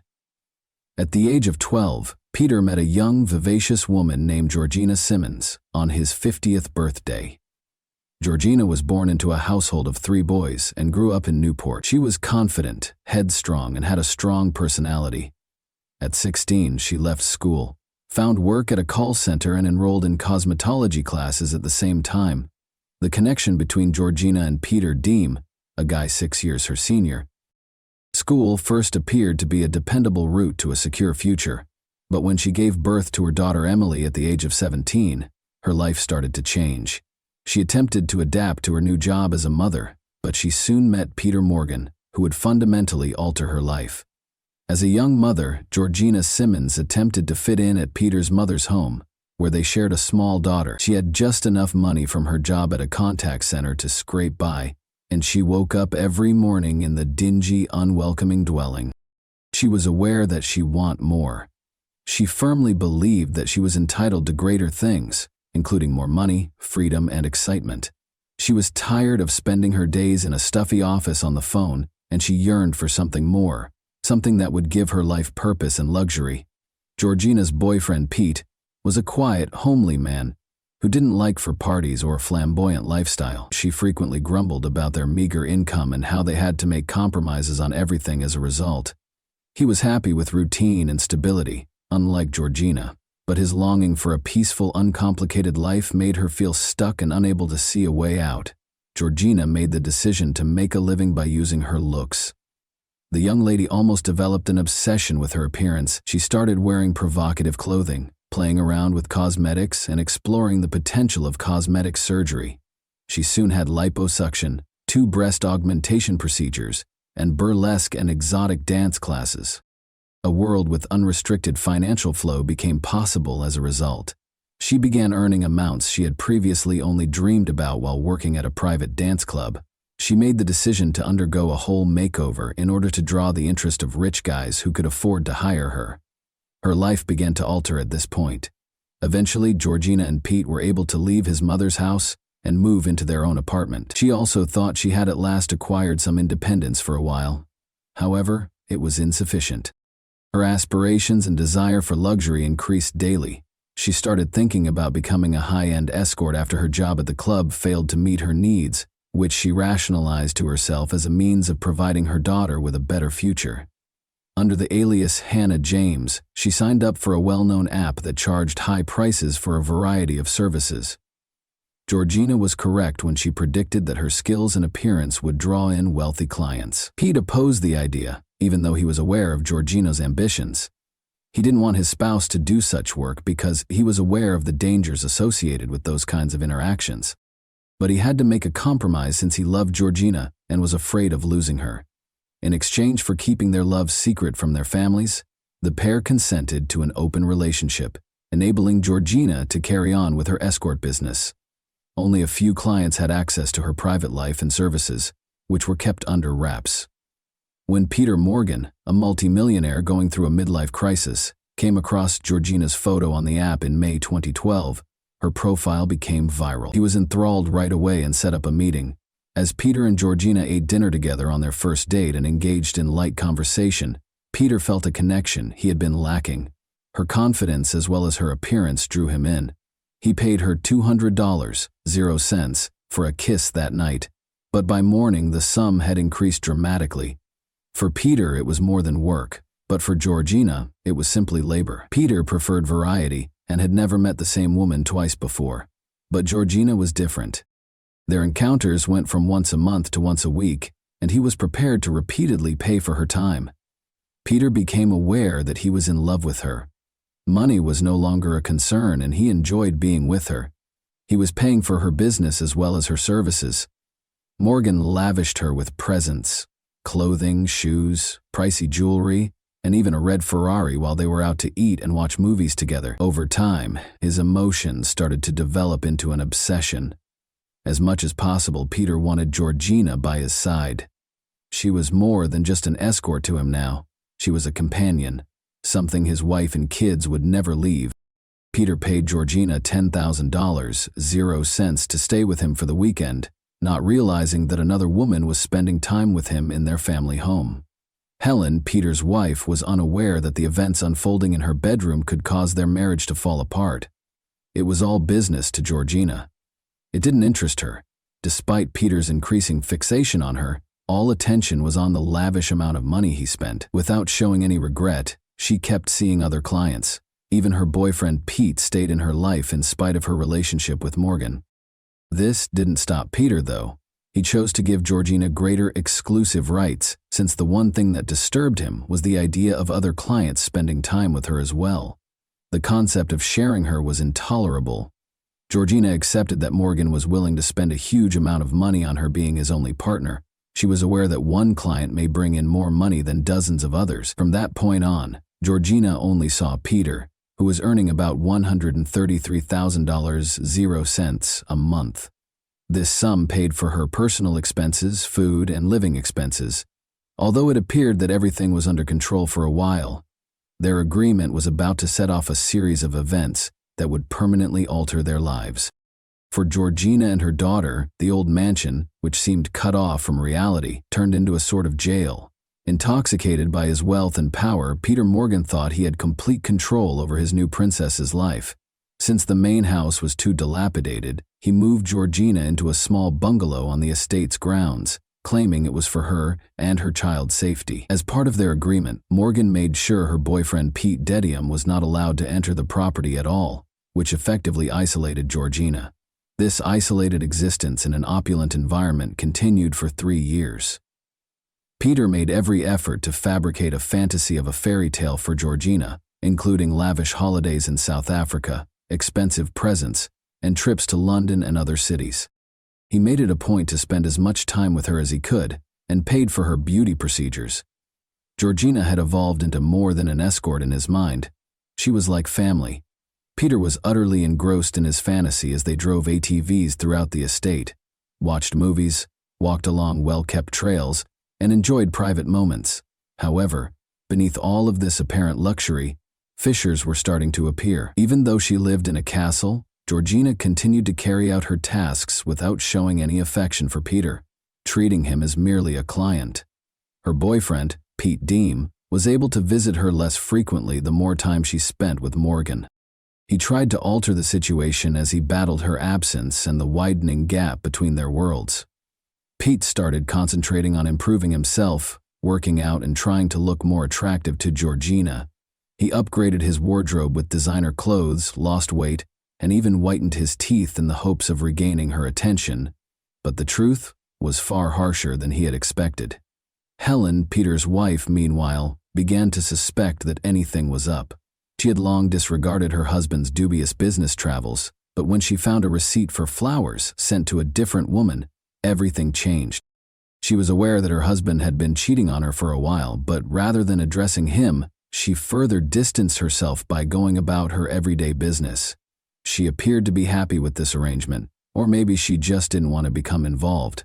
Georgina started calling her lovers Rich Pete and Poor Pete at the same time, obviously preferring the former. Pete was humiliated by this moniker, which made him feel even less successful. Despite being surrounded by luxury, life in the castle remained detached from the outside world.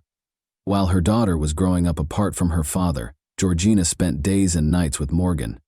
Her relationship with Pete disintegrated totally during this time, but Georgina remained unconcerned, seeing Morgan only as a source of money. Peter paid extra costs, totaling thousands of dollars for each session with Georgina. This made it possible for Georgina to continue living a luxury lifestyle. She began inviting other ladies into the castle to keep things interesting, and Peter enjoyed the extra thrill this brought. Though he insisted that she continue to be his primary companion, he frequently asked Georgina to meet new ladies since he enjoyed these scenarios. Peter once invited Georgina and one of her escort pals to his family home while his wife and children were on vacation. They spent the evening having a good time in the marital bedroom. Morgan, however, desired more. In order to fulfill his dream of a trio consisting of his wife Georgina and himself, he asked one of the women to wear Helen's clothing. He was aware that Helen would never consent to such a situation in practice, but it didn't stop him at the time. Peter was unaware that Georgina was recording everything as his fantasy came to life. She captured every moment of the night, from her friend changing into Peter's wife's clothes to everything that happened in the bedroom. Later on, the sequence of events would be significantly influenced by this footage. While the affair went on, Morgan's life started to fall apart. Pete Deem, Georgina's first boyfriend, had had enough. The fact that his partner was spending more time with Morgan than with him and their daughter was becoming intolerable to him. The first breach in Georgina's existence came When he made the decision to break up with her, Helen found out shortly after Peter's wife did. When she unintentionally discovered texts between her husband and Georgina, she realized how serious the infidelity was and made the decision to cease ignoring it. Helen would no longer listen to Peter's explanations, even if he was confessing everything. She demanded a sizable portion of their assets when she filed for divorce. In a short period of time, Georgina experienced two catastrophes that she was unable to recover from. The first was when her father committed suicide in the middle of 2015. She was totally devastated by the incident, and before she could move past that loss, she experienced yet another catastrophe. After their split, her ex-boyfriend Pete Deem also committed suicide because he was unable to handle living without Georgina and their daughter, and had fallen into a deep melancholy. He was discovered hanging in a wooded area in November 2015. The last straw was these incidents. Georgina, who was once powerful and self-assured, plunged into a deep sadness. Alcohol and illegal drugs became her friends. She was drawn into a darkness that seemed unbreakable as her life began to fall apart because she was unable to cope with the loss and the suffering. As time went on, Peter and Georgina's friendship soured. She ignored his efforts to maintain their relationship and started to coldly separate herself. In her heart, Georgina held him accountable for her ex-partner Pete's passing. She believed that he was the one who had destroyed her life, so she turned to another man, a longtime friend she had known for years, for solace. Their relationship began to develop as she felt liberated from pressure and control in his company.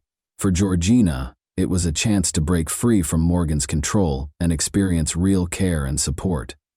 But this new man's presence made me quite uneasy. Georgina was considered his property by Peter Morgan, who refused to let her spend time with anyone else. Over time, it became increasingly clear that Peter considered her as his property, since he was often reminding her of the money he had invested in her life, supporting her and her kid, and that, in his opinion, gave him the right to control her. She grew more rebellious the more he attempted to manipulate her. Every time they went to an event together, Georgina stopped putting up with his allegations and demands. She publicly humiliated him and made him feel unworthy without hesitation. Her fiery and unyielding nature was suddenly working against him. Her actions grew more damaging. As Georgina's use of mind-altering substances increased and Child Protective Services learned of her unhealthy lifestyle, she further plunged into a world of illegal drugs and alcohol in an effort to dull the agony of her losses and failures. Concerned about Georgina's suitability as a mother to her daughter Emily, authorities opened an investigation. Simmons' initial response upon learning of the investigation was to place the blame on Peter. She was certain that in order to exert more control over her life, he had notified social services. Even though there was no proof that Morgan was involved, Georgina would not hear any justifications. She believed that he was to blame for all of her bad luck, so she chose to speak with him directly, which led to a heated argument. This controversy turned into the pinnacle of their escalating hostility. Peter, a man accustomed to dominance, was unable to release her. In order to keep tabs on Georgina's every action, he started spying on her. Making use of his access to the estate, he placed listening devices in the cottage, where Georgina resided. Since each device had a SIM card, he was able to make calls and listen in on what was going on in the room when he was at home. Every day, Peter would connect to the gadgets and listen in on her discussions. This concern with surveillance turned into a full-fledged obsession. To find out if Georgina was cheating on him or scheming against him, he would call the devices up to 10 times a day and listen to recordings for hours. Over 2 months went by, and the majority of the talks Peter overheard were routine, including small talk with friends and conversations with her daughter. But all that changed on January 10, 2016. George had a close friend over that day, and when Peter called to listen, the conversation changed. Georgina was venting about him, and he heard it. She said that although she felt stuck because of Peter's financial support, her life with him had turned into a nightmare. She acknowledged feeling like a prisoner in the estate, and resented him for bringing child services into her life. Thankfully, Georgia was not in danger of losing custody of her daughter because the child services investigation was over. She did not, however, intend to inform Morgan of this result. She understood that she could take advantage of his emotions to further exploit him and obtain more money. Georgina was aware that the possibility of losing her daughter was a potent instrument for manipulating Peter, and she was determined to take use of it in order to obtain as much as possible. However, she had a more ambitious plan. Peter heard Georgina candidly inform her friend that she planned to deceive him into signing the bungalow to her before permanently severing their relationship. The compromising video footage of the night they spent together with her friend, who had disguised up in Peter's wife's clothes, was another weapon she had at her disposal. By threatening to show the video to Morgan's ex-wife and daughters, she intended to blackmail him. Peter heard her plan and knew that everything depended on it. He realized that Georgina's goal was to ruin his life by taking advantage of his weaknesses. His whole universe seemed to be crumbling under him at that very moment.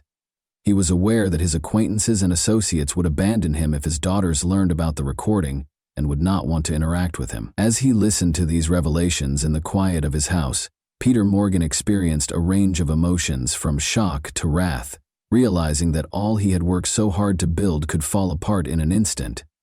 The fact that the lady he trusted was planning such a betrayal astounded him. Her remarks minimized all that he had done for her, exposing their relationship as a figment of her imagination in which he was only a puppet. After barely surviving the night on January 11, Peter started to carefully consider every stage of his revenge plan in an effort to take back control of his life. His phone's search history revealed his plans the very next day. He was researching everything he may require to carry out his scheme. Peter Morgan bought rope, rubber gloves, plastic bags, and zip ties from a hardware store on January 12. He made a beeline for the house where Georgina resided as soon as he got back to the estate.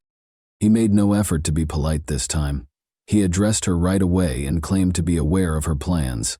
He made it plain that he would not permit things to go in that manner and accused her of blackmail. In a last-ditch effort to retain her, Peter promised her everything, including marriage and a portion of his fortune. As he tossed a stack of cash at her feet, he even proposed to get a life insurance policy, designating her as the beneficiary and guaranteeing her $1 million in the event that he passed away. However, she ruthlessly turned him down rather than accepting his offer. Peter became blindly angry after hearing her hateful and disdainful remarks. His goal was to scare her, so he grabbed the rope and looped it around her neck in an attempt to intimidate her. His intentions changed, though, when Georgina threatened to cover all costs. An act of brutality was the result of all the rage, frustration, and disappointment that were inside of him. Peter closed his eyes, tightened the rope, and kept going until her respiration ceased. Peter felt nothing but emptiness when Georgina Simon's life passed away. He wrapped her body in plastic, secured her ankles and wrists with zip ties, and put on the rubber gloves. Then, believing that no one would discover her there, he took her to an old family home where his family had resided. He concealed her in an outbuilding. However, his recklessness and haste proved to be his downfall. Every action was recorded by the security cameras he had personally placed, and authorities were able to follow Georgina's whereabouts thanks to her cell phone, which he neglected to switch off. Georgina's friends and acquaintances were worried when she failed to arrive to pick up her kid from school. When her absence became evident in the evening, the police promptly began searching. Morgan, attempting to stick to his story, emerged as the prime suspect. He stated that she had asked him to go when he saw her around noon. Peter tried to claim that he seized Georgina's phone to shield her from dangerous substances, but the police soon discovered that he was lying under pressure from detectives. He was brought to the station for more interrogation, nevertheless, because his account was not credible. A few hours later, he sobbed and admitted to Georgina's killing, saying he had been driven to the brink. He tried to defend his behavior by claiming that he had given her everything in the hopes of preserving their relationship, but all he received in return was dishonesty and threats. Peter Morgan's trial garnered a lot of media attention. He later attempted to argue for a lighter sentence despite his confession, pointing to emotional and mental health problems. An attempt was made to reduce the accusation to manslaughter by distress, but in the end, the evidence, including his own confession and the surveillance footage, was so strong that Peter Morgan was given a life sentence, with the chance of release after at least 25 years. This is where I want to take a moment to address every one of you directly. There is more to this story than a detective story or a criminal report. It's a tragedy that exposes the frailty and preoccupation of people. Attachment was mistaken for ownership by Peter Morgan, a man who yearned for acceptance and love. He ultimately fell prey to his own illusion that he could purchase a relationship with money. Motivated by her aspirations and the wish to provide her daughter with a brighter future, Georgina was unable to stop and became entangled in a game that ultimately led to catastrophe. Little Emily, who lost both her parents, is maybe the most sorrowful character in this story. She fell prey to adult games where she had no reason to worry about the future. Remember that if you own up to your faults early on and refrain from basing your pleasure on deception and power, you can always find a way out of even the most dramatic and challenging circumstances. And that wraps up today's chilling story. If you enjoyed this video, don't forget to like and subscribe so you never miss a new upload. Also, let me know in the comments, what part of this story shocked you the most? Thank you for watching, and I'll see you in the next video.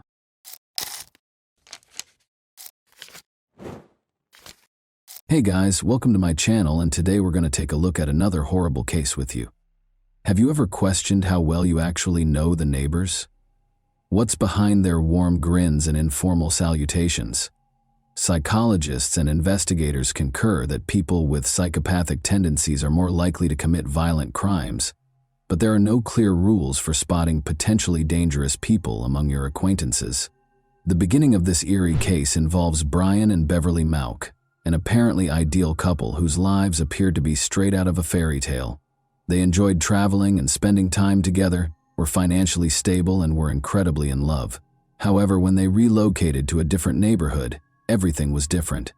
Beverly and Brian were found dead in their house shortly after they had moved in. Investigators were immediately directed to a nearby residence by blood evidence found at the scene. Even the most experienced detectives were taken aback by the motivation behind this heinous act. Brian and Beverly Mauck's love story. At a party hosted by a mutual friend in the spring of 2001, Brian and Beverly first crossed paths. They were both college students at the time, but it was obvious they had discovered something unique as soon as their eyes met. They were inseparable after their initial mutual admiration swiftly developed into a strong bond. The couple visited each other's families in turn that summer, introducing their partners to their parents and being forthright about their sincere intentions. The relationship was immediately approved by both families, who noted how well the two complemented one another. From an early age, Beverly and Brian had been active and daring. They were never satisfied to remain motionless for long and thrived on sports, thrills, and novel experiences. Beverly was a gifted athlete who loved learning new languages, played guitar effortlessly, and was an excellent baseball and track star.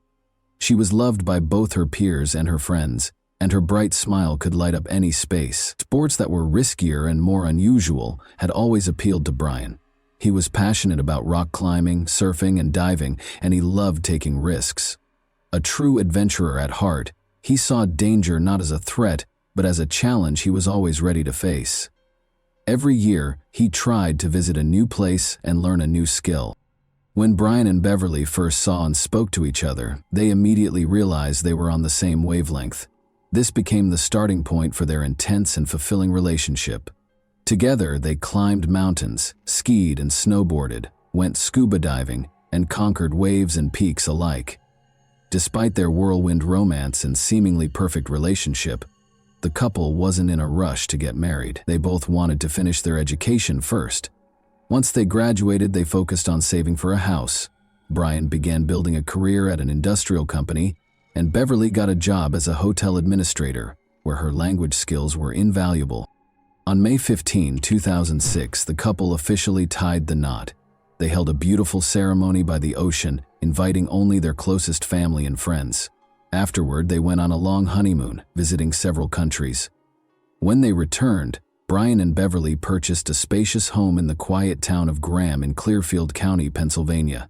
The house was located in a scenic and sparsely populated area near a forest and a river. It was a perfect place to start their family and enjoy a peaceful life. Brian worked as an engineer at a branch of a large industrial company, while Beverly focused on translation work and decided to pursue a second degree. The couple quickly got to know their neighbors and made friends in their new town. Unfortunately, their happy and carefree life didn't last long. A startling incident in a quiet neighborhood. Around 8 a.m. on Saturday, November 17, 2007, Brian's friend Steven showed up at the couple's home. That morning, the two were going fishing. When Steven knocked on the door, no one answered.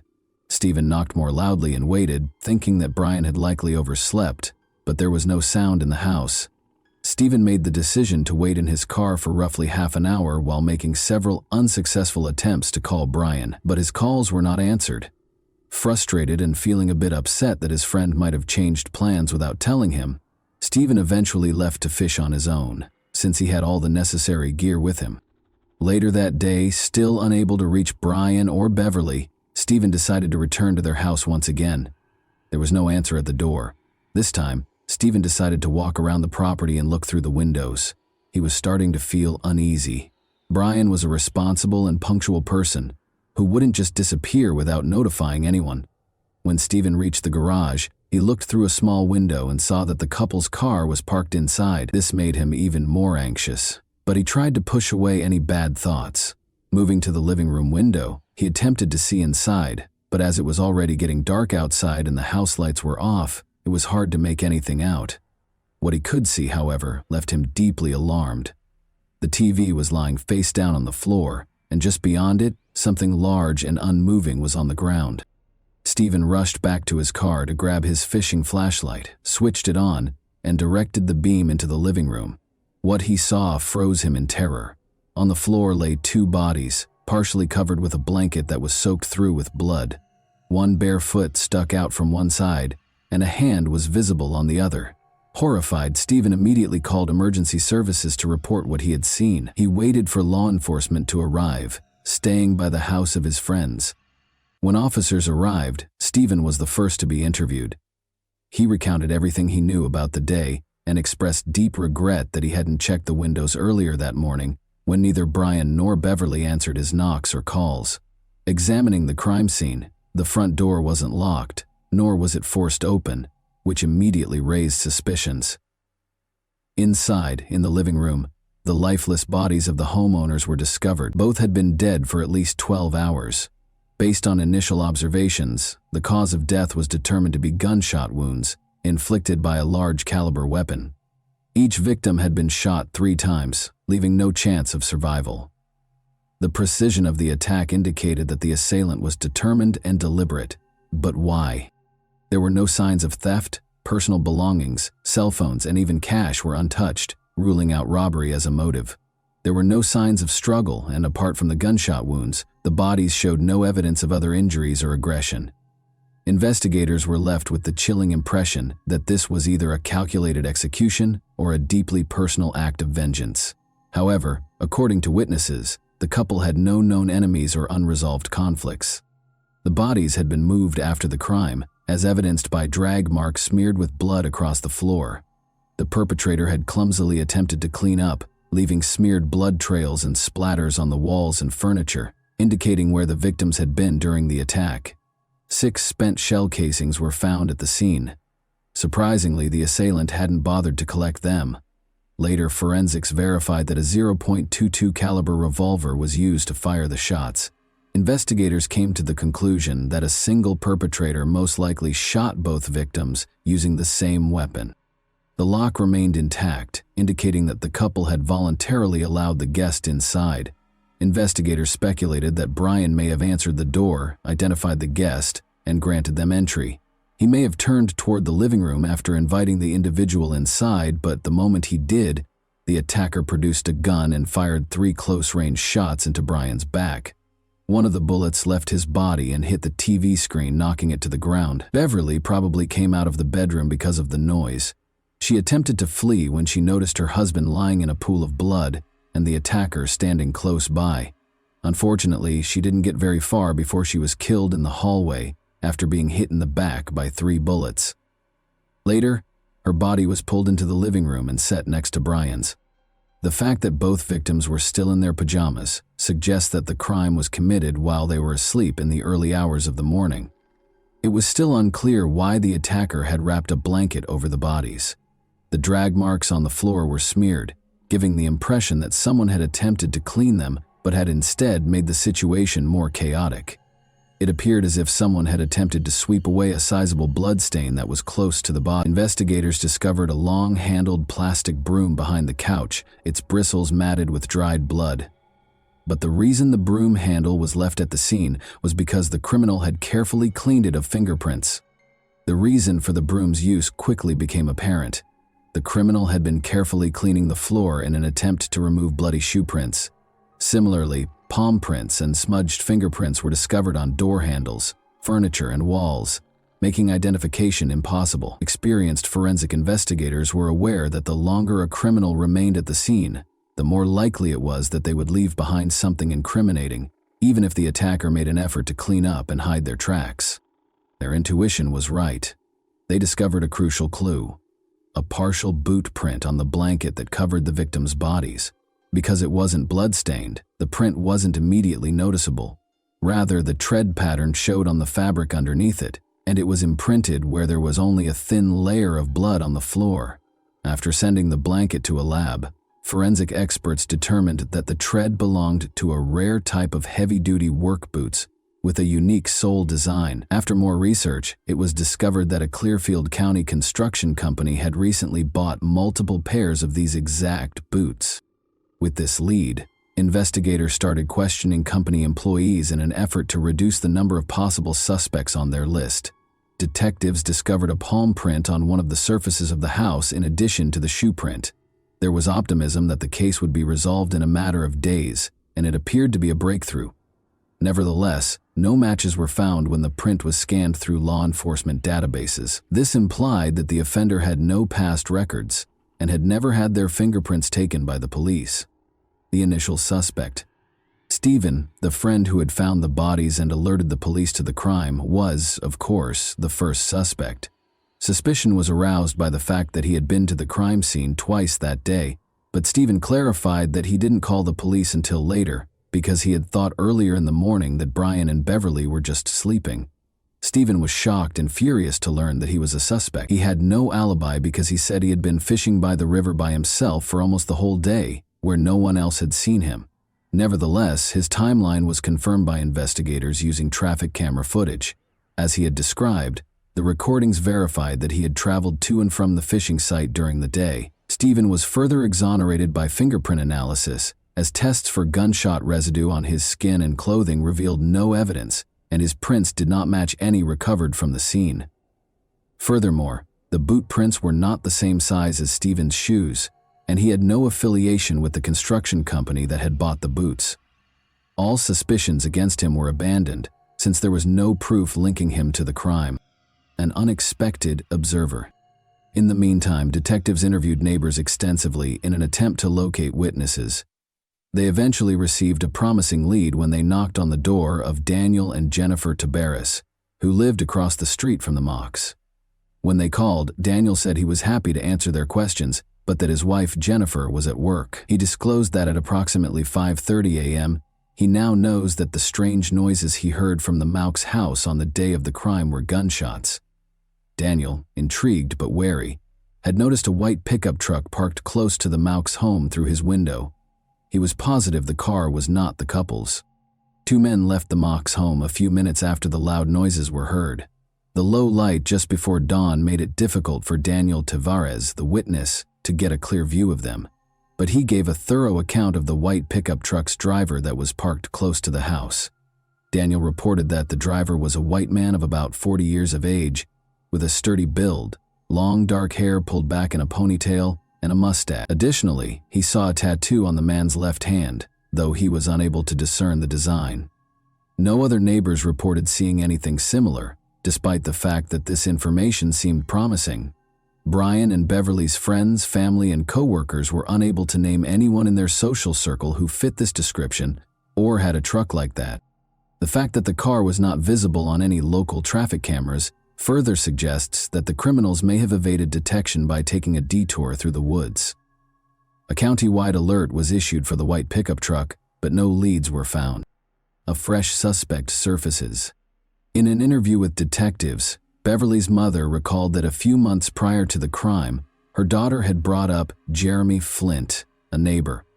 Law enforcement had been keeping an eye on Jeremy, a 22-year-old man, for dealing illegal substances. Other neighbors had made disparaging remarks about him, and his home was notorious for being visited by suspicious people on a regular basis. Because of this, investigators began to think about him as a possible suspect in the heinous double crime. Jeremy wasn't home when the police came to visit him. At first, they believed he might have run away after committing the crime. After interviewing more neighbors, it was discovered that Brian and Beverly had thrown a small party at their house just before the tragedy. Jeremy had unexpectedly arrived, uninvited and under the influence of drugs. His actions were characterized as aggressive by witnesses. He incited arguments, insulted visitors, and harassed a few of the women. He eventually had to leave, but not before promising that the couple would come to regret what they had done. A cell phone and a gun with ammunition that had been kept in a pantry drawer were among the things that Brian and Beverly discovered missing from their house the following day. The couple chose to confront Jeremy because they were positive he was to blame. They visited his home and firmly but politely demanded the return of their belongings, threatening to call the police if they weren't given back. It might have been a risky error to make this rash threat against someone connected to illegal activity. Jeremy refused to return the items and denied stealing anything, but inexplicably the missing items turned up in the couple's backyard the next day. Beverly and Brian were certain that Jeremy had left them there overnight. Even though the incident seemed to be over, Beverly was still uncomfortable. She started urging her husband to think about relocating to a different neighborhood because she was afraid of being home alone. The alibi of Jeremy. When Jeremy eventually made it back to town, he was taken into custody by police to be questioned. He returned the day after the crime, but it soon became apparent that he had been out of town for almost a week. He had spent 6 days with his parents after traveling to another state to see them. He had been out drinking with friends the night of the crime, according to surveillance footage from a bar, and his alibi was supported by multiple witnesses. Furthermore, forensic analysis verified that Jeremy's palm prints and fingerprints did not correspond with those discovered at the scene. Jeremy was ruled out as a suspect because there was no evidence linking him to the crime. Recent advances in the case. The only witness in the case, Daniel Tavares, was contacted again in the hopes that he might remember something new after investigators had exhausted all other suspects and leads. Daniel's story abruptly changed during this follow-up visit. In addition to describing one of the men leaving the house with a scar on his cheek, he claimed to recall specifics about the clothing the criminals were wearing. Daniel had previously mentioned that the men's faces were hidden by hoodies, so this was a startling change. Daniel was asked to identify the window he had been looking through at the time of the incident by a detective. Despite the fact that it was daylight, the detective's analysis of the view revealed that it was still challenging to discern the specifics of a person across the street. It seemed unlikely that Daniel could have seen so much, given that the events had occurred in the early morning twilight. This disparity raised the possibility that Daniel had been lying all along. However, why? Was he personally responsible for the crime? Daniel produced a number of pairs of dress shoes, boots, and sneakers when investigators asked to see his footwear, but none of them matched the footprint discovered at the scene. Detectives began to examine Daniel more closely, however, as his story changed and his actions became more suspicious. A difficult history. The background of Daniel Tavares proved to be extremely disturbing. His life took a bad turn early on. He was born in 1966 as the youngest child in a military family. Daniel's mother took care of him and his 3 older sisters after his parents divorced when he was only 4 years old. Shortly after, his father got married again and showed little concern for his former spouse's kids. Daniel had left school by the 9th grade, started stealing, running away from home, and experimenting with illegal drugs. He was first arrested for robbery when he was 18, but then his estranged father stepped in and helped him get probation instead of going to jail. The father appeared to want to give Daniel another chance, possibly out of guilt. Even so, Daniel kept getting into trouble with the law over the years. He was always given light sentences for his offenses. Daniel's father tried to provide for him after he relocated to Florida in the late 1980s. In addition to trying to help Daniel find stable work, his father funded an expensive treatment program at a private rehabilitation clinic. However, Daniel was caught stealing and dealing drugs once more within 6 months. He was sent back to live with his mother after his father gave up this time. Daniel's dependencies had started to negatively impact his mental health by this time. He received a schizophrenia diagnosis and medication within a year, but Daniel hardly ever took his drugs as prescribed. Rather, he combined them with alcohol, which resulted in violent and hazardous outbursts. A case of violence. During a fight with his mother in July 1991, Daniel snatched up a knife and attacked her, wounding her almost 30 times. At the scene, she passed away. Daniel stated during his trial that he was influenced by voices in his head that told him to kill her. Psychiatrists appointed by the court, however, concluded that Daniel was legally liable because he had been aware of his actions. He received a 20-year prison sentence. Daniel served less time than the entire sentence and was released on parole in 2006. Daniel Tavares started communicating with Jennifer Freitas while incarcerated, and the two eventually fell in love. Jennifer awaited his release and they were married as soon as he was granted parole. Around the same time as the Mauk couple, Daniel moved into her house in Graham, a small town. Daniel broke the conditions of his parole by moving to a different state. He ought to have been taken into custody right away, but a technical glitch and police carelessness kept that from happening. Even after detectives discovered a bloody handprint at the Mauk's crime scene, Daniel managed to avoid detection because his fingerprints were inadvertently deleted from the criminal database. It was as if everything was somehow conspiring in his favor. Daniel briefly worked for a construction company that bought the rare work boots connected to the crime, according to additional investigation, but there was not enough hard evidence for detectives to make an arrest. They had to carefully construct their case so as not to alert Daniel or Jennifer, his possible accomplice. Placing the trap.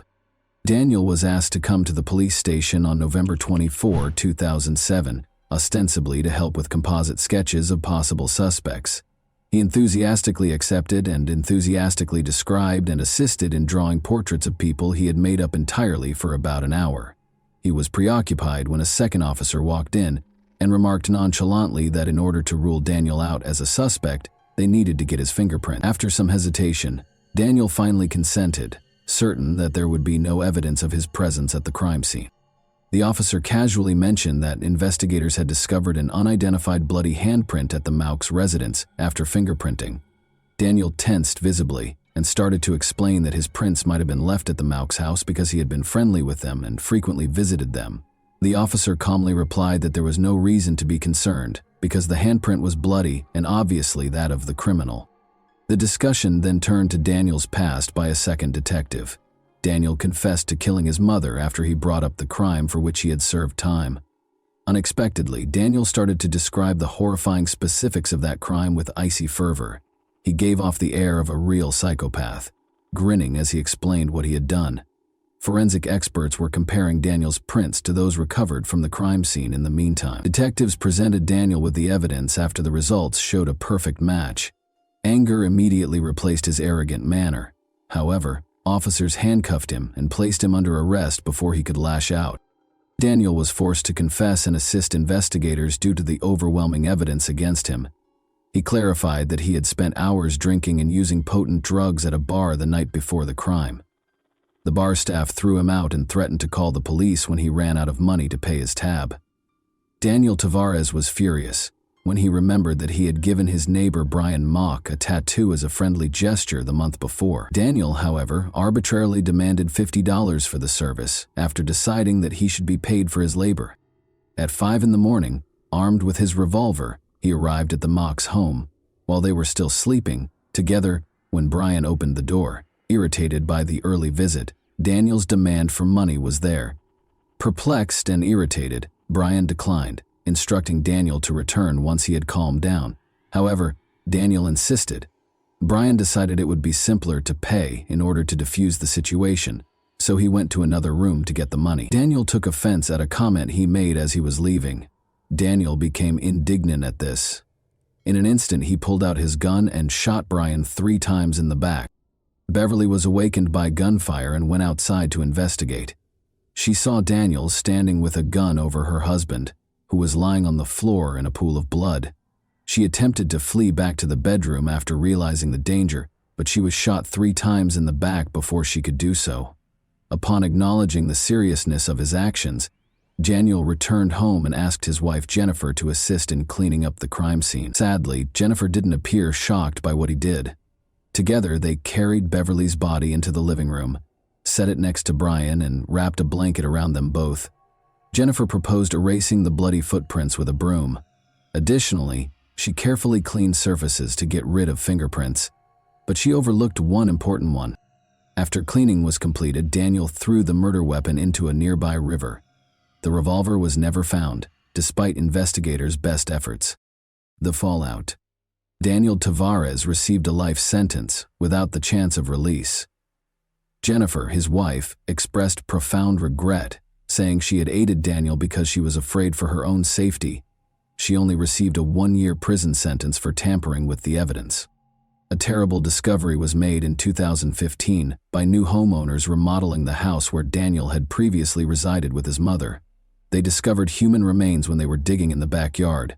The remains were identified by forensic analysis as belonging to a young neighbor who vanished in 1990. Investigators found that Daniel had been attracted to the woman romantically, but had reacted violently and fatally when she turned him down. Her body was interred in his mother's backyard, where it was kept secret for many years. Daniel was given a second life sentence for this offense. And that wraps up today's chilling story.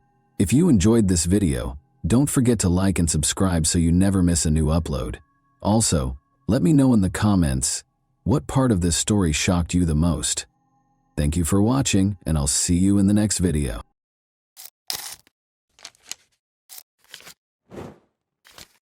Hey guys, welcome to my channel, and today we're going to take a look at another horrible case with you. We will examine 2 cases today that you are most likely unfamiliar with. Both cases occurred in the United States of America, one in Maine and the other in New York City.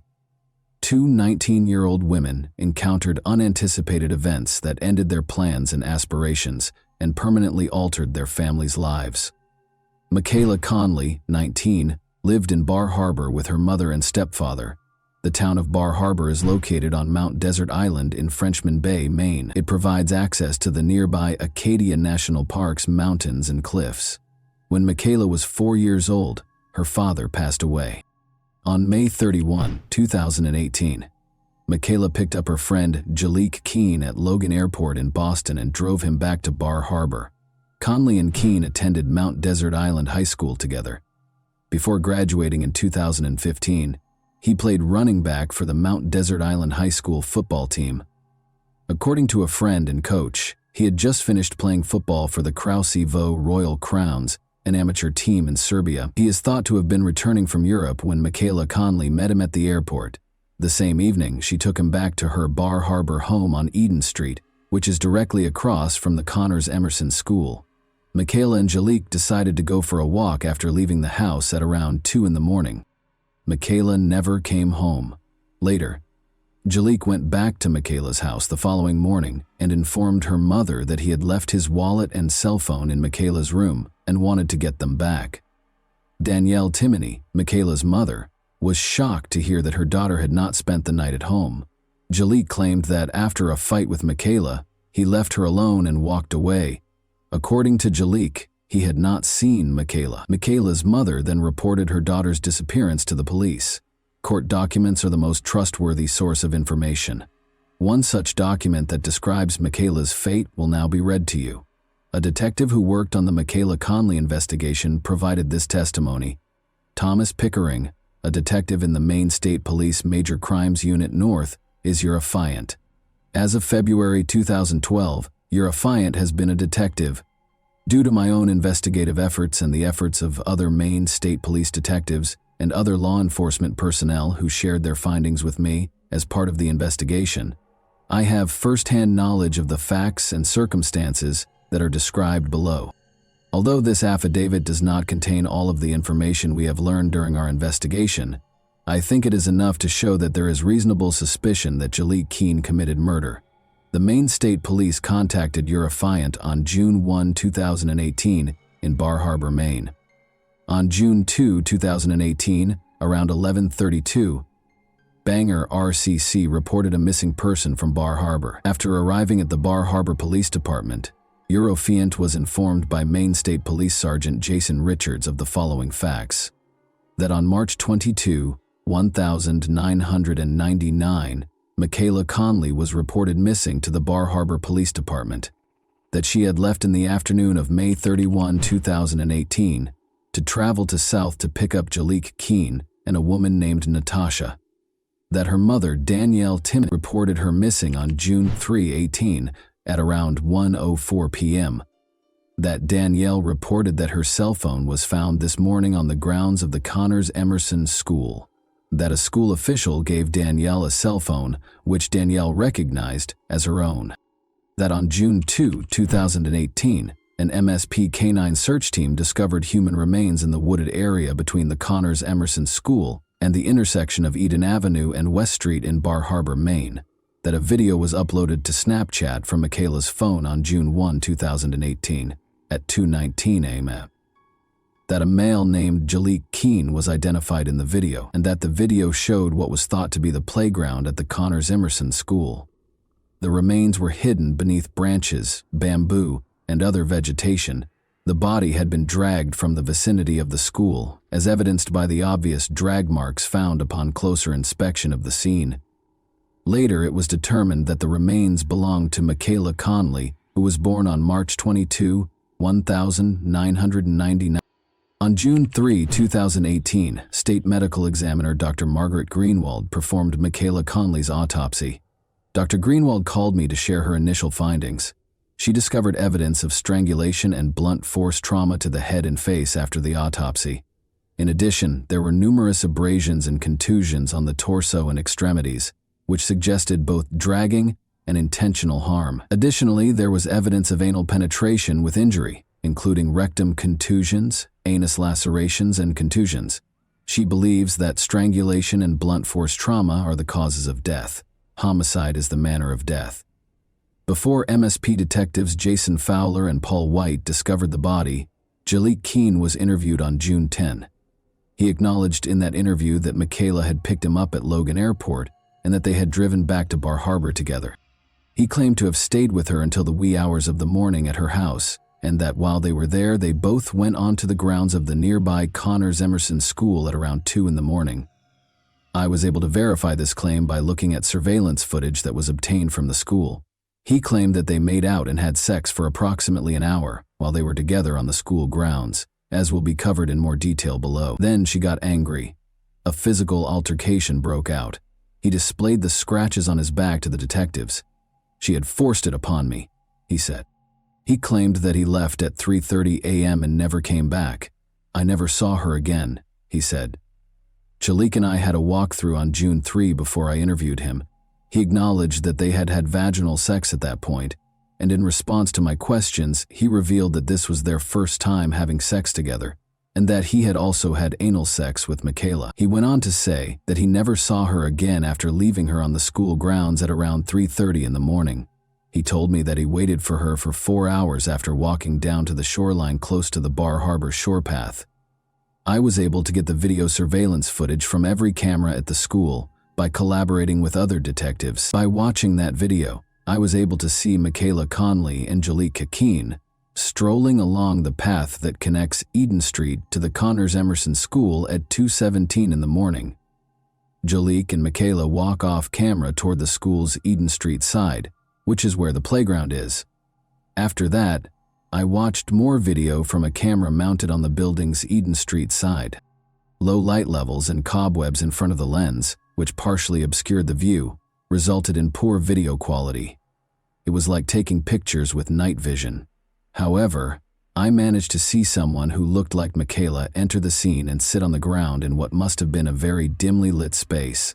Then, at 3:36 a.m., I saw a man who looked like Jaliek approach her side. Following some sort of conversation, he picked her up over his shoulder and left with her while she was kicking her feet. I then looked at more footage from the same camera that was shot at around 7:05 a.m. the following day in full daylight. I saw someone operating a lawnmower, moving in and out of sight. Shortly afterward, I saw Jaliek Keene emerge from behind a line of bushes into the open, carrying an apparently dead Michaela by her wrists, pulling her over his back with her body stretched out on it, and quickly dragging her across the screen in the direction of the location where her body was eventually discovered. Jalik had the same eye-catching tattoo on his left arm that I had previously noticed on the video, and I noticed that he was wearing the same black clothing that he had been wearing when they first arrived on school property. Additionally, when he is interviewed, the video footage blatantly disputes Jalik's assertion that he abandoned Michaela at the school grounds at 3:30 a.m. and never returned. I did not see any other male or female than those mentioned above at any time while I was watching the surveillance tape. Jalik Keene was taken into custody. Despite facing multiple charges, he entered a not guilty plea. About 50 of Conley's family members and friends packed the courtroom for the 2019 trial. A smaller group of Keene's relatives and friends were gathered on the opposite side of the courtroom, wearing black t-shirts featuring a picture of Keene and the words, "We all love you" in large letters. Meg Elam, the prosecutor, told the jury, which consisted of 6 men and 9 women, that on May 31, 2018, Michaela Conley drove Keene and 2 other people back to Bar Harbor after picking them up at Boston's Logan International Airport. Michaela was unaware that she would die within the next 18 hours, Elam reminded the jury. She also mentioned that Michaela Conley's genitalia and under her fingernails contained Keene's DNA. Since Keene was physically stronger than Michaela, she had very little chance of escaping after the police found and inspected her body. According to the website of the West Virginia University sports team, where Keene played collegiate soccer, Michaela was 5 feet 4 inches tall and weighed just 93 pounds.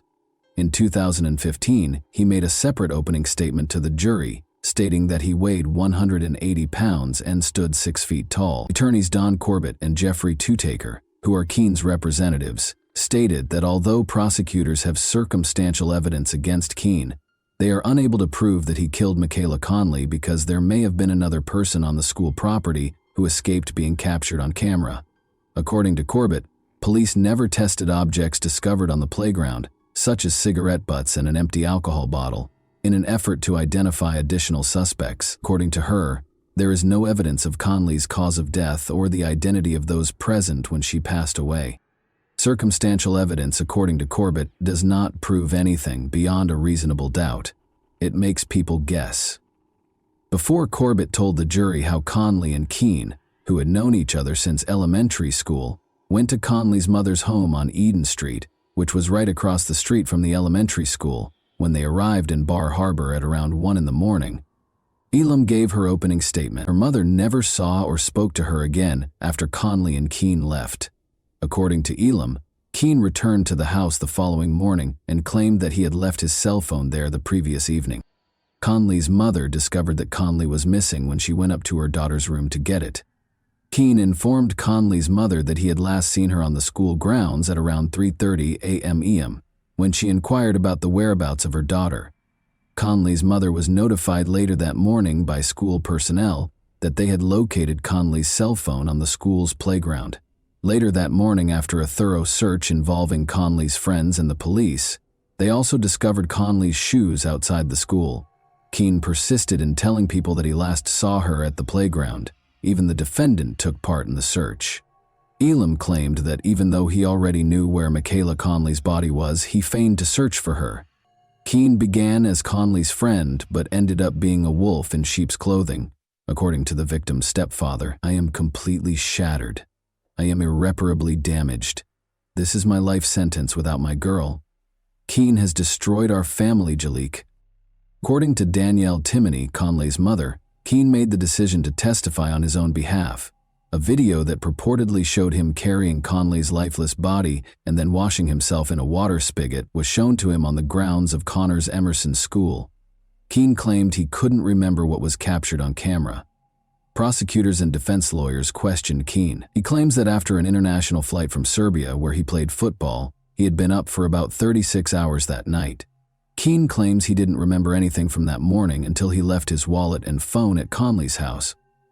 As he spoke for himself, Keene informed Judge Murray that he disagreed with one aspect of the case, stating that although he loved Michaela, he was never in love with her. After that, Keene read a written confession in which he acknowledged that he was responsible for Conley's death and stated that he wanted to exchange his life for hers. He appeared to request the death penalty rather than spend years in prison, saying he would never purposefully hurt any of his friends, but would take a bullet for them. A jury found Keene guilty, but Keene added that no one knows what happened the night Michaela was killed in May 2019. During the sentencing on September 11, the verdict was declared. Despite the video evidence, Judge Murray said it was chilling that Keene refused to accept responsibility for Conley's death. Judge Murray also found it unsettling that Keene could appear to Conley's mother while pretending to care for her daughter, 22-year-old Jaliek, only minutes after killing her. Keene received a sentence of 30 years and 58 years for murder. The two terms will be served simultaneously. The event covered in this video happened in January 2022, specifically in East Harlem, New York City. Cristal Bayron Neves, 19, was employed at Burger King on the night shift. As if sensing trouble, she was scheduled to work another shift on January 8, 2022. Even though Crystal didn't want to go to work, her sense of duty overcame her. The girl showed up for what turned out to be her final shift. North of the Upper East Side, East Harlem, also called Spanish Harlem or El Barrio, is a neighborhood in Upper Manhattan, New York City. It is bordered to the east and north by the East and Harlem Rivers, to the south by 96th Street, and to the west by 5th Avenue. Although it is one of the neighborhoods that are included in Greater Harlem, it is generally not regarded as being a part of Harlem proper. Despite its name, the neighborhood is home to one of New York City's largest Hispanic communities, which is primarily made up of Puerto Ricans, Dominicans, Cubans, and Mexicans. In 2019, Crystal, her mother, and her 14-year-old brother relocated to New York City from Puerto Rico, where they gradually made their home. While their mother, Christy Nieves, found employment and tried her best to provide for her children, Crystal and her brother began attending school. Crystal received her high school diploma in 2021. She started looking for work, but since she lacked any skills, she was compelled to accept a position at East Harlem's Burger King in December 2021. Her home was only a few blocks away from her workplace on 116th Street. Her dreams were not limited to working behind the cash register at a fast food restaurant. Of course, she intended to attend college and pursue a career that would enable her to be eligible for a higher-paying job. But for now, Crystal's dream was a personal vehicle, and she set out to earn the money necessary to purchase it for herself. During her first few days at Burger King, Crystal encountered difficulties. She had to work the night shift because of the way the schedule was set up. Since East Harlem has a long history of social issues, including high crime rates, Crystal was understandably unhappy with the night shifts. She was afraid of the homeless people who would gather in front of the Burger King where she worked at night. Crystal asked her manager to adjust her work schedule after she started to worry about her safety. She requested to start working the day shift on January 14, 2022. As her final night shifts came to an end, Crystal was to start working during the day. She grew less and less excited to go to work. Before leaving the house on the evening of January 8, 2022, Crystal was heading to one of her final night shifts. She told her mother, Christy Nieves, that she was scared of the contingent that gathered there at night, and that was why she didn't want to go to work. But the mother insisted that her daughter must do the right thing. "You have to be responsible," Christy said. "You're already on the schedule, so you must leave." The last time Crystal's mother saw her alive, she left for work. Crystal changed her clothes when she got to work and started working. She worked at a Burger King location that was open 24 hours a day, but there was no security. A man wearing all black entered the building at around 1 in the morning. He had a gun in his hand and a black ski mask covering his face. The first person to obstruct the offender at this time was a patron who was seated at a table within the establishment. The handle of the gun struck him in the head.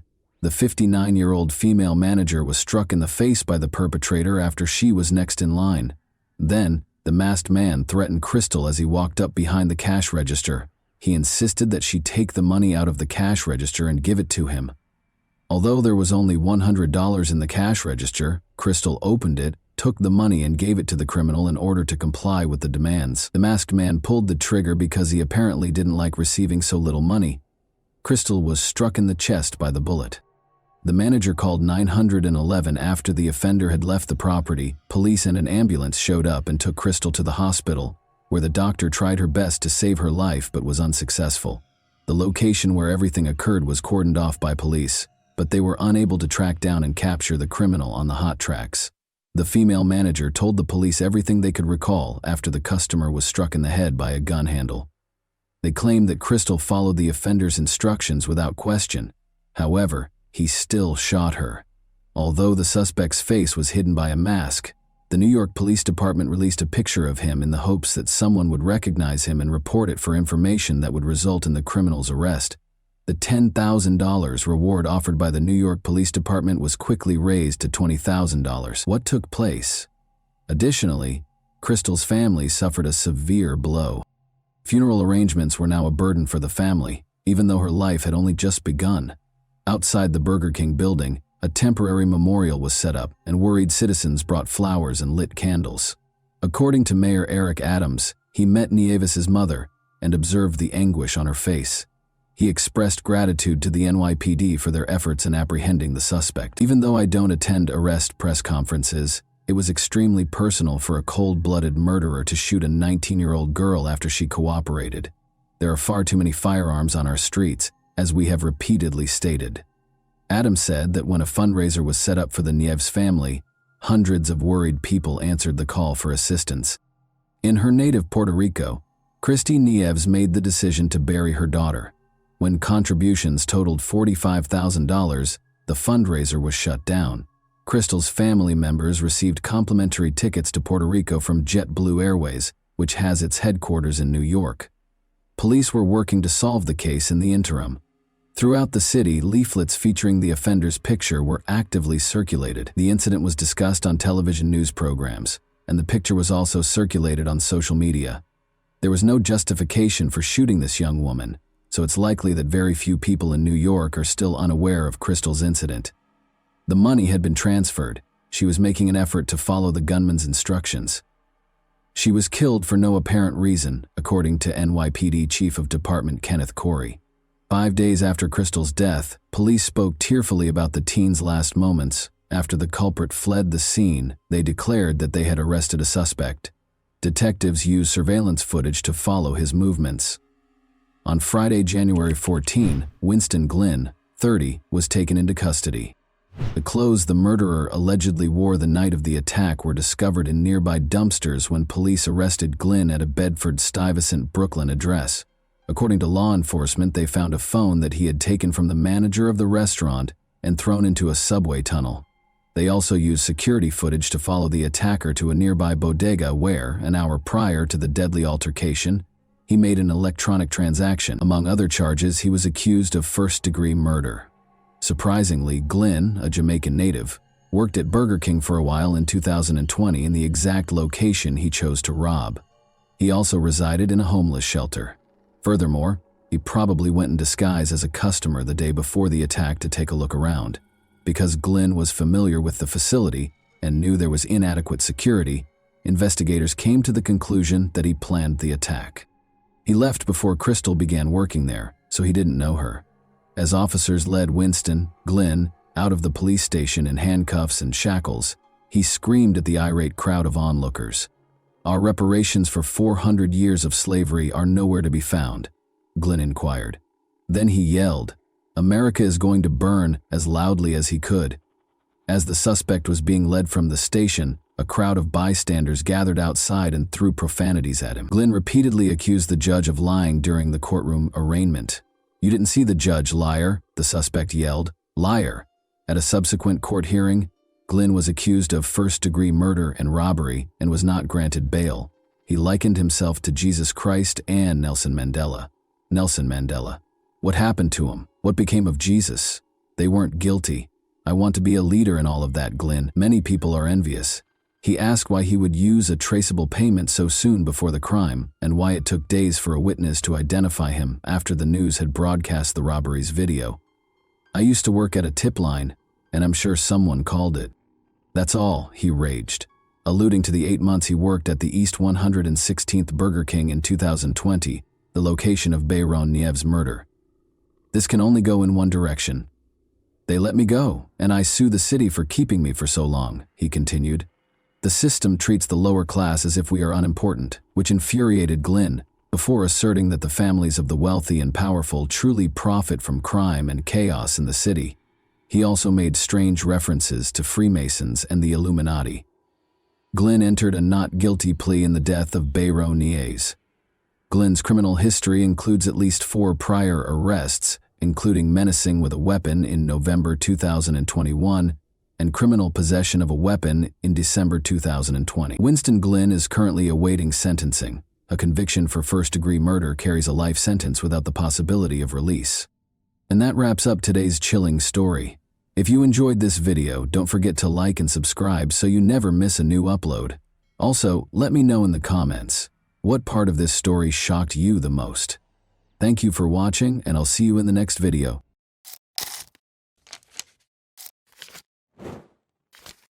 Hey guys, welcome to my channel, and today we're going to take a look at another horrible case with you. At this point, a single horrifying discovery validated the police officer's worst fears. A psychotic murderer was at large. The murderer believed he had escaped, but he was unaware that he had been captured on camera. The police discovered a lead that would turn the case around just when it appeared to be unsolvable. But the first chapter of his dark tale exposed a horror so unthinkable that it rocked even the most infamous offenders to their foundation. On April 7, 2016, at 7:36 p.m., a homeless woman in Pasco County, Florida, dialed 911. She had discovered something she would never forget while searching for cans. The suspected area was in the vicinity of Newport Richey's Woodlands. Matthew Adamo, the Pasco County Sheriff, was scheduled to look into the report. Detectives initially thought it was a homeless altercation gone wrong, but they quickly discovered they were dealing with something far more sinister. The caller, who was questioned by detectives, stated that a man's headless body was found next to a shopping center and a community of mobile homes. She immediately fled again, preventing the scene from becoming contaminated. The investigative team split up into 2 groups after verifying that the body was indeed in the wooded area. One was to find evidence, and the other was to secure the body. They hoped to find something gruesome that might have been captured on camera at the Metro PCS store, which was fortunately the closest location. The majority of the CCTV footage had been deleted when the staff member led them to the room where it was being recorded. Everything on the camera had been deleted because the building had just been purchased by new owners on Friday. Meanwhile, another group of police officers cleared the path to the body and secured the area. Finding the victim and making preliminary inferences were their top priorities. The investigators were on the verge of discovering something that would completely change the course of their investigation. They had an idea of who the deceased might have been as soon as they discovered the body belonged to a woman. Just over a mile from the forested area, in October 2015, 21-year-old Brooklyn Peck was reported missing. Her case was declared unsolved by the police following a protracted investigation. The hope of finding Brooklyn safe and sound had faded along with the exhaustion of the search for her. However, after 6 traumatic months, Brooklyn's family once again hoped to find some sort of closure when the recently discovered body was reported on the news. However, the coroner's report, which would be obtained once forensics had safely removed the body and performed tests, was necessary to confirm whether it was Brooklyn. However, all of that had to wait until the crime scene was thoroughly examined, and the body's ambiguous location was making things more difficult. They were eventually able to examine the body up close at approximately 9:05 p.m. The officers had no idea that they were going to come across one of the most devastating discoveries of their lives. Since she was still wearing jewelry, the investigators concluded that it wasn't a robbery gone wrong. Her face had been so severely mutilated that it was unrecognizable, and her clothing was pulled over it. Her torn stockings further raised suspicions among the police that this crime scene was more than a landfill. This was the precise location where the victim had died. They had brought her here and killed her. It was extremely unsettling to consider that another person would do this to someone and abandon them without a sense of identity, purpose, or concern. They were certain that the investigation would not be simple. The victim had endured the most terrible final moments, whether or not it was Brooklyn. In actuality, the detectives had never seen a more heinous case of sexual assault.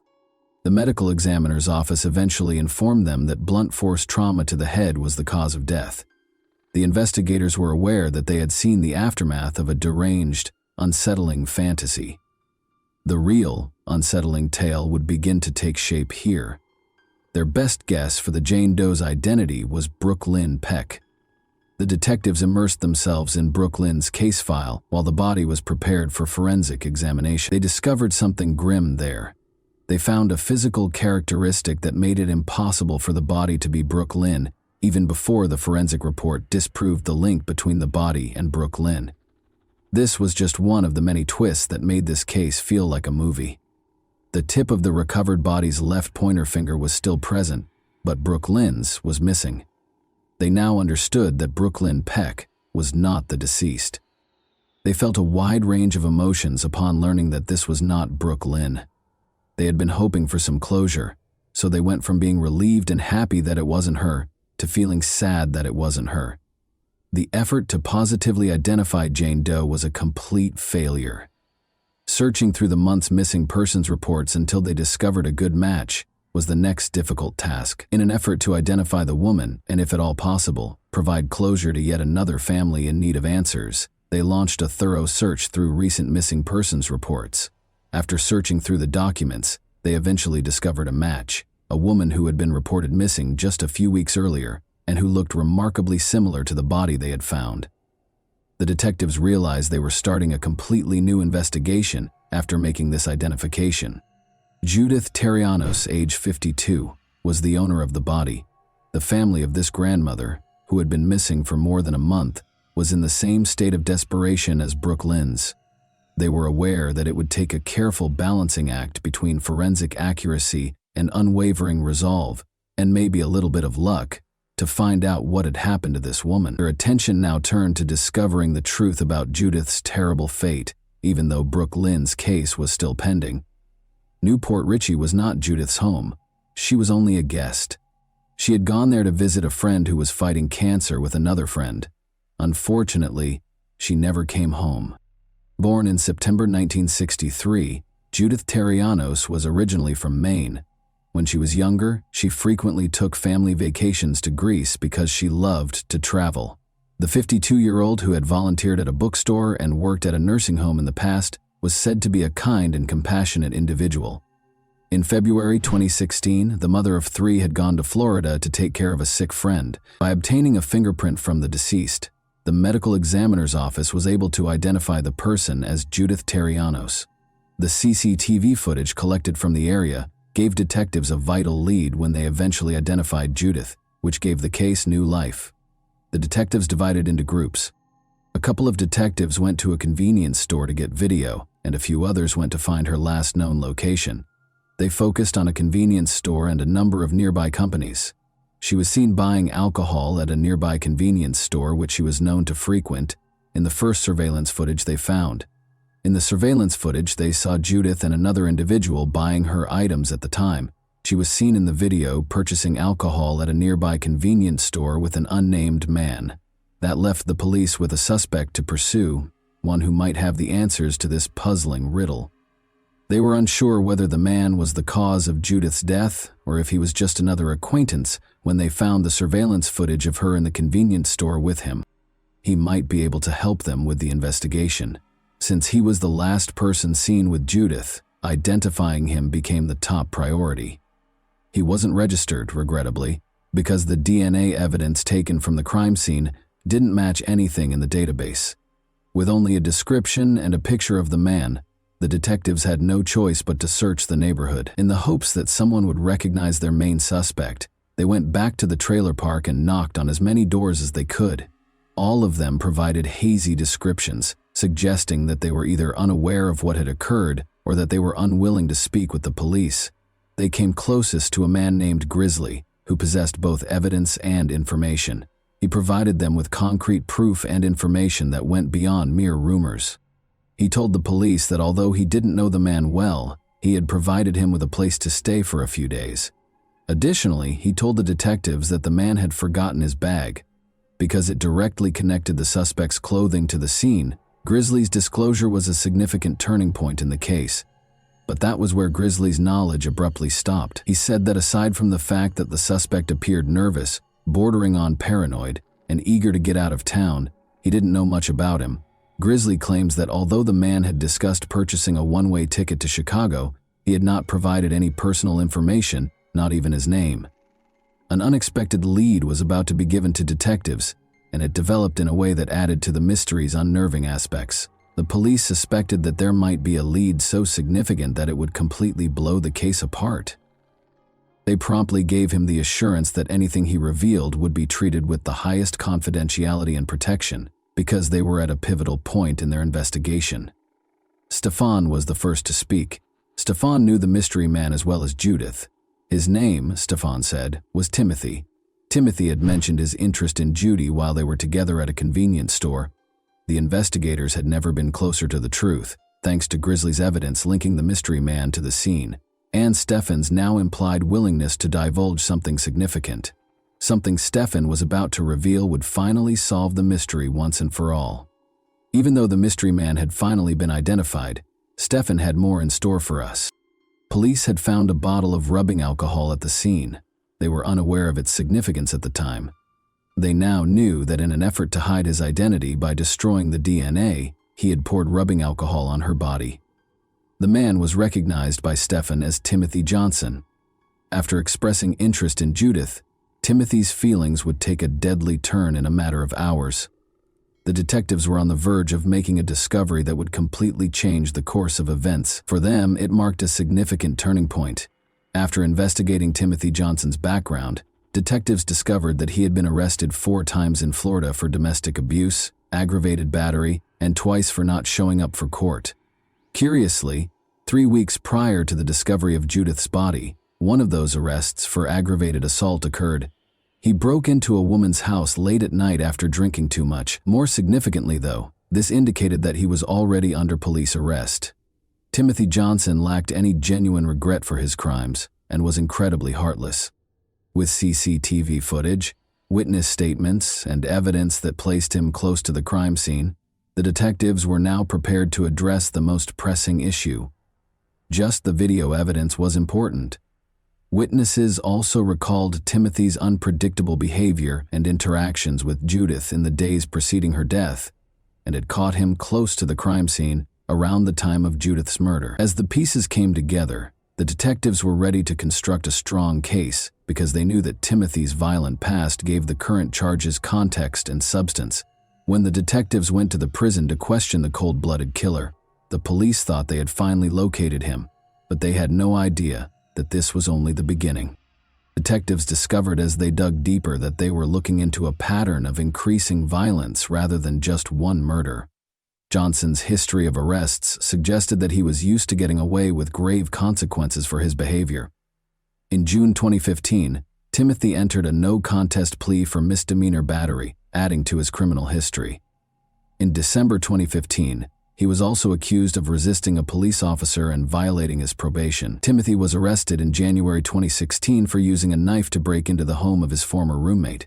The ex-roommate reportedly claimed that he had previously threatened to break up with her. Timothy, however, was set free in February 2016. Since he had been incarcerated since March 23, 2016, for a probation violation, the authorities didn't have to search far for him once Judith was located. He reportedly acknowledged having consensual sex with Judith, but withheld further details. However, other prisoners came forward with information stating that Timothy had described what had happened and confessed to killing Judith. They anticipated a confession, but they were taken by surprise. He didn't confess to his crimes until he was officially booked, charged with first-degree murder, and put inside the prison walls. But not to the investigators. He conversed with another prisoner instead. He smashed her face in and suffocated her to death, then went to a place that would make anyone's skin crawl. Timothy was merely idly sitting there. He was not in a panic. He wasn't going crazy. He appeared to have experienced nothing at all. Timothy used his victim's pilfered credit card to eat some waffles. Those who dared to imagine what he would do next would never be able to forget it. Timothy Johnson received a life sentence. By commemorating Judith Therianos, we pay tribute to her life and promote a society in which each person is treated with respect and dignity, preventing further victims of needless violence. Nothing really surprises the police, who always see the worst in people. The police were affected by this, even though it was sickening and unsettling. Some people experienced nightmares, not so much because of him, as because of how awful her final moments were. Investigators and the general public were left wondering, was he struggling with guilt, or was there a darker side to his selective silence?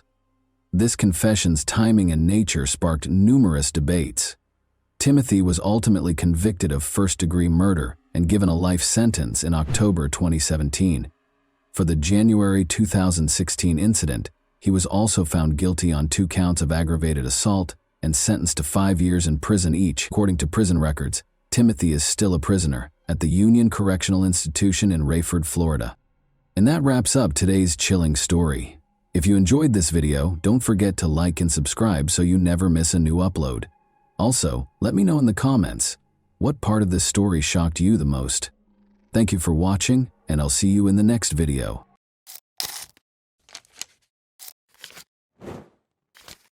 Hey guys, welcome to my channel, and today we're going to take a look at another horrible case with you.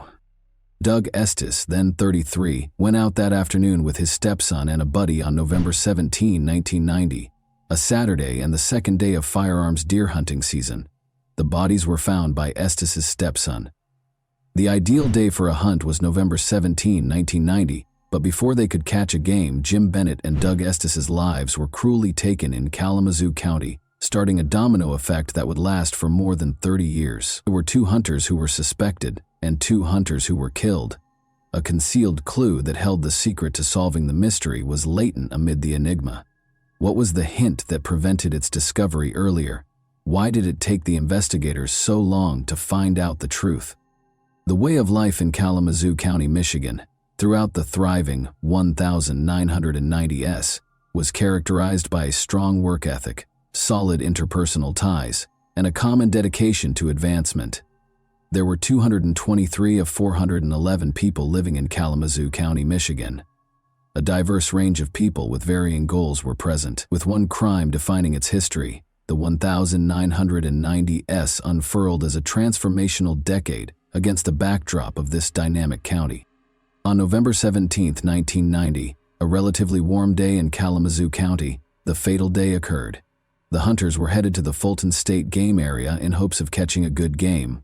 Bobby Brown and Doug Estes, his stepfather, were among them. The group believed that splitting apart was a smart move and went in different directions. In order to identify the deer's movement, Doug, Bobby, and the others were intent on listening for even the smallest noises. Due to the fact that winter days were usually peaceful, the group and the locals were alerted a few minutes later by the sound of 2 gunshots. Just down the street from her home, Helen Knopfs and her son heard a car scream into a ditch. Could this have something to do with the recent gunfire, or was it just a coincidence? The fact that gunshots were common in the vicinity did not change the fact that the timing and closeness could not have been coincidental. Knopfs and her son were inquisitive and worried as they walked up to the automobile and noticed a sweaty man behind the steering wheel. His expression was unpleasant, and he appeared anxious. She offered to call a tow truck for him because Knopfs believed he needed assistance, but he declined, claiming that a deer had unexpectedly crossed the road and left him in the ditch. There was something wrong, even though the justifications appeared sincere. After all, people used to come here and hunt deer. Knopfs believed he was being calm, which was strange, yet he seemed eager to go out. The man in the automobile wasn't even looking for assistance when she offered to call the cops. He said he didn't want to involve the police because he was sure someone else would fix his car, and then he drove off. However, the gunfire echoes were still audible. Since the sound originated from the direction he traveled, Bobby Brown assumed that his stepfather had captured the deer. He continued in the same direction, almost eager to congratulate him, and discovered Doug lying on his back in a pool of blood on the ground. It was such a strange sight that Bobby's initial reaction was whether Doug was pulling a practical joke. There had been 2 gunshots, but he could not believe what he was seeing as reality set in. Doug might have been shot twice as a result, but he was only wounded by 1 gunshot. The alternative was that someone actually attempted to kill him by firing 2 shots at once and missed one. However, while Bobby searched the area in a panic, he saw something else that was unbelievable. Another body was lying face down. He hurried over to the other man's corpse and rolled him over, but he was obviously dead. He had first checked for Doug's pulse, but there was no hope. Bobby was powerless to help. He promptly alerted the police and raced out to seek assistance. The police responded quickly to examine the disturbing events that transpired on that fatal day, setting the stage for a thorough inquiry. Bobby had previously told the officers about the two bodies and they confirmed their presence. Their first task was to identify the victims, and before long the police were able to identify them. Bobby had already identified his stepfather Doug as he had phoned the police, and the other man was Jim Bennett, a nature enthusiast who was hunting alone that day. Jim Bennett and Doug Estes were both struck in the back with their hunting licenses at close range. The males had been shot with separate guns, which was strange. According to one version, they shot each other because they thought they were the deer they were searching for. The first problem was that they were nearly impossible to strike because they had both been shot in the back. When ballistic testing revealed that Doug's gun was missing from the scene and Jim's muzzle loader was fully loaded, the second discrepancy emerged. However, that was just the beginning of the chaos. Detective Bruce Wiersma, who was now retired, and Sergeant Roy Ballett were given the case. Since the area had not seen murder cases in a long time, Wiersma was overwhelmed by it because he lacked experience in homicide cases, much less double homicide. But Wiersma made the decision to pay close attention to the specifics in order to guarantee correct protocol. As the investigation went forward, they discovered that Jim and Doug had never met before. It was just a coincidence that they were both slain at the same moment, because they had gone hunting separately. Already the detectives had no idea what might have been the reason behind the murder. It was more difficult to comprehend the case given since there was no relationship between the victims, although if they had been acquaintances, a mutual friend may have been found. However, there was still optimism, since they began to suspect Bobby Brown, one of the victims' stepson. At first, the detectives thought that Jim was the target, which is why the killings took place. They claimed that Bobby had intended to rob him, but the heist failed, and Doug was also killed in the process. Bobby had to call the police because his plan did not succeed, the police suspected. However, Bobby's intents and motives did not align with the crime, and Estes and Bennett's families felt that their loved one was not the primary target. The detective's suspicion radar was always on, regardless of what the families stated, in case they overlooked any evidence. In order to find out if the neighbors had heard or seen anything odd that day, the police proceeded to check the crime scene once more. The neighbors had indeed heard the gunshots, but Helen Knopf's statement added a fresh perspective to the tale. She assisted the officers in drawing a composite of the man whose vehicle went into the ditch. The detectives spoke with other neighbors because, although the mystery man was starting to be suspected, there was no evidence connecting him to the crime. Following extensive discussion and exploration of their narratives, a new name surfaced from the obscurity. Jeff Titus, who was born in 1952, owned the land directly behind the Fulton State Game Area, where it served as a boundary. Prior to joining President Richard Nixon's security detail, he was a police officer in the U.S. Marine Corps. He then got a job at a VA medical center as a security guard. He loved hunting and being outside in addition to his professional activities, but he was fiercely protective of his land. When hunters would wander into his lands, he would become enraged. Could Doug and Jim have crossed the boundary into Titus's territory and enraged him? The cops wanted to know where Titus was when the murder occurred. That same day, the investigators brought him in for questioning in the evening when he was free. It turns out that Jeff Titus was himself hunting deer. He had gone off with a friend to an elderly couple's home at Battle Creek, which is over 27 miles from the Fulton Game State area. Titus and his friend went to Burger King and then drove back home after a few hours. The narrative began to diverge at that point. It had finally been discovered that Doug Estes's lost rifle was fully loaded. Titus was involved. He claimed that after finding it some 30 yards from the scene of the crime, he decided to keep it clean so that no one could claim it and it could not be linked to another person.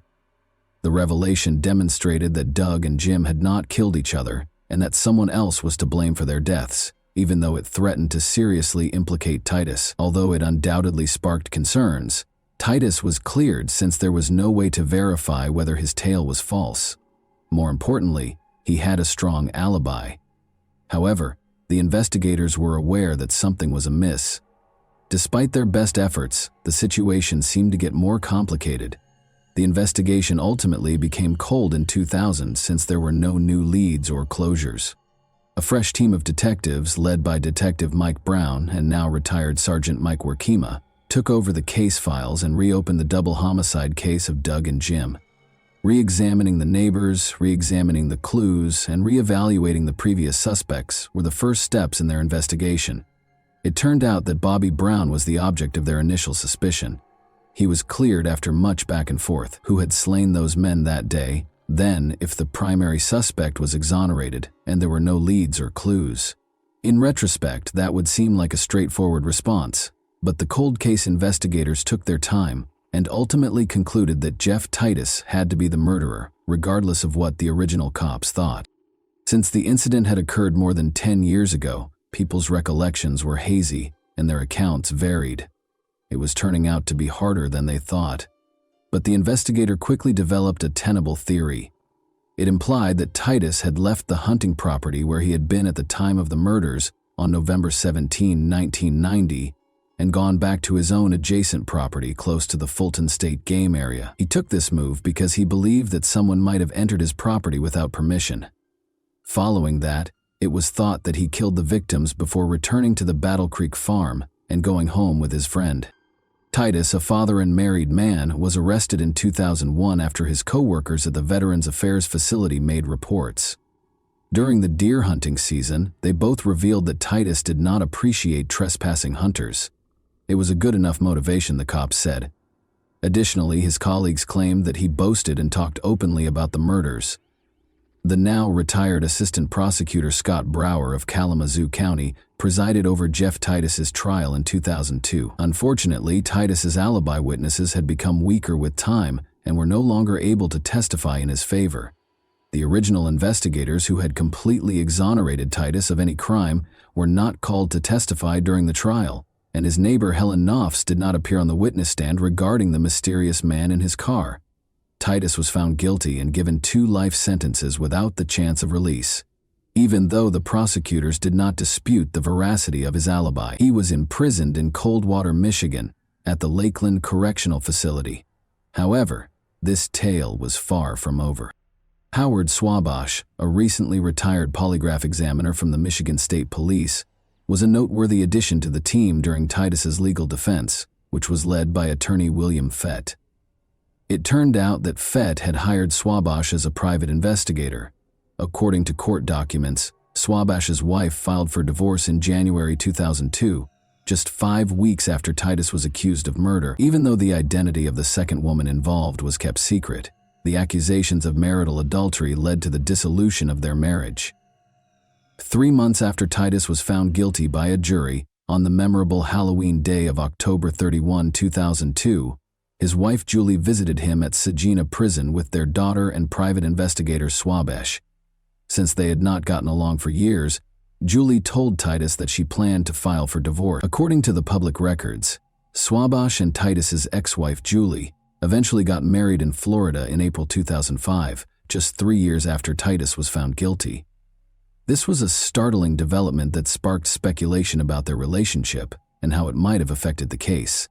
The first inquiry that resulted in Titus's exoneration in 1990 was greatly aided by retired Sergeant Roy Belay of the Kalamazoo County Sheriff's Office. Shortly after Titus's conviction, Belay confronted Swabash, the investigator in the Kalamazoo County Courthouse, feeling confused and unhappy with the way things had gone. Belay was disappointed, asking why Swabash had not even bothered to get in touch with him to share his thoughts and feelings about the matter, especially if he had assumed the responsibility of conducting the investigation to prove Titus's innocence. Belay and the other initial detective would have given important testimony on Titus's alibi, but the defense did not call them as witnesses. The altercation became heated, and Swabash's response was combative and offensive. He left quickly, leaving Belay to think over the experience.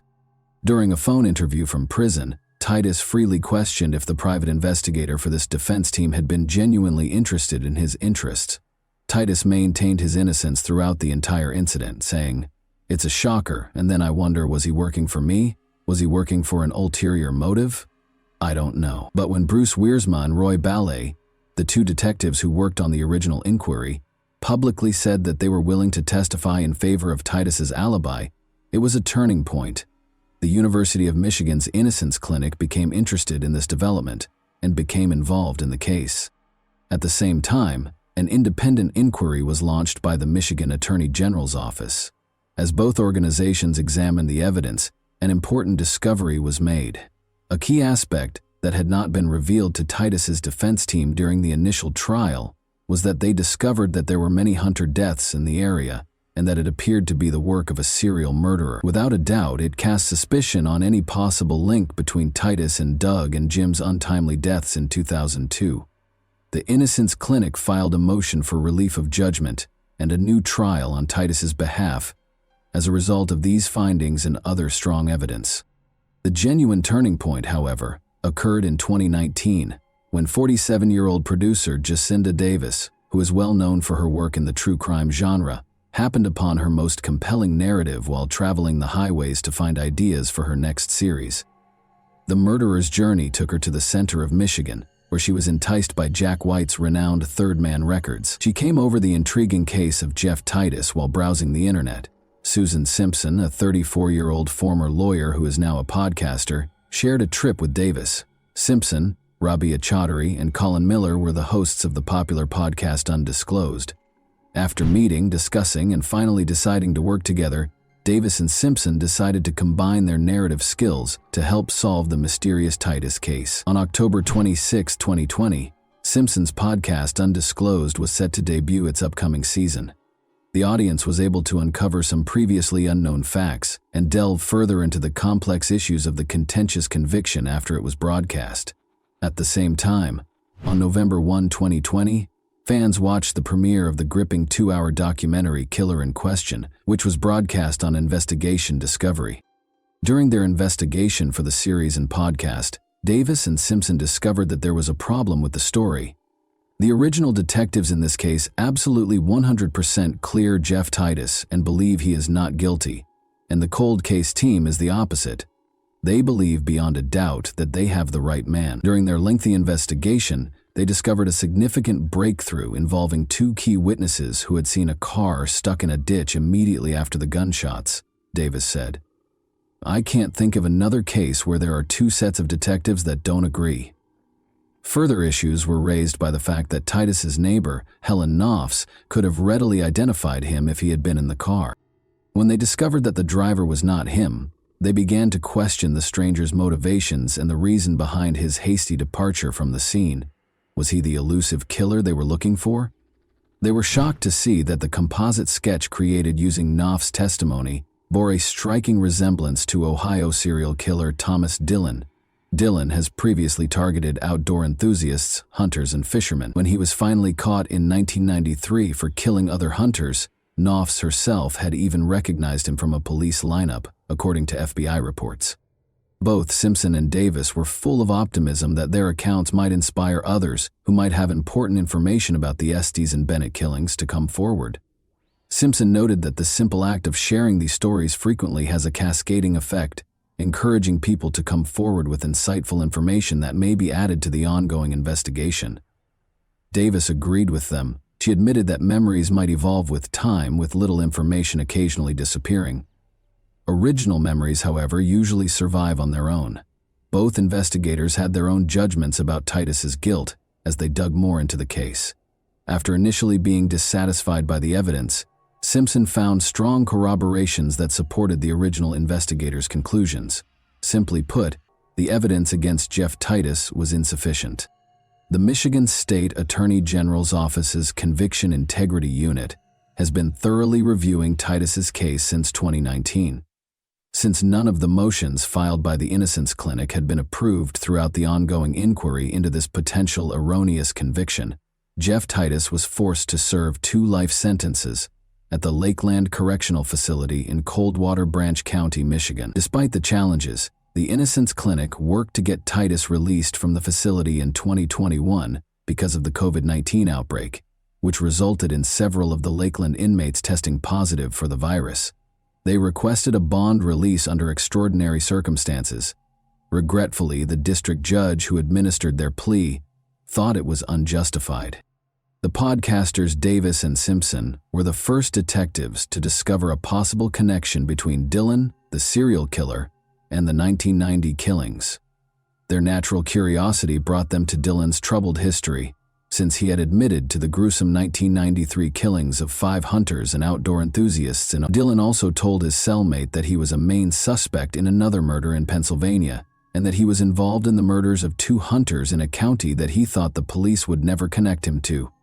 Dillon's involvement in the investigation provided a strong lead, even though he passed away in prison on October 21, 2011. Motivated by their resolve, David Morin, director of the Michigan Innocence Clinic, set out on a mission and traveled to the Kalamazoo County Sheriff's Office. Morin spent a long 6 hours carefully going through the file room's archives. As each document was analyzed, the pieces of the puzzle started to fit together, revealing a potentially important development in the inquiry. Deep within the repository, Moran discovered a unique folder as he persisted in his quest for the truth. There were perhaps 30 interesting pages in the thin folder. It was gently penciled with the words "serial killer" on the outside. Moran grew increasingly certain as he perused the pages that these records held important details about Dillon and might hold the secret to their case's resolution. The knowledge that these crucial documents had never been given to the defense added yet another level of surprise. There was an uncomfortable void in the information provided throughout the trial, since it seemed that the prosecutor's office was still unaware of their existence. This revelation gave Moran optimism and strengthened his conviction that their fight for justice was headed towards success. Bruce Worsema, the original detective who put together the serial killer file, stated that he was convinced Dillon was the criminal responsible for the crimes and that the reports on Dillon were part of the case file. The retired cold case sergeant Mike Worsema, however, claimed he had never seen that specific file. He denied knowing about the alternate suspect, as did other detectives on the cold case squad. But according to a police report that turned up in court records, the file was known to at least one of the cold case detectives. Former Kalamazoo County Associate Prosecutor Stuart Fenton had a different viewpoint. He stated that he thought Titus was behind the killings. He was adamant that an innocent man had not been wrongly condemned and that the jury had made the right choice. Fenton believed that the new material would not likely have changed the first trial's outcome in light of the subsequent claims. Titus personally promised himself that he would not cut his beard until the day he was released from prison. On February 16, 2023, he finally received the long-awaited call telling him of his imminent release, and he was overcome with emotion. Titus recounted, "I just started bawling." He would frequently cry with happiness again when he started working on the cards, briefly covering his face with his hands. Jeff Getting, the Kalamazoo County prosecutor, stated that it is still unclear whether additional charges will be brought. He continued, "We're in the process of reviewing the case. It is a complicated factual and legal analysis that will take some time to process." After serving more than 20 years in jail for the 1990 murder case involving Doug Estes and Jim Bennett, 71-year-old Jeff Titus was released on February 24, 2023. His conviction was reversed. It should never have happened in the first place, according to Titus, who added that people had been waiting for this day for 22 years. The moment of being released from jail produced a wave of feelings that Titus found difficult to express. "I'm just ecstatic and overjoyed to finally be out where I can get out and do something. I want to see my grandkids. I haven't seen them. I want to see them." A supporting group of people who had been instrumental in his battle for justice greeted him as he entered the free world. Attorney Moran supported Titus during his newfound freedom, as did the sons of the late Detective Roy Ballet, investigative podcasters Jacinda Davis and Susan Simpson, and committed students from the Michigan Innocence Clinic. Although Detective Ballet, a steadfast supporter of Titus's innocence, had died in January 2022, his influence endured. Worsema, the cold case investigator, was still certain of Titus's culpability, even though he supported the judge's decision to free Titus from jail due to Dillon's ignorance. "I still believe Jeff Titus is the killer," Worsema declared. "Considering his character and the actions he took, I believe he is the perpetrator. He is a dangerous individual, and I have apprehensions about him. I hope that now that he has gained his freedom, he will use it responsibly and make the right choices." Titus used his newfound freedom to do things that he had not been able to do for 20 years. Enjoying the meals he had long missed while away, he rediscovered the pleasures of life and immersed himself in the presence of loved ones. He even obtained his driver's license and liked spending time with his grandsons whom he had never met before. He remarked, I can't express enough how grateful I am to be free and have the freedom to simply live again." Titus continued to create and sketch greeting cards, and he enjoyed feeding songbirds and deer. Jeff Titus ultimately received justice after nearly 20 years, but the cases of Doug Estes and Jim Bennett remained unsolved until the passing of serial killer Thomas Dillon. Was the serial killer responsible for the crime, in your opinion, or was Titus? Who, in your opinion, erred during the investigation? The cold case team or the original investigators? And that wraps up today's chilling story. If you enjoyed this video, don't forget to like and subscribe so you never miss a new upload. Also, let me know in the comments, what part of this story shocked you the most? Thank you for watching, and I'll see you in the next video.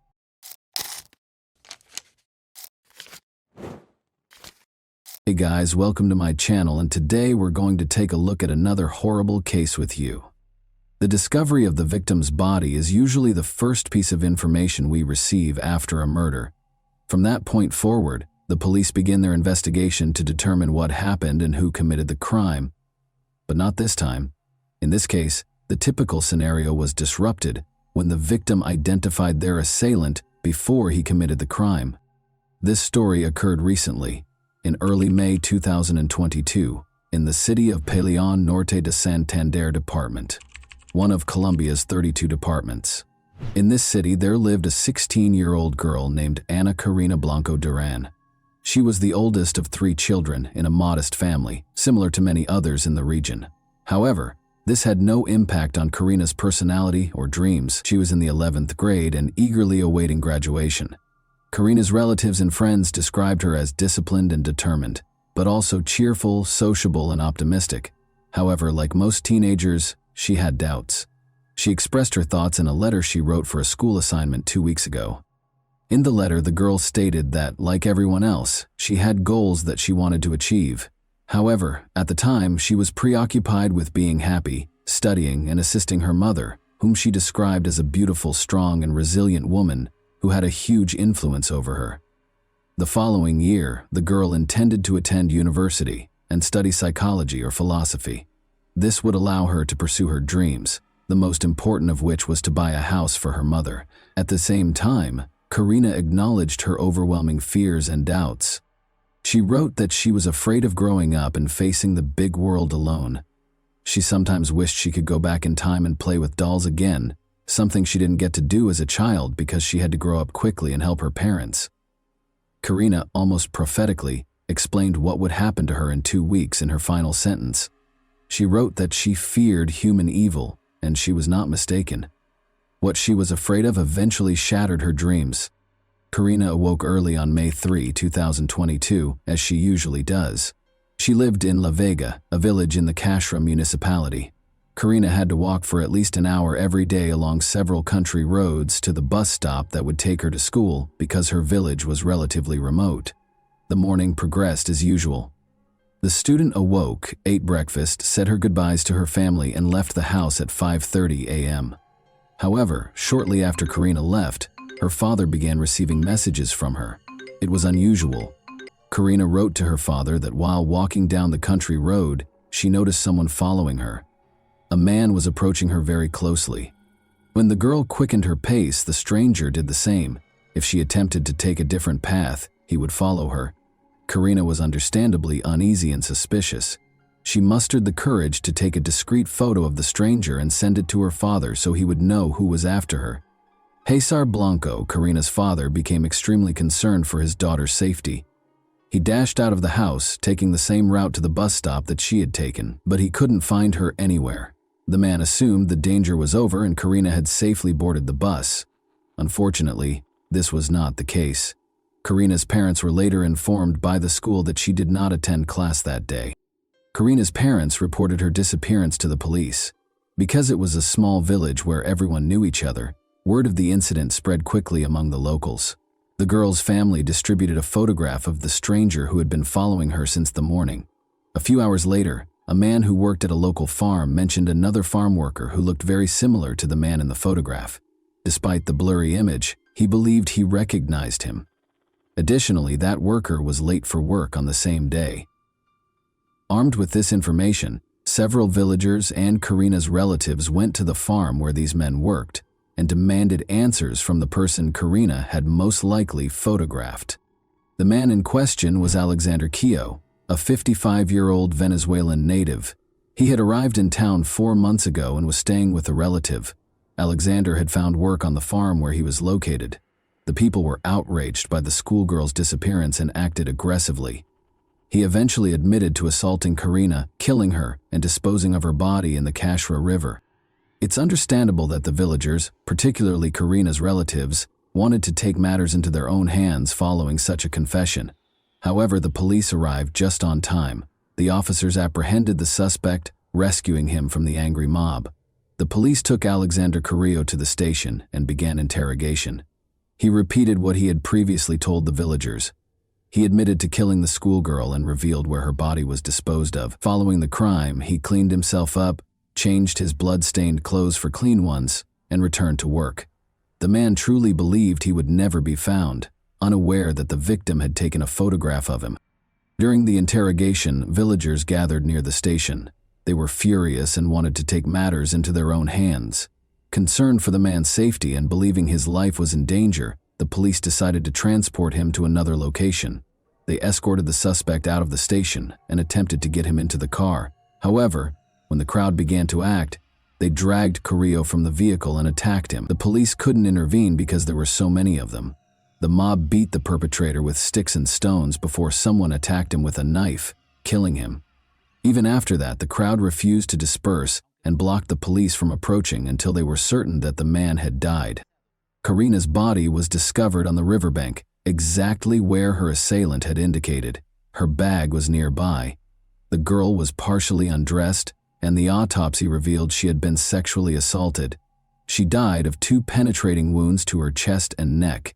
According to the police, Alexander Carrillo had been watching Karina for several days, meeting her every morning as she walked to school while he went to work.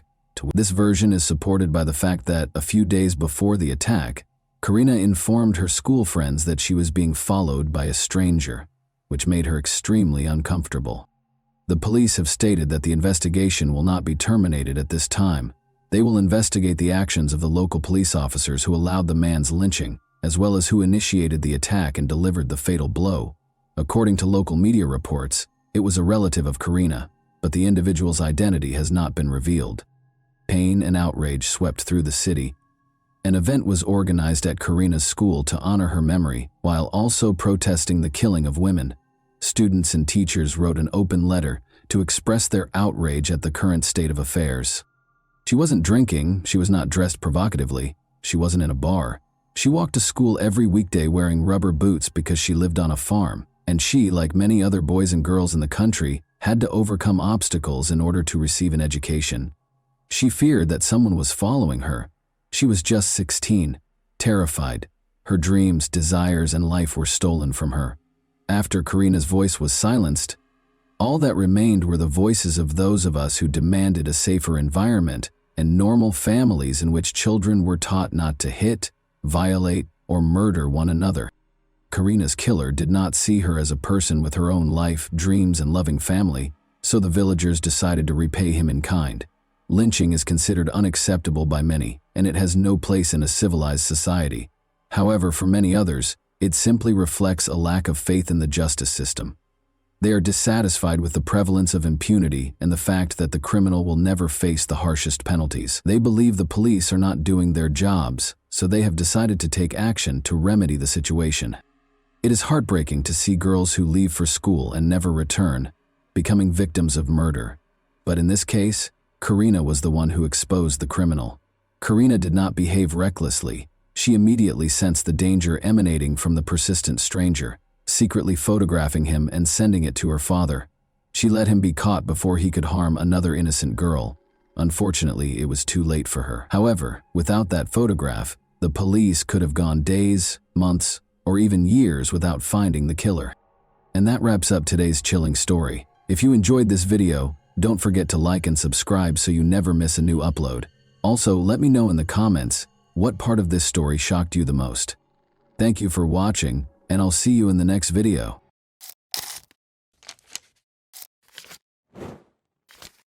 Hey guys, welcome to my channel, and today we're going to take a look at another horrible case with you. This was only the start of a call in which Derek Rosa, a 13-year-old son, would divulge information so startling and unthinkable that even the experienced dispatcher would find it hard to believe what she was hearing. Officers arrived at the horrific scene within minutes.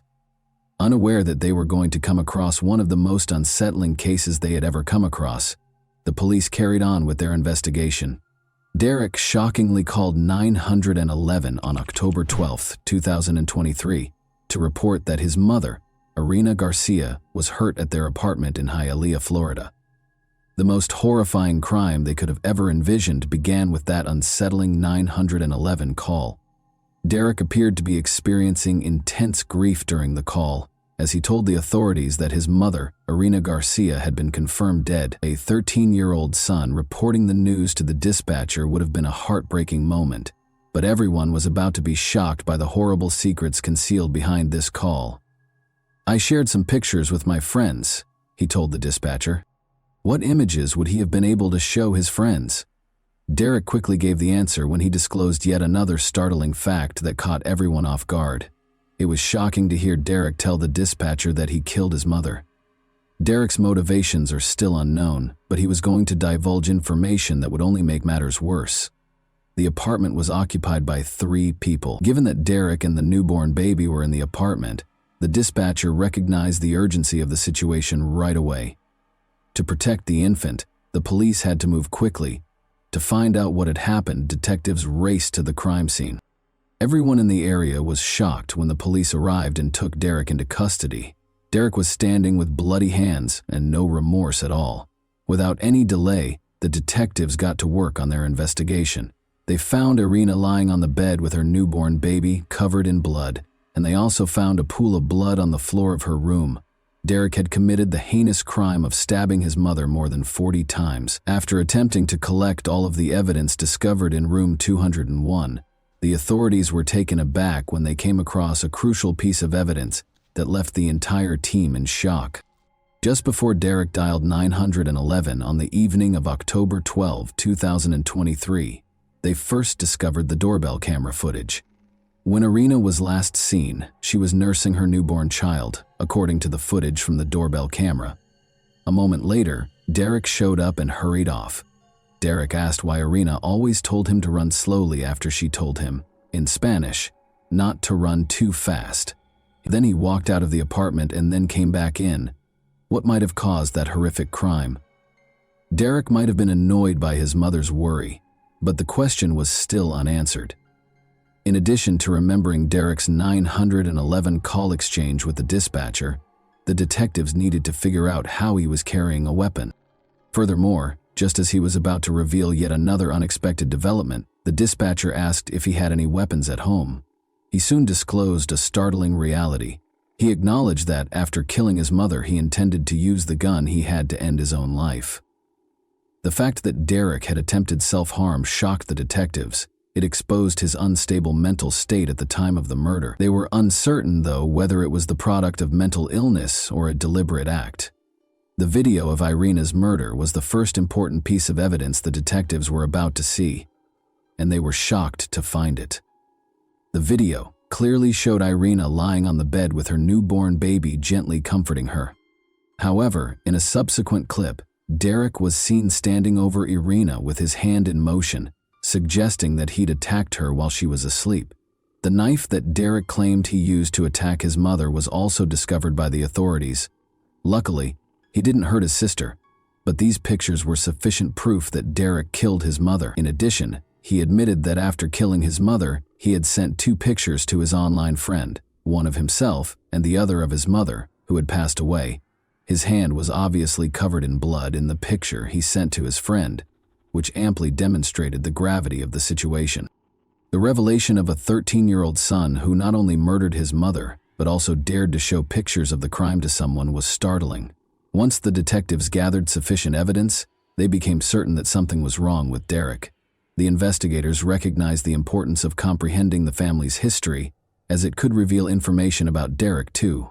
Without any delay, the investigators began their investigation to ascertain the precise cause of his behavior. They focused on investigating Derek's background and his family. Derek Rosa, a former model student, consistently made the honor roll and excelled academically. According to the teachers, they described him as a good boy and an intelligent one. He was very close to his mother, Irina Garcia. In the family, the one who received the most caring attention from Irina was Derek. For his emotional life, the relationship was therefore important. But when Irina became pregnant with a girl in early 2023, everything changed.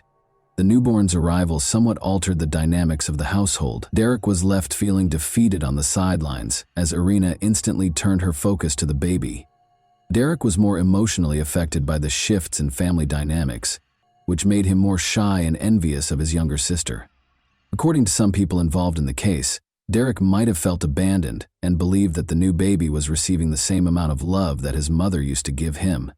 Adding to the emotional strain mentioned earlier, Derek's father, Frank Ramos, was a truck driver who was often away from home due to his rigorous delivery routes. Irina had to take care of all the housework and childcare because he only came home a few times a month.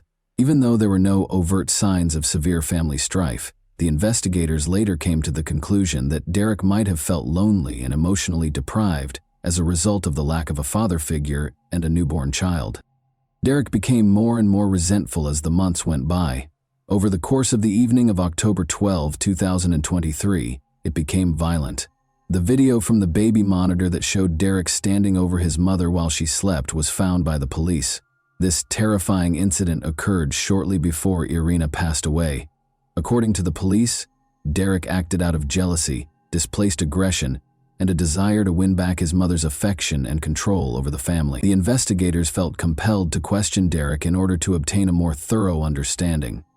The investigators took extra care when questioning him because he was only 13 years old and might be dealing with psychological problems. Detective Gonzalez started asking Derek straightforward questions so he wouldn't feel threatened. They began by posing straightforward queries to Derek regarding his daily schedule. In order to learn more about Derek's whereabouts and mental state before the incident, the detectives immediately focused on the events of the morning of October 12. As he interacted with the authorities, Derek seemed composed and helpful, demonstrating a solid grasp of his family's dynamics. He talked about spending weekends with his stepfather, Frank Ramos, and the family didn't seem to be having any problems. After that, detectives turned their attention to what had happened that evening.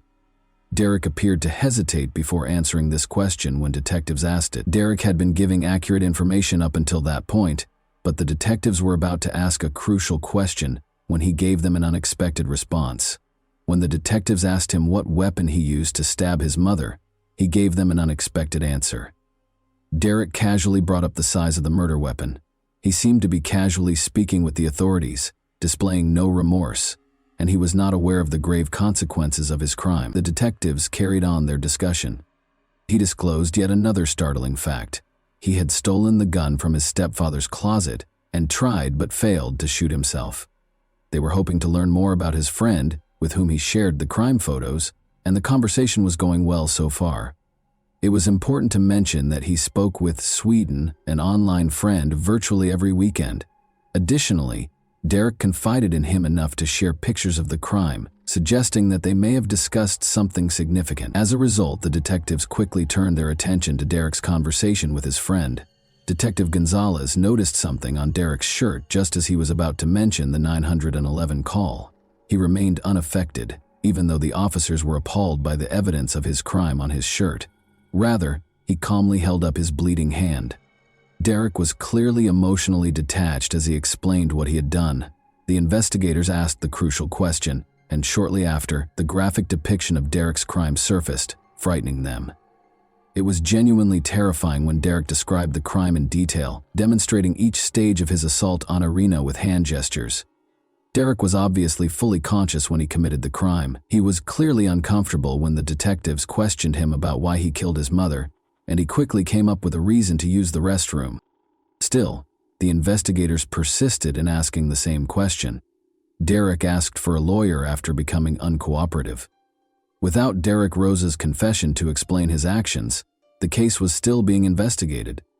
Nevertheless, detectives gathered enough evidence, such as CCTV footage, a knife found at the scene, and photos from the crime scene, to create a case. Given that Derek chose the best time and location to carry out the murder, this evidence demonstrated that he was a premeditated killer.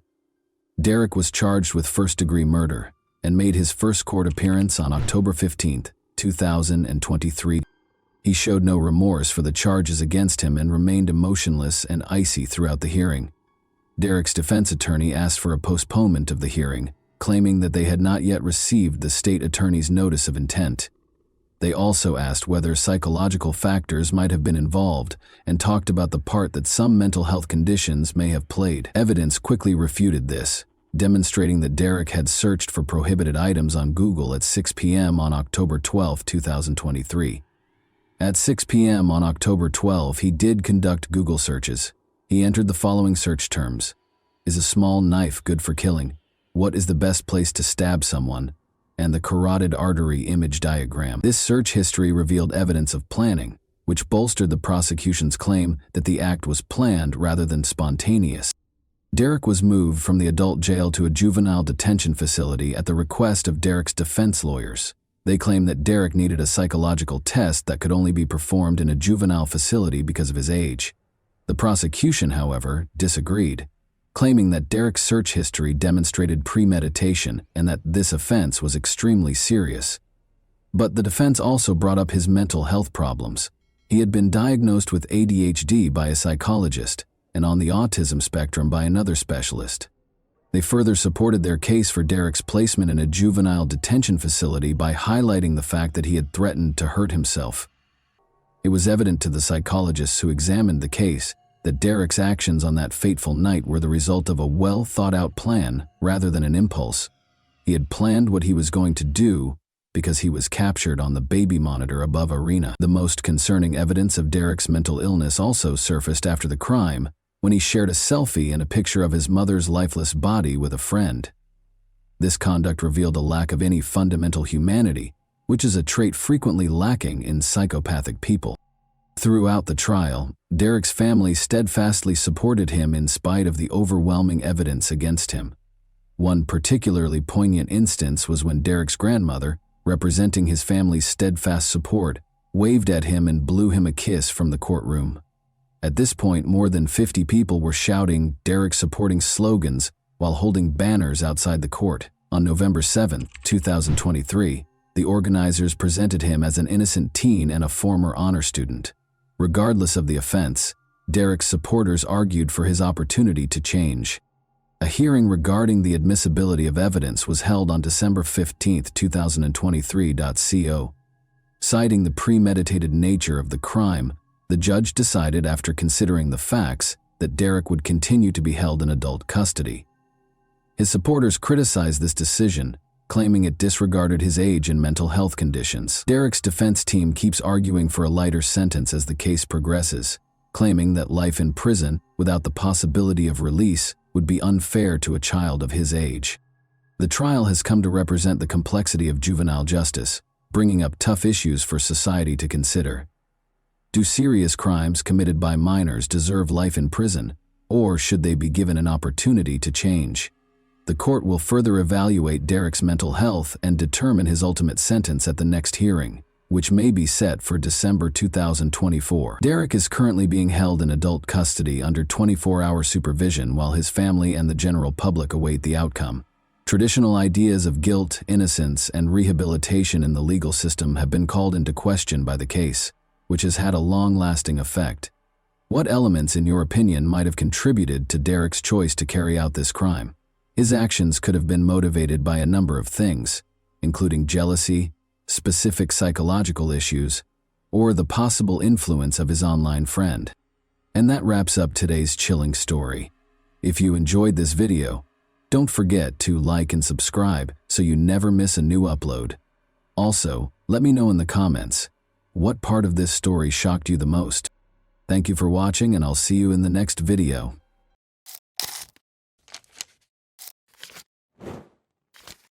Hey guys, today we're diving into another truly horrifying case. If you want to support my channel, make sure to subscribe and stay active. It really helps me out. I'd be super grateful for that. Let's get started. Any life may be wrapped in a lovely wrapping, even the most embarrassing ones. You will undoubtedly feel pity and sadness for the unfavorable character if you tell it calmly and portray him as a victim of his circumstances. The truth is that a lot of bad individuals are charming, strong, and crafty, and we honestly think that they weren't always nasty, since they frequently created these situations, and we unconsciously justify their egregious actions. However, we won't defend unlawful behavior today, and we won't cover for anyone. You will choose for yourself whether their actions are justified after reading about this case. A neighborhood person made a spooky call to emergency services on April 4, 2015. He had gone into a friend's living room to turn on the lights and check on him, but when he got to the second floor of the room, he discovered blood all over the place. A scared male voice shouted into the dispatcher's phone. According to the victim's acquaintance, the injured man was not breathing and everything was soaked in blood. Charles Taylor, 59, was brutally murdered in Montgomery County's unincorporated village of Owlette after police arrived, shocking the population. The crime scene resembled the set of a horror film and appeared to be the source of nightmares. The couch where the slain guy was found was fully covered in blood, and there was blood all over the carpet and paintings. It appeared to be a grudge drama due to the savagery of the act. After all, the assailant undoubtedly intended for Charles to suffer from excruciating anguish in addition to his death, repeatedly stabbing him with a sharp knife. The fact that Charles's bloody body was found upstairs in his room and that the house search revealed no obvious evidence of forced entry indicated that the criminal was familiar with the residence and had taken decisive action. Charles Taylor died as a result of 31 stab wounds and blunt force trauma to the back of his skull, according to the results of the forensic medical investigation. Charles Taylor was regarded as a generous and compassionate man. He had a wonderful relationship with his adult son. He loved Amanda, his daughter-in-law, and his 2 grandkids. People see this aspect of life and make judgments regarding the health of the family. How rich, how evil. They describe the family as a healthy family. But did the Taylor family actually live like this? Let's investigate this unpleasant family situation. Because there were few leads available to the authorities, the initial inquiry proceeded somewhat slowly. They began searching for Charles's associates, but they were unable to locate anyone with the intention or motivation to hurt him. They quickly discovered the attackers identify after the theory that it was a member of Charles Taylor's family emerged. That's actually when investigators were fortunate enough to be contacted by a crime blogger who had pictures of Amanda Taylor taking selfies next to Charles's dead body. The wanted list now includes her. On March 27, 1991, Amanda Barbara Nicole Taylor was born in Christiansburg, Virginia. Not much is known about Amanda's early years. The only reason it was challenging is that both of her parents served time in prison.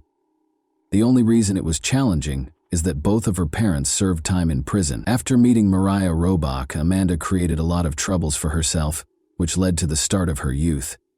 Amanda started living an illegal life together. According to Montgomery County Sheriff's records, on October 23, 2005, when the sisters were only 12 years old, they got into a lot of trouble. Amanda and Mariah were charged with unlawful use of a motor vehicle after they fled their home and got into a car. Amanda was accused of unruly conduct at her middle school in early April 2006. She screamed that she would kill everyone there since she detested the place and everyone in it. This is just a small part of Amanda's police station record, and this incident undoubtedly went beyond the bounds of typical teen drama. Amanda started dating Rex Taylor, who was 2 years her senior in 9th grade. On March 27th, Amanda and Rex were born on the same day. Both of them interpreted it as a divine sign.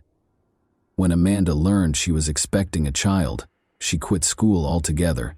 She married Rex and they had a son shortly after. However, her criminal impulses persisted after becoming a mother. Additional run-ins with the law also punctuated the years of her married life. Amanda Taylor's police station reports increased rapidly. So had a criminal record for possession of a controlled substance, a conviction for alcohol possession, multiple domestic disputes, and another attempt to flee after stealing a car. Rex Taylor, her spouse, was not from a perfect home either, and Rex battled addictions and the depression they brought around despite their love for one another. The young man developed an addiction to illegal narcotics at the age of 15. The couple eventually had a baby, and at first it appeared that Amanda was still in control, and had become a perfect wife and mother. However, she was a little different from other American women in their 20s who have tattoos, piercings, and undoubtedly post daily selfies on social media, as well as the family. Amanda and Rex's relationship was everything but typical. The pair addressed letters to well-known serial killers while they were inside and studied their biographies obsessively. Amanda started to fantasize of turning into a criminal herself, but tragedy befell the family before Amanda could fulfill her dreadful ambition. Amanda's fears about her husband's infidelity overshadowed the couple's complex relationship. The pair finally parted ways in April 2014 when their paths diverged. After moving back in with the family, Rex started using illegal drugs once more. He had hanged himself on his son's 7th birthday, and his lifeless body was found in a shed on the property 4 months after the transfer. Amanda briefly stayed with her mother and friend Mariah Roback after losing her cherished husband. She made friends with Sean Ball, another Roback family member, while she was staying with her friend Mariah. On their joint birthday, March 27, 2015, Amanda visited Rex's grave and made an attempt to commit herself. Since her behavior and mental processes were obviously abnormal and could endanger herself and others, she was rescued and taken by force to a mental health facility. Amanda was promptly sent home, however, in spite of her mother's demands and entreaties for extended care. Due to her unstable personality issues, things appeared to get worse when she was discharged from the mental health facility. Thus, Amanda was asked to leave by Mariah and her husband. Mr. Ball, who had fallen deeply in love with Amanda, was also expelled. Amanda's late husband, Rex Taylor, served as the basis for her intense urge to kill during this time. When it appeared like her only true friends had abandoned her, she wanted to honor Rex and make him proud of her, and in order to do that, someone had to be expertly killed while he was still alive. Additionally, Rex had a fascination with serial killers that had long transcended his hobby status. During his lifetime, he was proud of the close friendship he had with criminals. Imagine discovering an envelope addressed to you from a well-known serial criminal who was arrested in 1980 when you go to the mailbox one morning after leaving your home. You are relieved to discover a birthday card for your little child and a handwritten note inside the envelope rather than any eerie keepsakes. Some would contend that getting such a message would be just as terrible as getting a strand of hair or a severed finger. In any case, it would be unusual for most people to get anything in the mail from a serial offender, but Amanda and Rex Taylor's family did not. Some terrible disclosures of earlier social media posts under Amanda's account have proven Amanda's fixation with crime, as well as Rex's behavior in his desire to communicate and receive experiences from renowned serial criminals. Amanda praises a number of criminals in a number of blogs for their heinous acts, such as Timothy McVeigh, the mastermind of the biggest terrorist assault in American history, and Dylan Klebold and Eric Harris, 2 young men who planned a mass shooting at Columbine High School.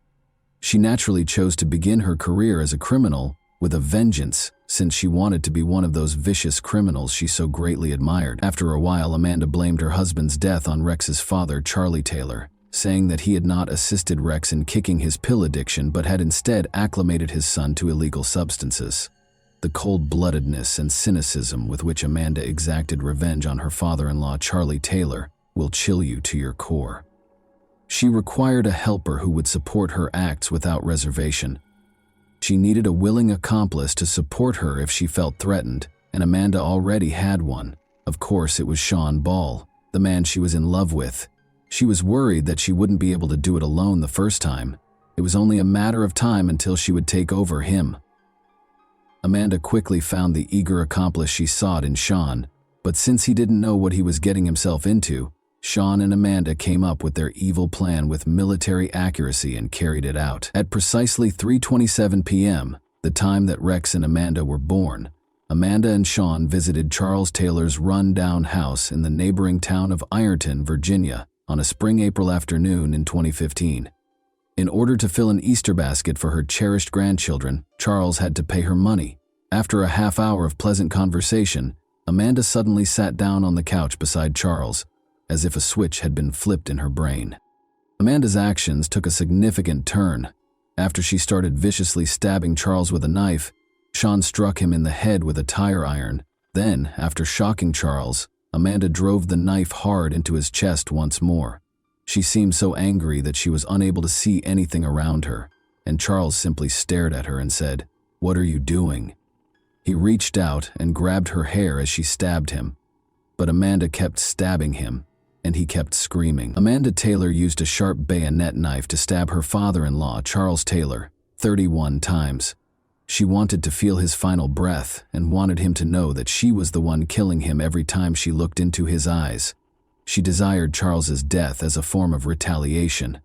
The whole room was covered in blood, and she halted as her anger started to fade. Amanda didn't stop there either. By snapping a photo of herself close to the body and sharing it on social media, she went one step further in her extreme behavior. A frightening phone call with Amanda's voice on the other end of the line came to Amanda's mother later that day from an unidentified number. She broke down in tears as she told her mother how much she loved her and how valuable all she had done for her was. She also revealed through sobs that she had done what she had to do, and it was a terrible thing. Her mother could feel it, and she knew that something horrible had occurred. Amanda resisted her plea for her daughter to return to Christiansburg, saying that she and Sean were en route to Pittsburgh.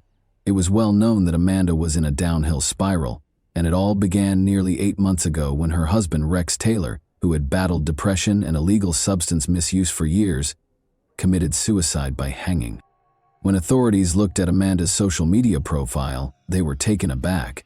It was obvious that she took great pride in the crime she had done. The police issued a warrant for her arrest in the hopes of a speedy settlement, but Amanda and Sean had already made their getaway by then. As though they were planning a fantastic vacation rather than being on the run, Amanda and Sean chose a really picturesque escape route. They traveled from Virginia to North Carolina along the Blue Ridge Parkway. According to the photographs taken at the crime site, which depict the heinousness of the crime, the authorities were quite concerned that the killers would carry on killing, and they were correct, because Amanda didn't stop there. Amanda's sins would not, however, go unpunished. She did not mean to conceal her act, nor did she intend to punish herself after doing her intended crime. She started posting on social media shortly after she and Sean Ball left on the road, accepting responsibility for the murder and claiming that she did it for her husband. However, Amanda and Sean were more than just fugitives. After committing her first crime, which Amanda believed was ideal, they were now following their next victim. She was unable to stop. She had to continue killing. They took out cash at a gas station, filled up the car, and drove on to Tennessee. After tasting blood, Amanda was determined to carry out her wish to commit another crime, and she would come very close to doing so despite Sean's best efforts to persuade her to stop and simply go on the run, hide, and lay low. After stopping at a Fleabag motel in Tennessee, they restocked on ammunition at a sporting goods store. The following day, they departed to grant Amanda's bleeding desire after spending the night in a motel by the side of the road. At a rest area on Blue Ridge Boulevard, Amanda spots 2 young girls who might become her next victims. "I'm going to bring these girls in so we can shoot them," she said to Sean. He agreed that they needed money. Amanda walked outside to guide them to the car, but Sean wouldn't shoot them when she brought them inside. Amanda was enraged. She returned to the vehicle and drove off. She was unable to control herself, so she halted the vehicle in the driveway and attacked her accomplice. She was now aiming for Sean. After taking a handgun from the glove box, Amanda exited the vehicle and went to the passenger side, where Sean was sitting with his eyes closed in fear. She had gone so far. She was so enraged that she pointed the gun at the random jogger in front of her and squeezed the trigger. Fortunately, Amanda missed, and Sean opened his eyes and regained consciousness when he heard the gunfire. He noticed that the revolver's muzzle was aimed at him. Amanda claimed that she wanted him to understand that she was simply using him for the car and the pistol before killing him. Then she fired, striking Sean square in the face. Amanda left Sean bleeding on the side of the road from the gunshot wound after taking a photo of his wounded face to share on social media. She was now running by herself. They possessed firearms. They had already purchased magazines and ammunition for the identical weapon and had taken them from a relative's home. The police captain was aware that they appeared to agree on the course of events, which would begin with Charles Taylor's murder. Amanda kept posting notes while the police pursued her. She disclosed that she killed Sean in a field during a traffic check in her subsequent social media post. Amanda shared a photo of a silver revolver in her lap along with a comment on Instagram. It resembled a suicide note more than anything else. All right, that moment is coming up. I will finally find peace when I find my hubby in hell. I know you will give my lovely kids the life I could never offer them, and I love you, Mom. I'll be free at last." In an effort to find Amanda, the police were keeping a close eye on her account and recording surveillance footage from patrol stations along the white SUV's path. It also aided authorities in pursuing the criminals as they fled in it. Amanda was located by cell tower signals, and officers from the North Carolina State Highway Patrol saw the white SUV traveling east on I-40, close to Asheville. No matter how much she ran, she attempted to stop. She refused to give up easily. The police were ready. They were aware that she was dangerous and armed. Later that day, another grim social media post that read, "Okay, the time is about to come when I find my husband in hell and finally become one with him," further solidified this truth. Amanda appears arrogant in her photo, as like she is pleased with her accomplishments. Eventually, all the commotion and devastation stopped after a 2-mile stretch of spikes that had been placed deliberately in Amanda's route. Amanda was arrested. Amanda was handcuffed by police after they dragged her from the automobile at around 8 in the morning. Paramedics discovered Sean dead by the side of the road. Amanda feigned indifference to the proceedings in the interrogation room. Before Captain Robert realized it, she was messing with her hair and drinking a soft drink when another detective entered. Amanda gave up her right to silence and admitted to everything when questioned. She appeared to feel completely at home. Amanda found out that Sean wasn't dead after speaking with the investigators. There were no markings on him other than the fact that the bullet had passed right through his jaw and made him faint from the pain. Amanda then made the heartbreaking admission that she wished to be put to death. "Is there anything you can do? The death punishment alone is what I would want." In the interrogation audio, Amanda claims, "I kill people. I'm worthy of dying. I'd be better off just leaving. If I could just get the death penalty and go, it would be best for my kids." In a startling turn of events, Amanda later found herself apologizing and entering a not guilty plea in front of the court. However, during the trial, Amanda detailed her crime and maintained that she had done the right thing by killing old Charles, who had stolen Rex from her. She claimed that after being furious with Rex for harming her, she became even more enraged with his father. Amanda said that she wished for Charles to experience the same suffering that she experienced. She claimed that she killed Charles because she believed he was responsible for the death of her husband Rex, to whom Charles had allegedly given illegal substances. Amanda claimed that the instant Charles mentioned Rex once more, she turned to him and began stabbing him, which made her feel more alive than she had since Rex had passed away. She acknowledged that the times when the knife penetrated her father-in-law made her very happy. At last, Amanda let out all of her pent-up resentment and rage. Captain Robert New stated, "She did it to get attention, and by not pleading guilty, she got the opportunity to talk about the case." Amanda gave an awful explanation. She does, after all, liken the sensation of the crime to a pleasant recollection. The jury heard testimony during the November 2015 trial about Amanda's 31 stabbings of Charles and her intended targets, chest and face. The jury found Amanda Taylor guilty of first-degree murder in under 30 minutes. She received a life sentence. She was described as the height of depravity by the judge. Sean Ball accepted a suspended 60-year sentence as part of the plea agreement. After serving 41 years in jail, Sean acknowledged that he is not deserving of pity and that he is deeply sorry for his actions, but he still has to live with the shame of his actions every day and wonders why this happened in his life. As part of a plea deal, Sean Ball admitted to second-degree murder and was sentenced to 41 years in prison. The 60-year term was suspended, but Ball was required to serve 41 years and 1 month.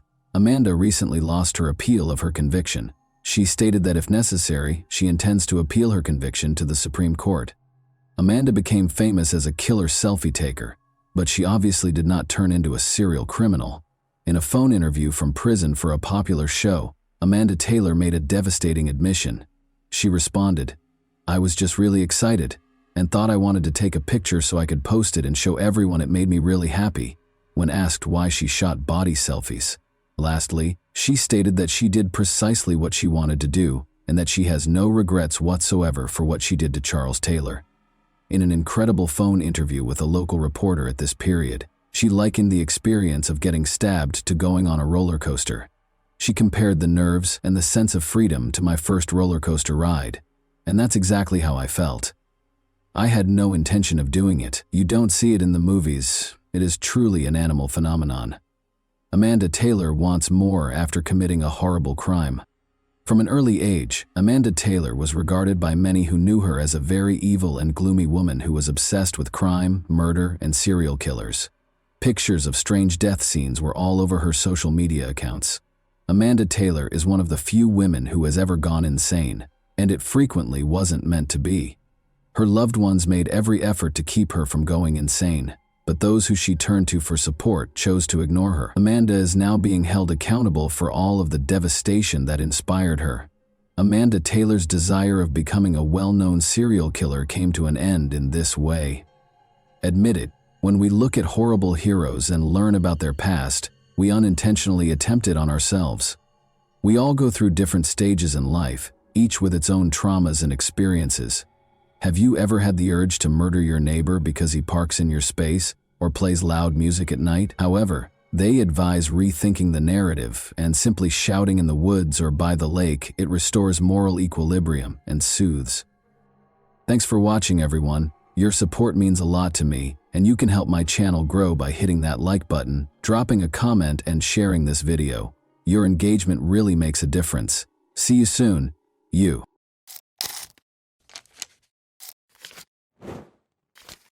Hey guys, welcome to my channel, and today we're going to take a look at another horrible case with you.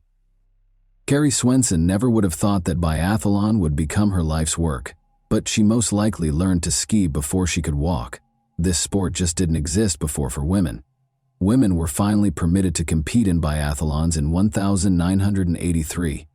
The USA squad competed in the first Women's World Championship in Chamonix, France, but did not qualify for the first Women's European Cup, even though many of them had undergone years of intense training. Carrie Swenson, a 22-year-old American, began with the customary 10-kilometer race. She came in 5th place, directly behind the Soviet athletes, who were regarded as the sport's unbeatable leaders. She finished 13th in the 5-kilometer sprint, the best among her teammates. But the relay was where the team, and Carrie personally, truly triumphed. Carrie and her teammates became the first American medalists, while the Americans finished in 3rd place. Following the conclusion of the biathlon season, Carrie went back to Montana and organized the summer of her dreams. She worked at Lone Mountain Ranch, a well-known tourist ranch, and ran trails in the backcountry in her spare time. Carrie let the night air into her bedroom by opening the window. She had earned her microbiology degree from Montana State University that morning. Her parents celebrated her graduation and her brother Paul's 21st birthday with a party after the ceremony. Just the summer before, they had relocated to the Lone Mountain Ranch in the Big Sky region to practice and take in the mountains, just like they had as kids. She had dreamed since she was 5 years old that she would leave to pursue her dream of studying veterinary medicine after one more year of competitions.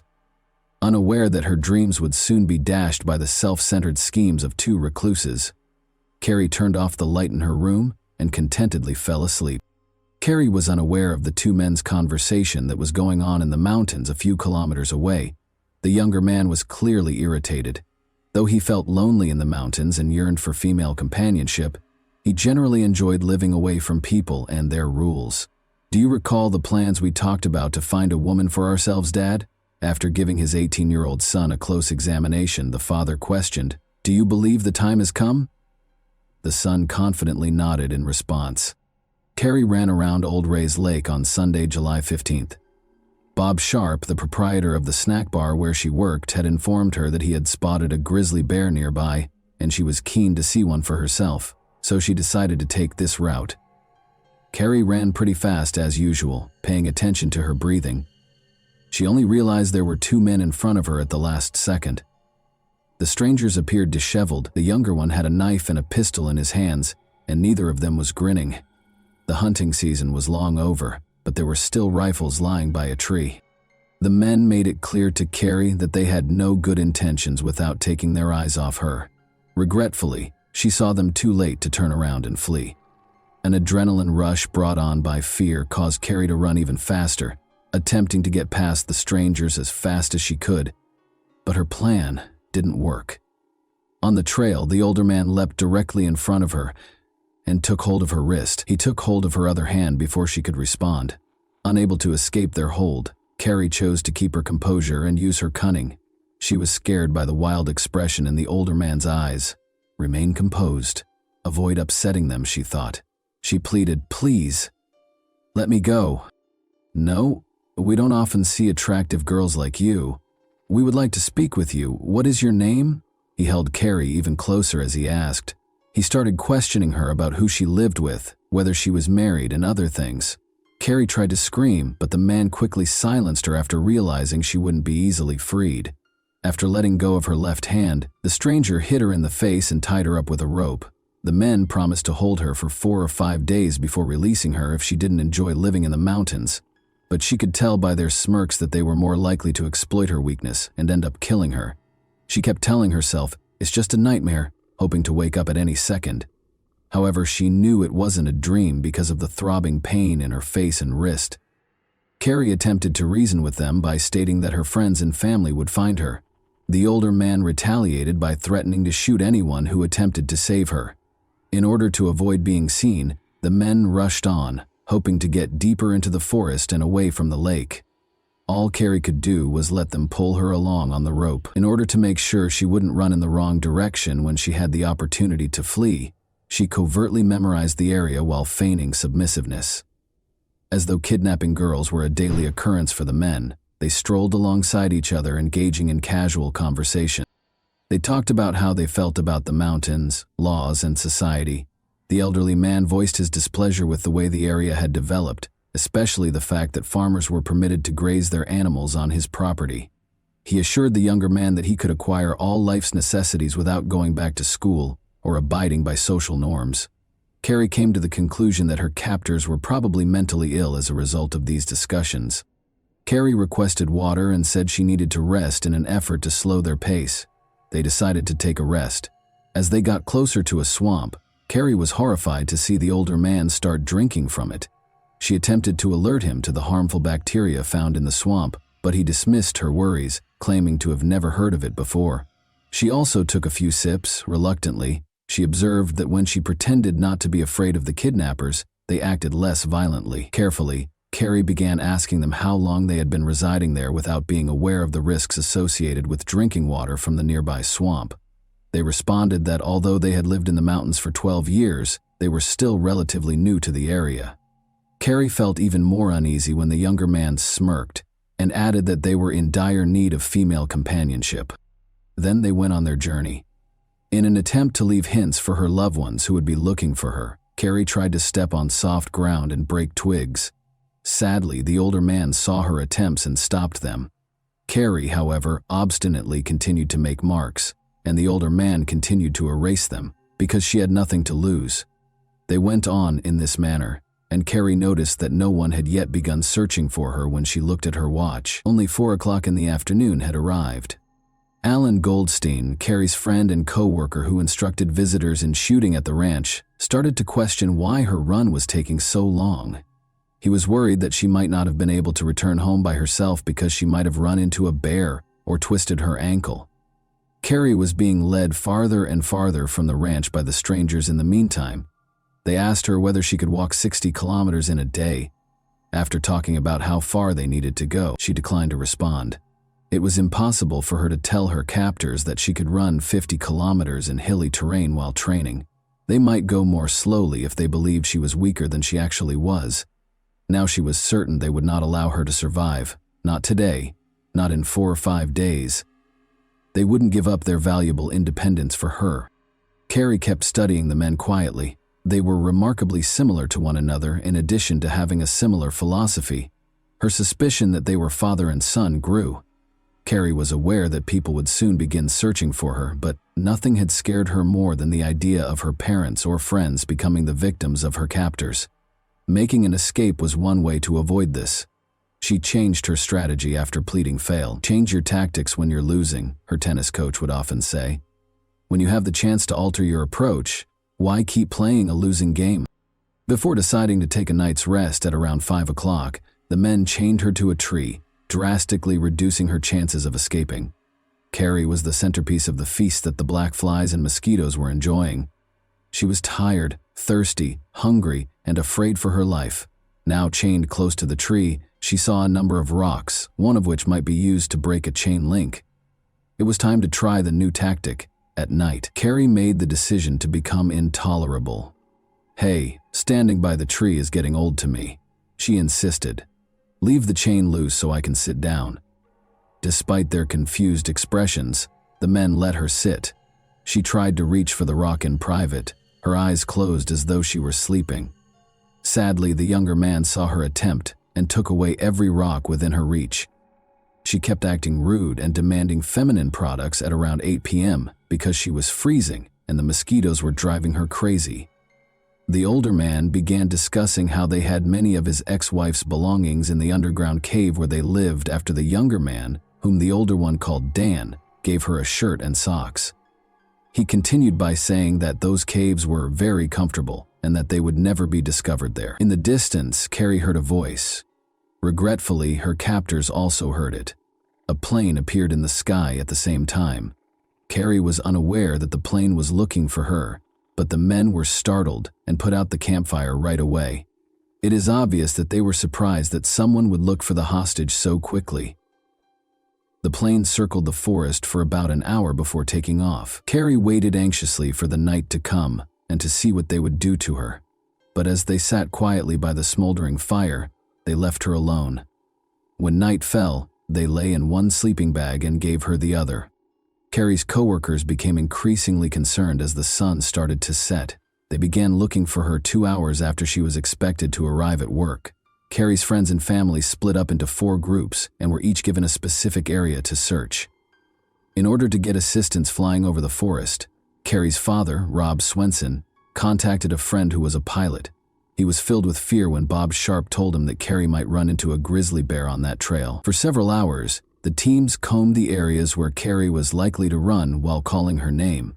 However, they had to halt the search as night fell.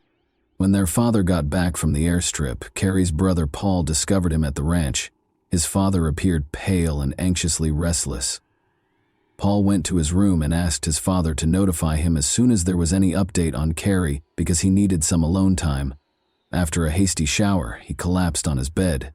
Then he caught sight of Carrie. Like a captive animal, she was chained to a log. Nearby, the men sat around the campfire. His sister was in tears. Paul hoped it was only a bad dream when he woke up from this terrible nightmare, not knowing what it might mean. They would resume their search as dawn broke, and they would undoubtedly locate her in the morning.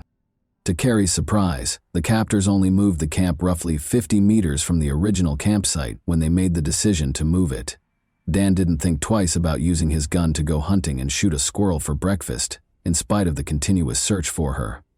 The older man insisted that Carrie turn over her shorts while Dan was making breakfast, claiming that their vivid red hue drew too much attention. After taking them, he returned to the former campsite. This gave Carrie a chance to speak with Dan alone. By claiming that he was too young for such crimes, she attempted to convince him to allow her to return to her family. Dan said, "No, you're cute, and you'll stay with me," after giving her a close look without showing any signs of regret, worry, or a smile.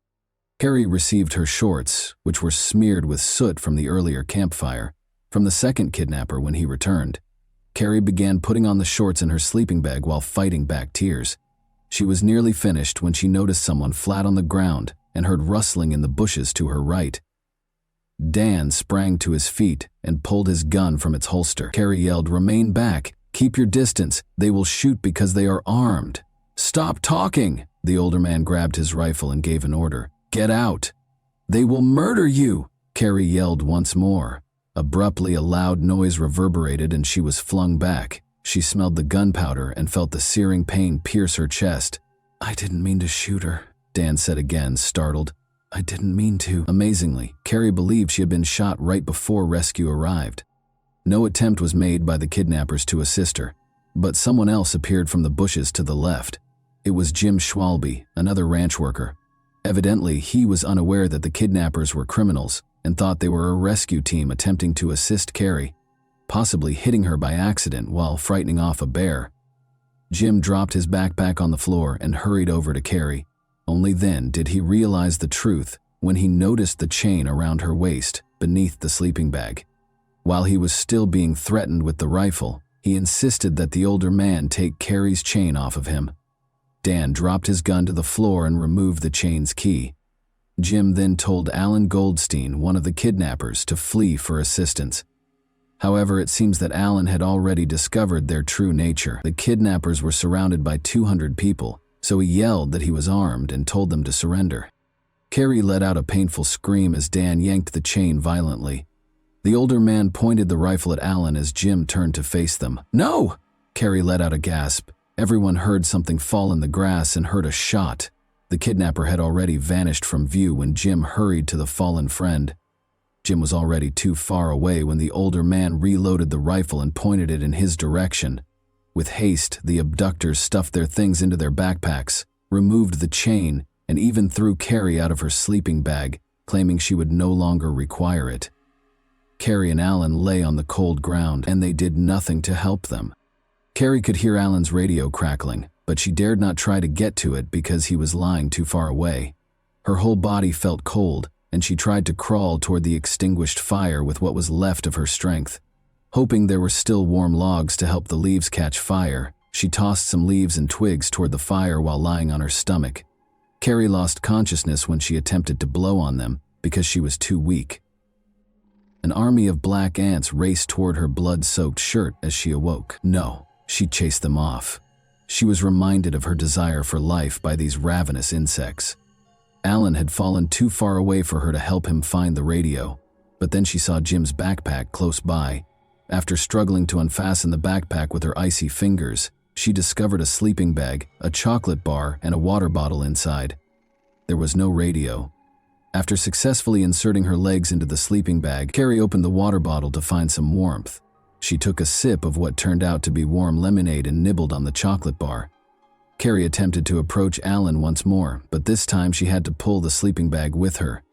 She couldn't help but think of her brother Paul's reaction when he saw her crawling on the ground like a caterpillar.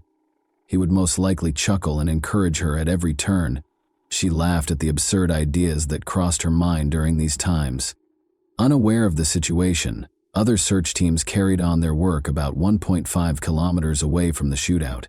Jim Schwalbe, breathing heavily, abruptly cut them off. To those around him, he yelled, "There were two guys. When Carrie yelled at us to keep away, they shot her and tied her to a log."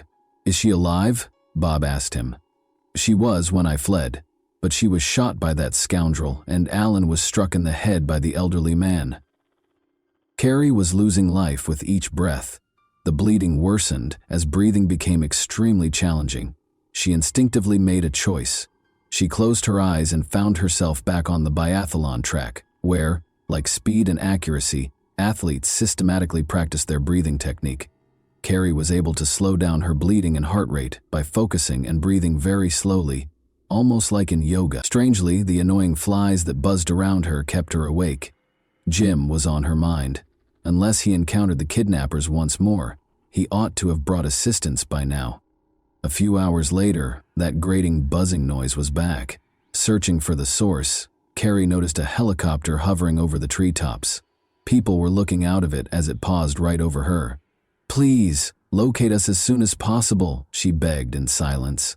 She heard the sound of a radio and the crack of branches as the helicopter took off. "Aid!" With all the strength she had left, she let out a cry. "She's right here," someone yelled. "We located her. Carrie, are you all right? Do you hear me?" "Yes," she said in response to a man's question. All she could do was smile, wishing she could yell, scream, or thank them for finding her. It was difficult to see what was coming next because her eyelids felt heavy, like they were made of lead.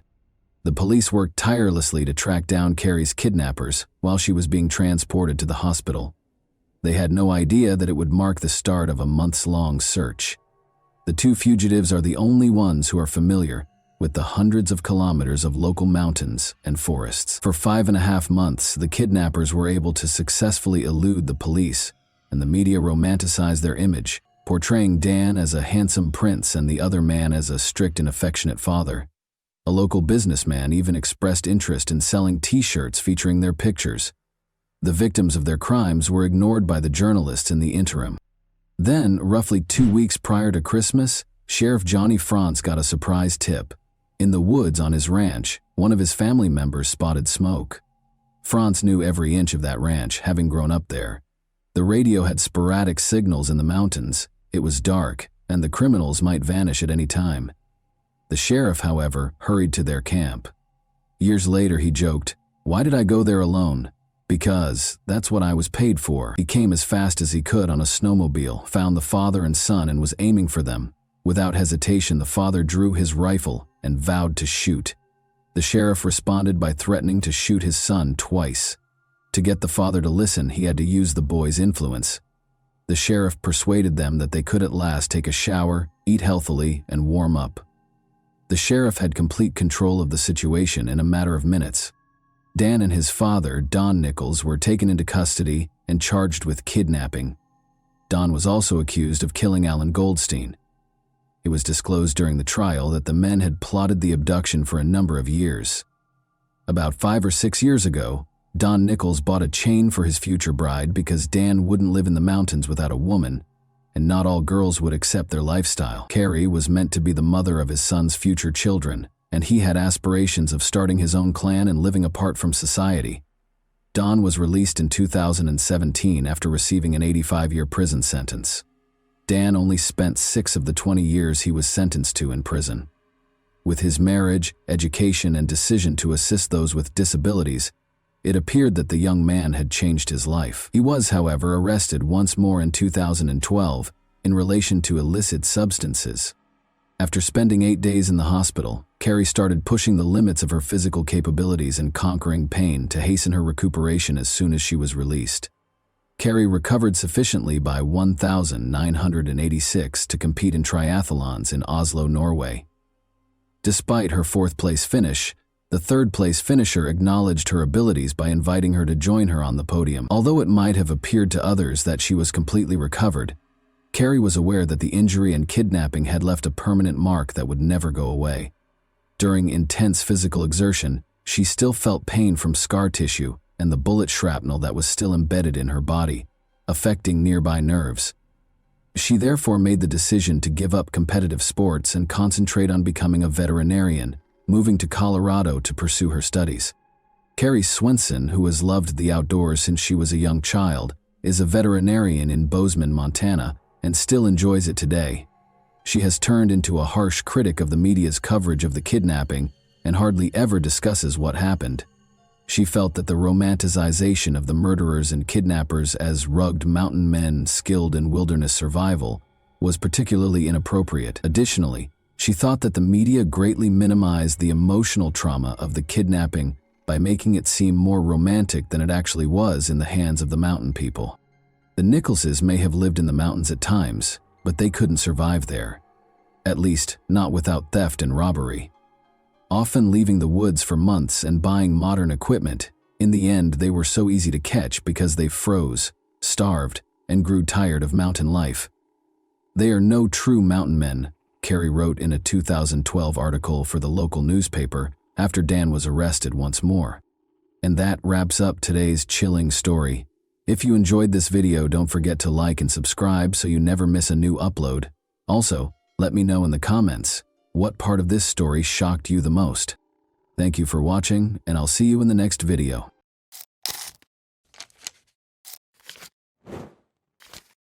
Hey guys, welcome to my channel, and today we're going to take a look at another horrible case with you. This was a mass killer confessing his darkest intentions, but the real horror was the cold, calculated execution of his crime, captured in real time. On June 5, 2014, Ybarra brutally entered the Seattle Pacific University lobby and took his first victim. He had planned a massacre, but that was not what happened. During one of Seattle's worst crises, a single small mistake set off a series of events that would change everything. There were a number of horrifying facts that were just waiting to be revealed. June 5, 2014, started out like any other day until, shortly before 3 p.m., a string of calls from the same location flooded the Seattle Police Department's helplines. The city would be thrown into an unimaginable crisis and chaos in a matter of minutes. A nightmare started when a man carrying a gun entered SPU. With each call, more terrifying information surfaced. The description initially appeared ambiguous and unremarkable, But the details were beginning to come together. He wasn't an aspiring pupil. His purpose for being on campus that day was darker. But why was he there, and who was he? They would soon find out more about his nefarious schemes. The white pickup van he was driving was seen parked on the street close to the Seattle Pacific University campus in Washington. This man, whoever he was, had no intention of going away quietly. And just as police closed in, something far worse was about to happen. Paul Lee, a 22-year-old random student, was struck by the first bullet. The question was no longer who he was. The van belonged to 26-year-old Aaron Ybarra. Now the only question was, how far would he go? A massacre was in the making, and the police seemed like they might be too late to stop it.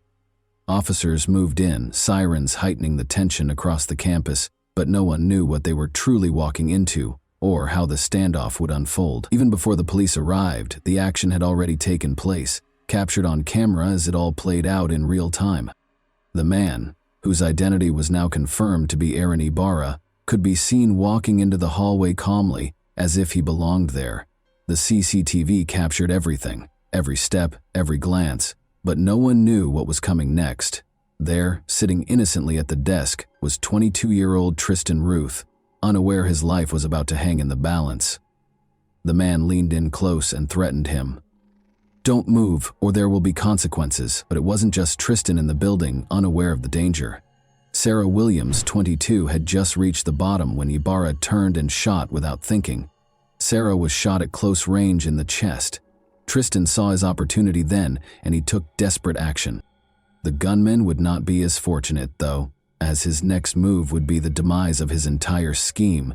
Aaron's statements were obviously more than just threats. He was shooting people, and he had a clear plan that was only a few seconds away from causing total mayhem.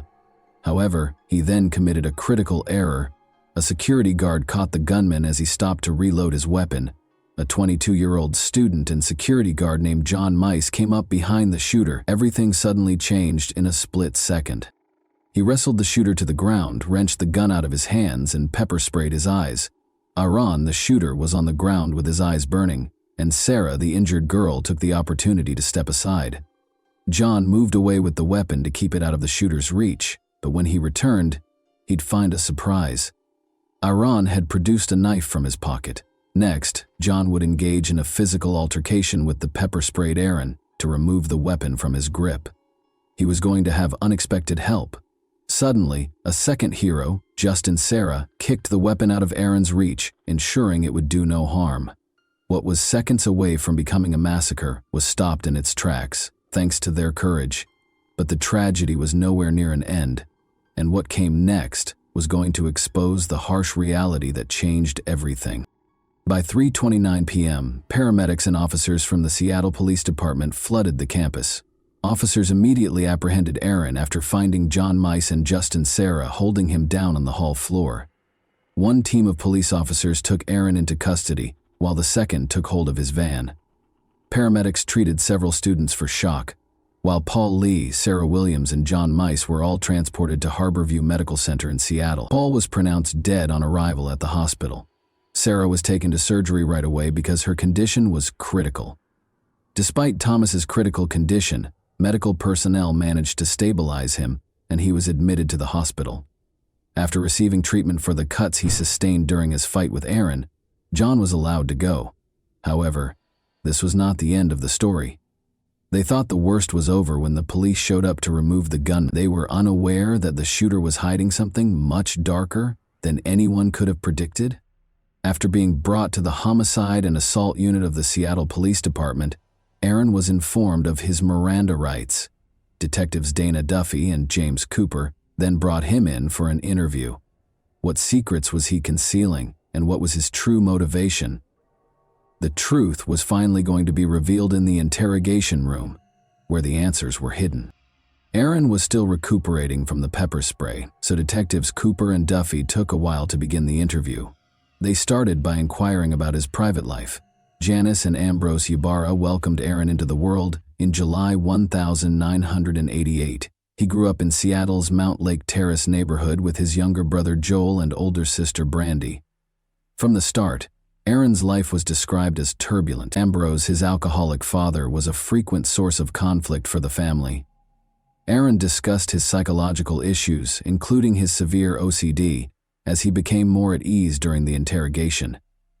As the investigators spoke with this profoundly disturbed individual, they discovered that his OCD was only the beginning of his psychological problems, which started when he was 13 years old. Innocent students were suffering on the SPU campus because of a sin that only existed in Aaron's troubled mind and about which they knew nothing. When Aaron was little, his family made the decision to rearrange the furniture in his bedroom. Aaron claims that he became fixated on the status quo and that this changed him. Aaron had realized that respect could be gained by using fear. The mass murderer Eric Harris served as his initial source of inspiration. But there was another reason why he preferred using guns to cause harm. Aaron loved firearms just as much as his father and brother did, and he even spent 8 years working at a Mountlake Terrace gun range. He was a competitive shooter who was said to be extremely proficient with a firearm. Aaron was characterized as pleasant, shy, and humorous by some of the people who had met him at work. People were unaware, however, that the quiet young man was harboring demons. The theft of Aaron's firearms was the last straw. The compulsive Aaron couldn't get over it and was convinced that he detested everyone. According to Aaron's delusions, the evil side was ready to take control. Perhaps the fatal outcomes could have been avoided if he had received therapy sooner, but that was not to be. Aaron had only begun therapy as a result of pressure from those close to him to get help. After quitting therapy, he brought his unsettling mission to SPU within a month. The next thing Aaron would say to investigators would make it impossible for it to be anything other than a premeditated crime, something he and his attorney would sincerely regret in court. Aaron's plans for July 5, 2014 were well defined. He aspired to end his life, just like one of his heroes did. It was supposed to be a declaration, but the students never took Aaron seriously and were unable to comprehend the full scope of what they had to deal with that day. He claimed that he was treated disrespectfully and that to be respected was to instill fear. Paul Lee, a 19-year-old student, was standing there. He took Aaron lightly, which was a fatal error. Aaron told the two detectives that he kept his plans a secret from everyone. Nevertheless, he documented everything in his journal and hoped that if he were killed in the shooting, others would comprehend his motivations. Aaron talked to Detective Duffy one-on-one during the interview, telling her that he had realized something was wrong with him, but that his hatred eventually got the better of him. Aaron appeared to have accepted his fate and realized that his actions would have a severe impact on his life and future by the end of the interrogation. As investigators got to work on their case against Aaron Ybarra, students began to return to campus life and resume their regular activities in the wake of the tragedy. Aaron had only managed to kill one person, but his goal was much more deadly: to cause widespread devastation. However, the prosecution was aware that the defense was preparing for a tough fight as they worked tirelessly to create a strong case. The real battle was only getting started.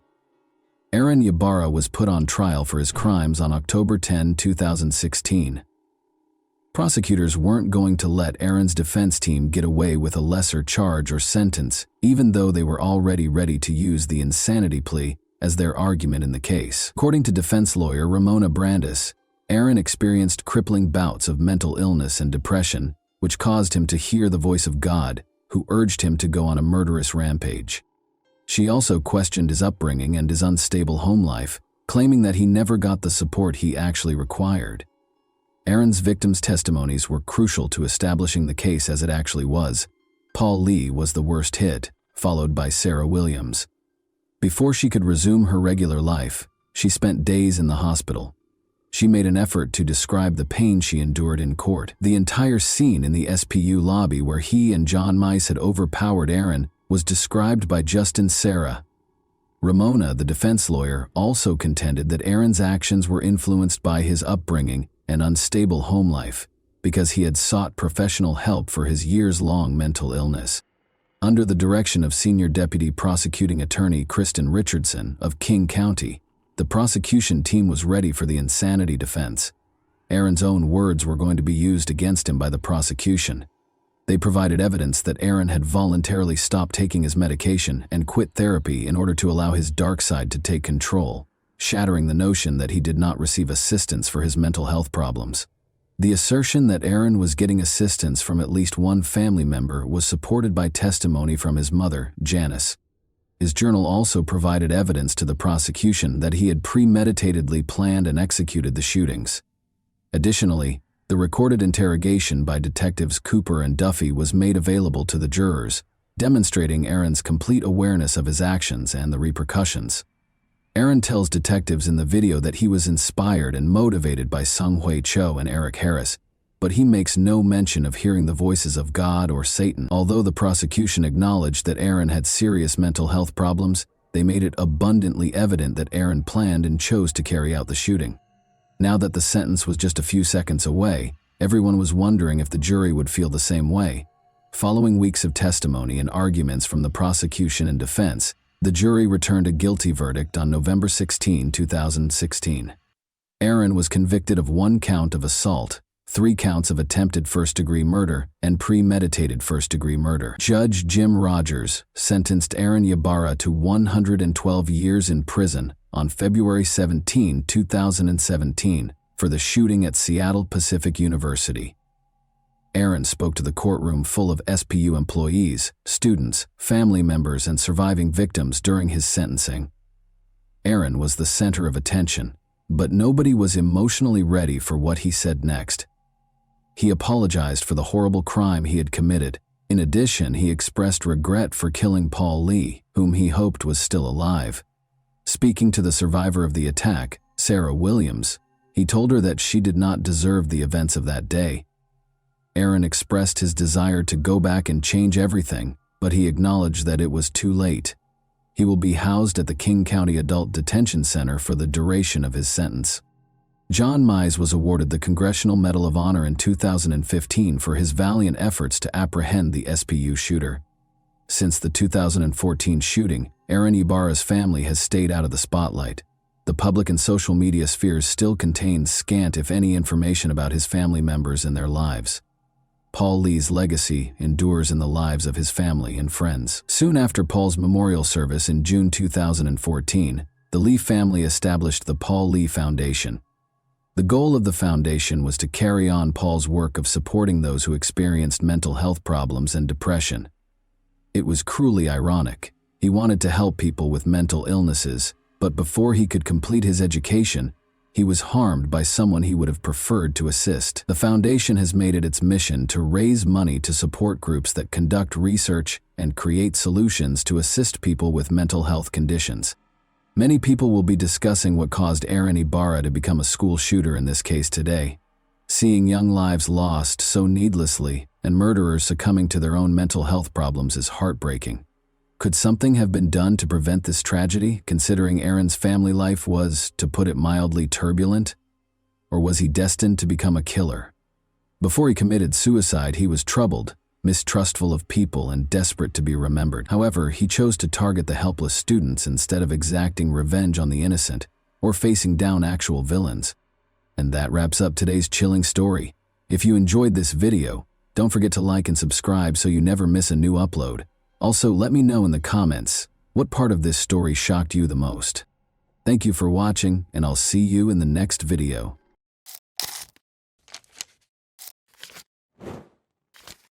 Hey guys, welcome to my channel, and today we're going to take a look at another horrible case with you. The police didn't know they were entering a house of horrors when they started looking into a murder case on February 16, 1981. There was something really strange about the house. The nightmare that started inside those walls, however, would not stay contained. Indeed, it was on the verge of seeping into reality. Although the nation would be shocked by Alan Bono's murder in Connecticut, Arnie Cheyenne Johnson's terrifying allegation of demonic possession would garner the most media attention. Supported by Ed and Lorraine Warren, paranormal investigators, this case was unheard of. But were the demons inside, or the supernatural really to blame? Many believe David was just suffering from a mental illness. The true crime behind the film, The Conjuring, The Devil Made Me Do It, is presented to you this Halloween.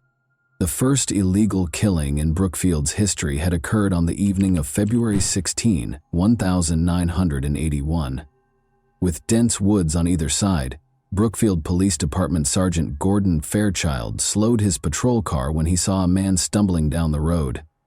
The figure looked confused, as if intoxicated, and his appearance suggested a straightforward case of public intoxication. One particular detail, however, would lead to the most contentious case of the decade. Tiny blood droplets were scattered all over the man's clothing. He didn't appear to be in a state to describe the bloodstains or his location. He admitted to the officer that he had a drinking problem and needed assistance.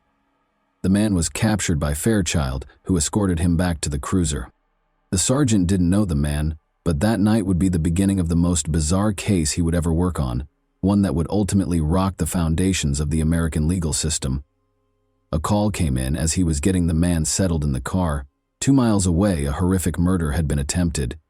According to reports, the suspect had escaped into the woods. Detective Fairchild knew then that the man they were searching for was Arn Cheyenne Johnson, who was seated next to him.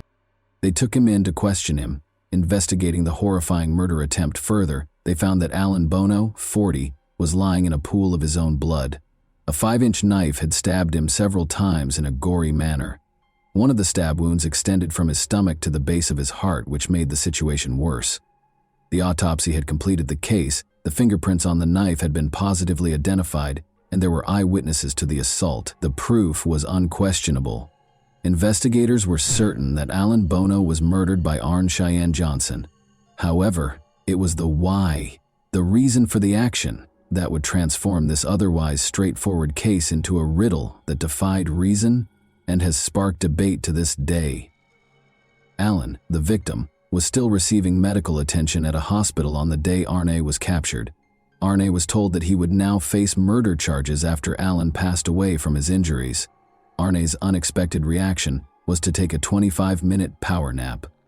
Police Detective Sergeant John Lucas formally charged him with first-degree murder after reading him his rights when he awoke. Arn's only response during the interrogation was that he had no memory of the murder's time and that he didn't intend to harm anyone. Before the murder, he last recalled being out to lunch with his landlord Alan Bono with his wife Debbie Glatzel, her cousin Mary, and his own sister Wanda Johnson. His memory went blank after that. Debbie, Arn's wife, was called in to answer questions about what happened that day and to fill in the blanks her husband had left. The detectives had no idea that her story would lead to a barrage of the strangest explanations they had ever heard during questioning. She started by giving a description of the deceased, Alan Bono, an Australian who had offered Debbie a job and rented his house to them. For the young couple, he was more of a friend than a landlord or boss. The beginning of that afternoon was pleasant, full of laughter and family, but Alan's attitude changed as he drank too much. In addition to taunting Arn about a sinister past that had been buried but was now resurfacing, he started making offensive comments about the girls. Alan kept pushing Arn's buttons, but there was something about his past that disturbed him, something so sinister. Alan provoked Arn more and more with each taunt until he lost control and got to his feet. But there was a problem. A low, guttural sound escaped Arn's throat as his body tensed and his expression twisted. He was growling, not just angry. It became evident that a physical altercation was unavoidable. Despite Wanda, Mary, and Debbie's best efforts to diffuse the mounting tension, Wendell flung herself between the two men, but Arn suddenly produced a knife, and the women watched in horror as what transpired. As though possessed, Arn repeatedly and wildly stabbed Alan until he was lying in a pool of blood. Then Arn suddenly jerked to her feet and fled. Debbie said it wasn't just different from Arn. It wasn't Arn at all. He wasn't acting alone, supposedly. During this strange interrogation, renowned paranormal investigator Lorraine Warren called the Brookfield police station because they believed that an outside force, which they dubbed the Beast, was silently pulling the strings. She was going to say something so out of the ordinary that it would make the case even stranger. It was a malicious demon within Arn, she thought, and he was innocent. Despite the fact that the detectives clearly didn't believe her, she persisted and requested that they look over their earlier records. The police were astounded by what they saw when they examined the documents from a few months prior. Lorraine had called, and she had already told the detectives that a murder like this one was bound to happen. Neither Ed Warren nor Lorraine Warren had attained their later prominence at this point. However, It was becoming evident that Debbie and Arne had a strong ally in the Warrens, who were willing to support their bizarre allegations with their contentious knowledge, if they were lying to get away with murder. If there was a demon, why would it attack Alan? How could he have caused such a violent reaction? The demon that lived in Arne allegedly took control and showed Alan where he belonged because Alan had constantly made fun of and taunted him. Lorraine implied that the demon had a purpose and was connected to something much more profound than just a random force. She claimed that the solution was found in the troubled past of Debbie's family, which included not only the Warrens, but also her brother David Glatzel, who was 11 years old. The clock was running out as the investigators got ready to delve into this sinister past, and the story was only going to get stranger by the second. The realities that awaited them were more horrifying than their worst fears. It started in Bridgeport, Connecticut, during the summer of 1980. Arne and young Debbie were searching for rental properties to move in together after becoming engaged. At that point, they discovered a house close to a well. They made the decision to move in since the house was roomy and better than others in their price range. Debbie's family provided assistance with the move. However, their idyllic reality would soon be shattered by the dream home. David, Debbie's younger brother, had been asked to sweep the master bedroom, but after a while she discovered him outside in the yard, clearly shaken. He insisted on going home without cleaning the room. Debbie gave the assignment to her older brother Alan after realizing something was amiss. However, Alan also felt uneasy shortly after beginning and promptly requested to leave. During dinner at their mother's house that evening, David and Alan both related disturbing tales about what had happened to them that day. These tales would soon be woven into something much darker. David said a man shoved him back onto the bed and threatened to hurt him and his family. Alan said he had had a similar experience. The door suddenly slammed shut in his face as he felt a ghostly presence watching him. The family believed in the supernatural and was very religious. They were therefore certain that the house was haunted. They started looking for other options after giving up the rental property. The family's encounters with the paranormal did not end there, though. David started exhibiting alarming symptoms of an unidentified cause right away. He frequently communicated the beast's messages to the family because he thought he could hear it in his ears. He thought the beast had come through the storage beneath the house and was at their door one day. Each of these incidents then added to the others, and the family was unable to turn back. David claimed to have had the impression that someone was following or watching him. He was terrified and unable to sleep as a result of his intense nightmares, which were full of images of hideous people. Family members started to see David's distress firsthand. Some reported that he would speak in deep, strange voices or show unusual strength. David's family sought assistance from famed paranormal investigators Ed and Lorraine Warren after realizing how serious the situation was. Famous for their work on a number of haunting cases, the Warrens thought David was under demonic possession. They documented the strange events through a series of investigations and interviews with the Glatzel family. David reportedly had violent outbursts during one particularly intense session, claiming that a malevolent entity was torturing him. The Warrens thought that this ghost had taken hold of David and was attacking him physically and mentally.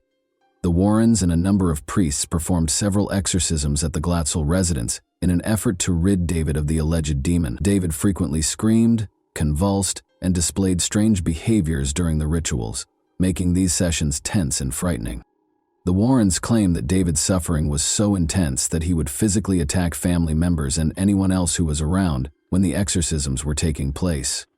During these sessions, the exorcists claimed to have seen odd things like moving objects, cold spots in the room, and a sense of an oppressive presence. David claimed to have overheard voices mocking him during this period, claiming that he was helpless and would never be able to escape its hold. The young child suffered a severe psychological injury, becoming scared and perplexed, and frequently doubting his own reality. Following months of suffering and several unsuccessful attempts, a team of priests, assisted by Ed and Lorraine Warren, performed David Glatzel's last exorcism. Among the rituals carried out, this exorcism is frequently characterized as the most severe and hazardous.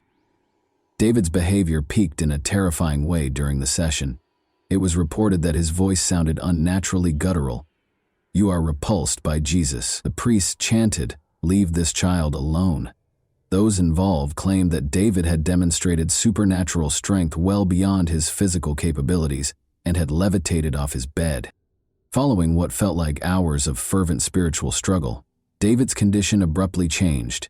His body, which had been stiff and tense during the exorcism, began to loosen up.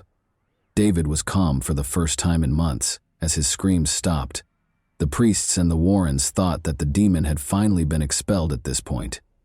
David didn't display the violent and unpredictable behavior he had previously displayed.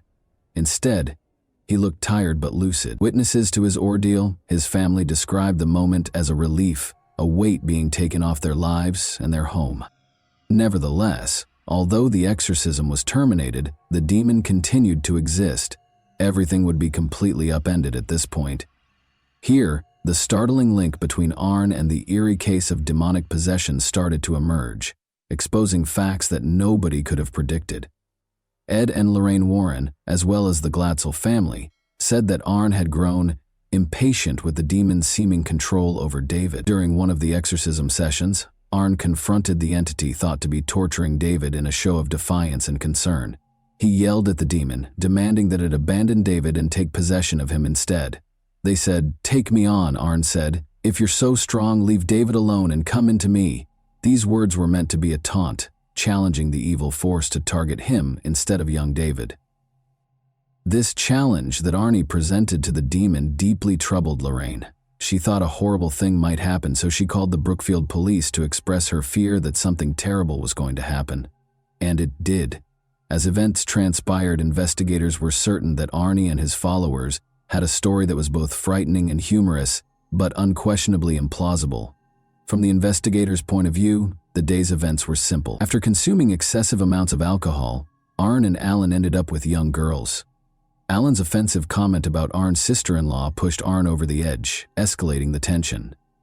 Under the influence of alcohol and his tumultuous past with the Glatzel family, Arn either lost his mind or used this as an easy excuse to confront Alan physically before leaving. The charges against him were based on this. However, what would Arn's defense entail? Did he have a crime? He would make a plea that would catch the attention of everyone on the planet, not just one of simple guilt. Ed and Lorraine Warren said during the trial, which started in October 1981, "We're going to take the devil to court." Martin Minella, Arn's defense lawyer, claimed that because Arn was under the influence of a demon at the time of the murder, he was not accountable for his actions. Such a defense was employed for the first time in American history. Minella attempted to have the Warrens testify regarding the alleged possession by Johnson and the exorcisms. Additionally, he intended to subpoena the priests who were performing the exorcisms. The defense team maintained that Arnie's actions could only be explained by demonic influence. However, the defense of demonic possession was promptly dismissed by the case's presiding judge, Judge Robert Callahan. Because it was not verifiable by any legal or scientific standards, he decided that such a defense could not be used in court. Supernatural claims are not admissible under the American legal system, which is founded on observable facts and logical reasoning. After the demonic possession defense was rejected, Arn's legal team turned to self-defense. Judge Callahan said, "The courts have dealt with the existence of God. Now they're going to have to deal with the existence of the devil." The next question on the trial was whether Arnie had acted in self-defense during an altercation with Alan Bono while intoxicated. According to testimony given during the trial, Alan started the deadly altercation by grabbing Mary Glatzel, the sister of Arnie's girlfriend, and refusing to let her go. Although the specifics of the altercation were unclear, witnesses stated that Alan had been drinking excessively and had become agitated. Assistant State's Attorney Walter Flanagan led the prosecution's argument that Arn stabbed Alan on purpose. Although the prosecution argued that the murder was the consequence of a heated argument rather than any supernatural influence, Johnson had a history of good behavior and no violent tendencies. The jury deliberated based on the evidence presented in court, despite the case's sensational nature and the initial defense's reliance on the demonic possession argument. On November 24, 1981, the jury found Arn Johnson guilty of first-degree manslaughter. Following 15 hours of deliberation, the jury agreed with the defense's arguments of mitigating circumstances, such as the fight between Arnie and Alan. and rejected the notion that the murder was premeditated or that Johnson had acted with malice aforethought. Due to his good behavior, Arnie was released from prison in 1986 after serving only 5 of the 10 to 20 years that he had been sentenced to. The case has had a long-lasting impact on popular culture, in addition to the legal field. Its status in paranormal lore has been solidified by Ed and Lorraine Warren's involvement with the case, standing by their assertions that Arne Johnson had been influenced by a malevolent force and that the devil was the one who forced him to do it. They continued to write books and give interviews. The case further cemented its place in the history of the paranormal in America when it was dramatized in the popular movie The Conjuring: The Devil Made Me Do It in 2021. As a result, the February 16, 1981 case, which was initially thought to be an open and shut case, has been a source of fascination and wonder for many years and is still one of the most fascinating cases to be remembered on Halloween. Why did the demon, if it was responsible, attach itself to David in spite of multiple exorcisms, but lay dormant in Arne both before and after the murder? Did Arne get away with the most egregious excuse in criminal history? How did Lorraine Warren alert the Brookfield police prior to the actual murder, if it wasn't paranormal? Those who read this terrifying story are still plagued by these questions. And that wraps up today's chilling story. If you enjoyed this video, don't forget to like and subscribe so you never miss a new upload. Also, let me know in the comments, what part of this story shocked you the most? Thank you for watching, and I'll see you in the next video.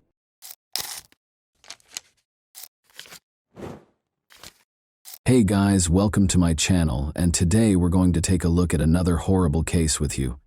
2 roommates, Lori Lister, age 21, and Melinda Aguilar, age 18, were the victims of a horrific attack in their Houston, Texas apartment on Sunday, May 23, 1982. They appeared to be the target of a man who was obviously trying to kill them. He restrained them and tried to drown Lori in the bathtub of their apartment. Melinda managed to get away though by feigning fainting and then plunging headfirst from her balcony. She asked for assistance and she and her roommate were saved with the help of a neighbor. As he tried to escape, the offender, Coral Watts, 28, was taken into custody. Nobody could have predicted that he was suspected of killing nearly 100 other women in addition to being involved in these 2 attempted murders. In 1982, he admitted to the murders of 13 women and was sentenced to 60 years in prison. Then, in a startling turn of events in the early 2000s, this man, who had committed multiple murders, was about to be released from prison. He was reclassified as a nonviolent felon as a result of a contentious court decision. Remarkably, well-behaved nonviolent felons could have 3 days taken off their sentence for every day they served under Texas law. Model inmate Watts had accrued enough time deductions to be eligible for release on May 9, 2006. The public, police, and relatives of the victims were all in complete shock and terror. Everyone was plagued by the unanswered question, why? How could a murderer like him be freed against all logic? What possible reason could there be for releasing a serial killer who has killed numerous people? Richard Eugene Watts and Dorothy Mae Young were the parents of Carl Eugene Watts, also known as Coral, who was born in Killeen, Texas, on November 7, 1953.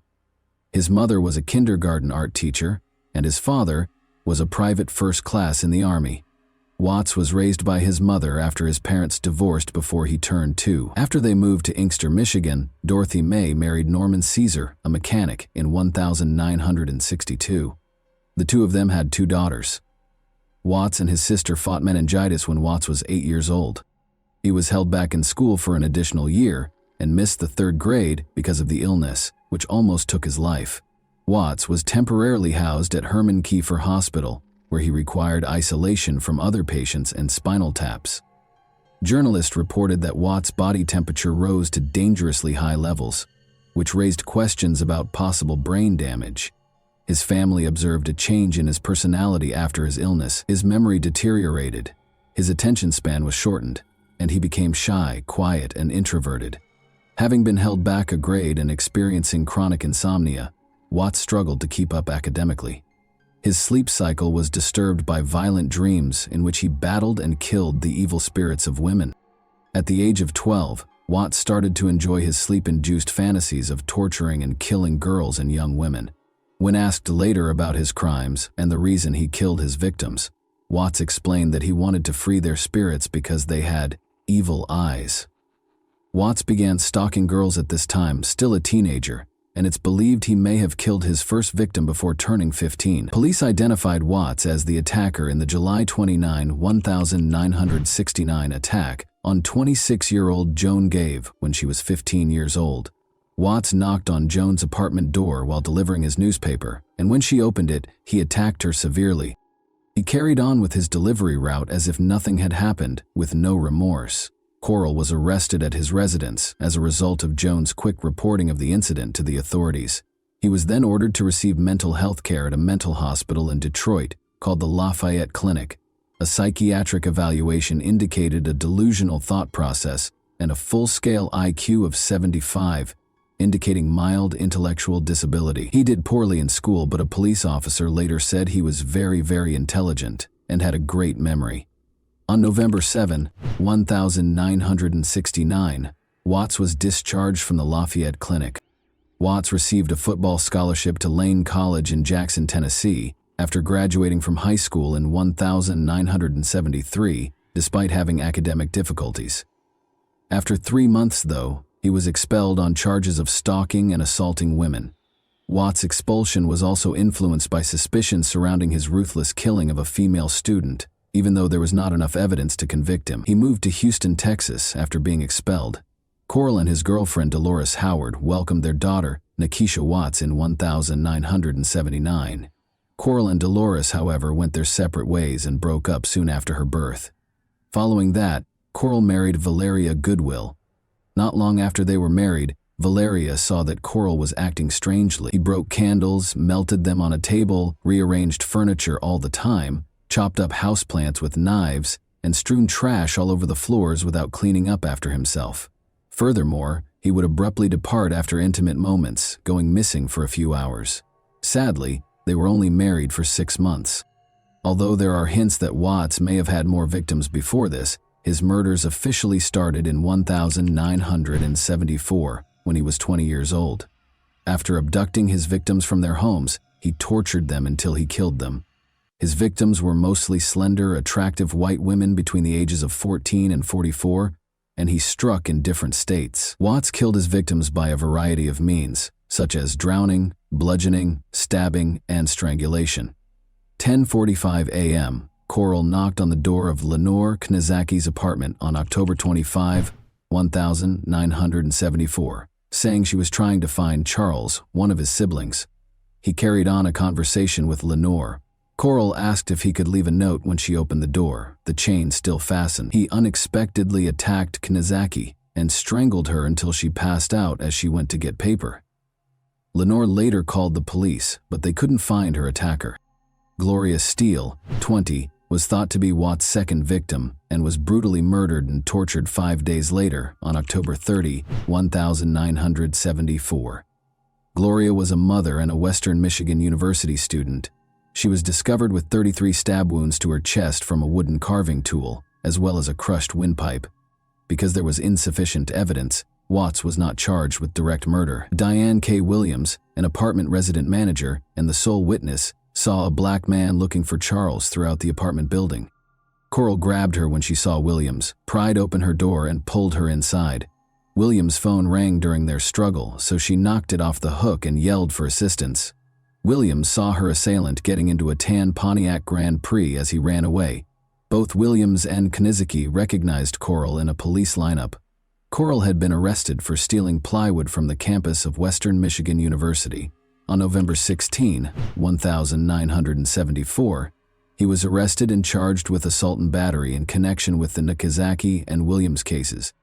Watts was moved to the Center for Forensic Psychiatry in Michigan after being diagnosed with antisocial personality disorder and attempting suicide with a length of cord at the Kalamazoo Mental Hospital. When asked about Gloria Steele's death in 1975, he confessed to attacking about 15 other young women and acknowledged being close to her the day before she passed away.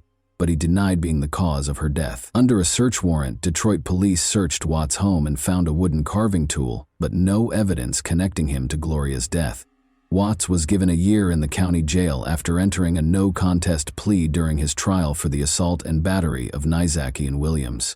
When Watts was evaluated by psychologists, they described him as incredibly dangerous, lacking regret for his crimes, reckless, careless, emotionally distant, and prone to relapsing. Following that, he killed 5 women in a series of attacks that took place in the Detroit area over the course of a year. One odd finding was that most of his crimes took place on Sunday mornings.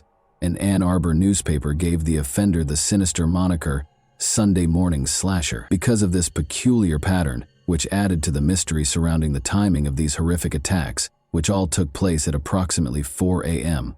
On April 20, 1980, Shirley Small, then 17 years old, was fatally stabbed twice outside her Ann Arbor, Michigan home. On July 13, 1980, 26-year-old Glenda Richmond was the target of a similar attack. Although there was not enough evidence in either case to convict, Watts' traits were evident. On September 14, 1980, 20-year-old graduate student Rebecca Huff was discovered dead after suffering about 50 stab wounds, the first murder that can be directly linked to Coral. On October 6, 1980, a 20-year-old named Delpy survived an attack, but he suffered serious injuries, such as muscle weakness and partial paralysis.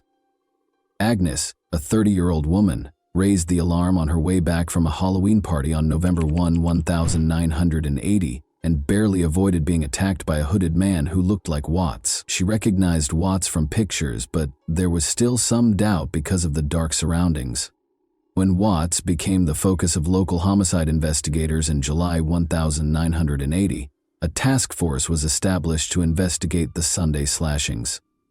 Watts was intermittently monitored, and in November, a court order permitted officers to equip his vehicle with a tracking device. Around 5 in the morning on November 15, 1982, Ann Arbor patrol officers were near Main Street when they noticed a suspicious man in a car following a woman as she walked home. When the woman realized she was being followed, she tried to escape by hiding in a doorway. When the police stopped Coral's car for having out-of-date license plates and driving with a suspended license, they arrested him because he was upset about losing sight of the woman. When police inspected his car, they discovered a package with several screwdrivers and wood-filling tools. The most important item they found was a dictionary that belonged to Rebecca Huff and had the carved words, "Rebecca is a lover." Despite this, there was not enough evidence to connect him to her murder. Coral moved to Columbus, Texas in the spring of 1981 and found work with an oil company. On weekends, he would make the more than 70-mile journey to his next hunting location in the Houston area. Watts murdered scores of women, including dozens, between 1974 and 1982. Watts avoided being identified as a serial killer for almost 8 years in spite of the long list of victims. This elusiveness was caused by multiple factors.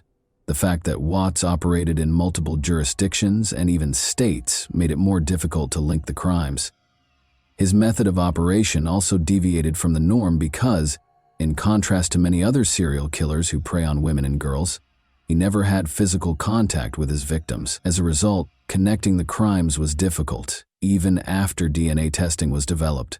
Law enforcement did not recognize Watts as a possible criminal until his arrest in 1982, and those who knew him did not view him as a suspect. Watts broke into the Houston apartment of Melinda Aguilar, then 18, and Lori Lister, then 21, on May 23, 1982. Watts strangled Lori down the steps outside the apartment after she returned from work. He then went into the apartment and strangled Melinda, who feigned unconsciousness. Melinda was able to avoid being fully strangled. Watts intended to drown Lori, so he wire-tied her hands behind her back. He filled the bathtub with water and carried Lori's body upstairs to the bathroom, but Melinda took advantage of the situation and jumped out of the window to get assistance. Watts first attempted to elude capture, but was caught, and Lori was saved. Investigators began connecting him to recent murders of women while he was in detention. Texas prosecutors felt there was not enough evidence to convict Watts of murder despite the connections. After Melinda Aguilar and Lori Lister were attacked, Harris County Assistant District Attorney Ira Jones negotiated a plea deal in May 1982. Watts would be charged with burglary with intent to murder in exchange for his complete admission of guilt and immunity from prosecution for murder. For this offense, he consented to a 60-year sentence. After Watts agreed to the terms, investigators found the remains of 3 victims. At last, Watts admitted to assaulting 19 women and killing 13 of them. While he acknowledged that he killed some victims, he did not confess to the deaths of others. His cases in Michigan, however, remained open after Michigan authorities refused to take part in the agreement. When the Texas Court of Appeals decided shortly after Watts' prison sentence that he had not been told that the bathtub and water he used to try to drown Lori Lister were deadly weapons, the hope for justice took a tragic turn. Due to this ruling, he was eventually granted early release and reclassified as a nonviolent felon. This was due to Texas law at the time, which allowed nonviolent felons to have 3 days taken off their sentences for each day they behaved well. As a model prisoner, Watts accrued time deductions that resulted in his potential release on May 9, 2006. There was little comfort in the early release law's subsequent repeal, which was brought about by public outcry because the Texas Constitution prohibited its retroactive application. As Michigan Attorney General Mike Cox looked for evidence to convict Watts of murder and stop his possible release in 2004, a call for justice reverberated across the country. Westland, Michigan resident Joseph Foy courageously came forward to describe the horrific scene of Watts-like man killing 36-year-old Helen Dutcher on December 1, 1970. 12 stab wounds had claimed Helen's life. Foy recognized Watts by his eyes, which he described as evil and emotionless in a haunting way. Michigan had no such agreement, even though Watts was exempt from prosecution for the 13 confessed murders in Texas. Law enforcement officials begged the trial judge to admit the Texas confessions into evidence as the 2004 trial drew near, and he agreed. Watts was found guilty of killing Helen Dutcher and Gloria Steele, and he was given 2 life sentences without the possibility of release in a Michigan jail.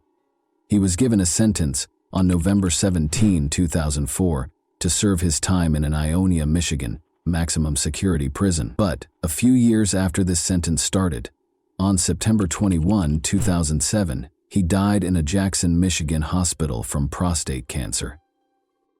Ultimately, his dark story came to a somber conclusion when he managed to avoid serving his entire sentence for the lives he took.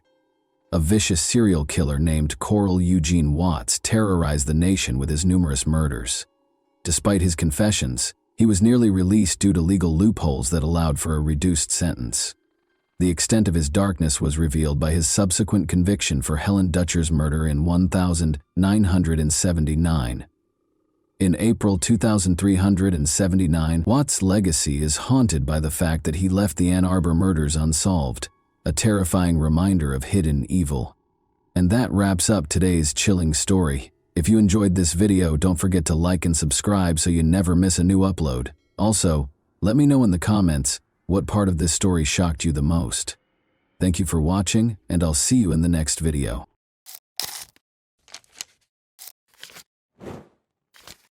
Hey guys, welcome to my channel, and today we're going to take a look at another horrible case with you.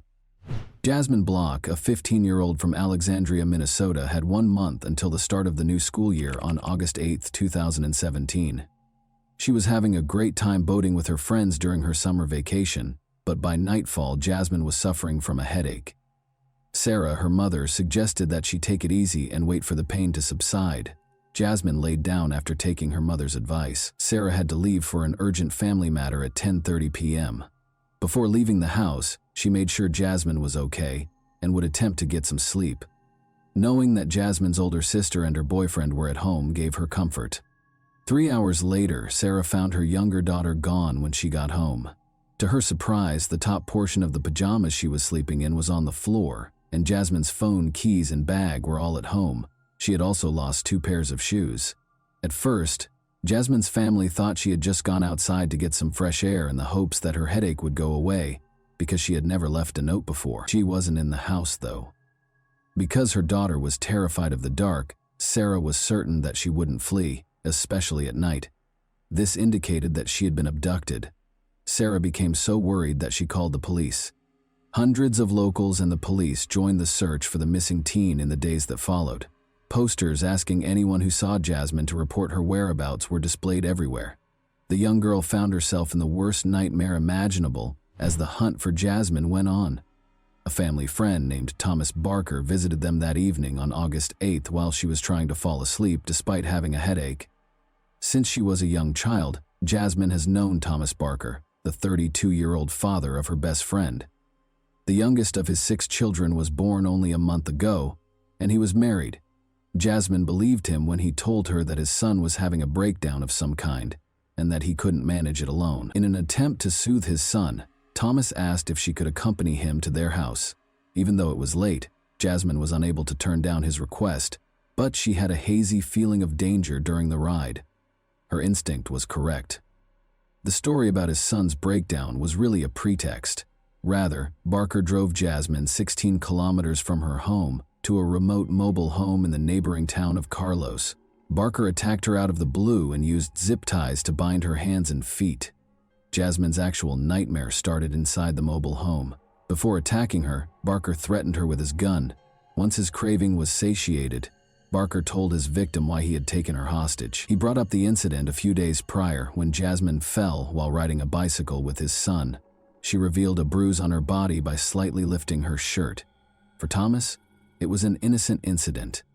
The 32-year-old man's inappropriate thoughts were triggered by it, which ultimately led him to abduct her. Barker and Jasmine stayed in the mobile home for the next few days.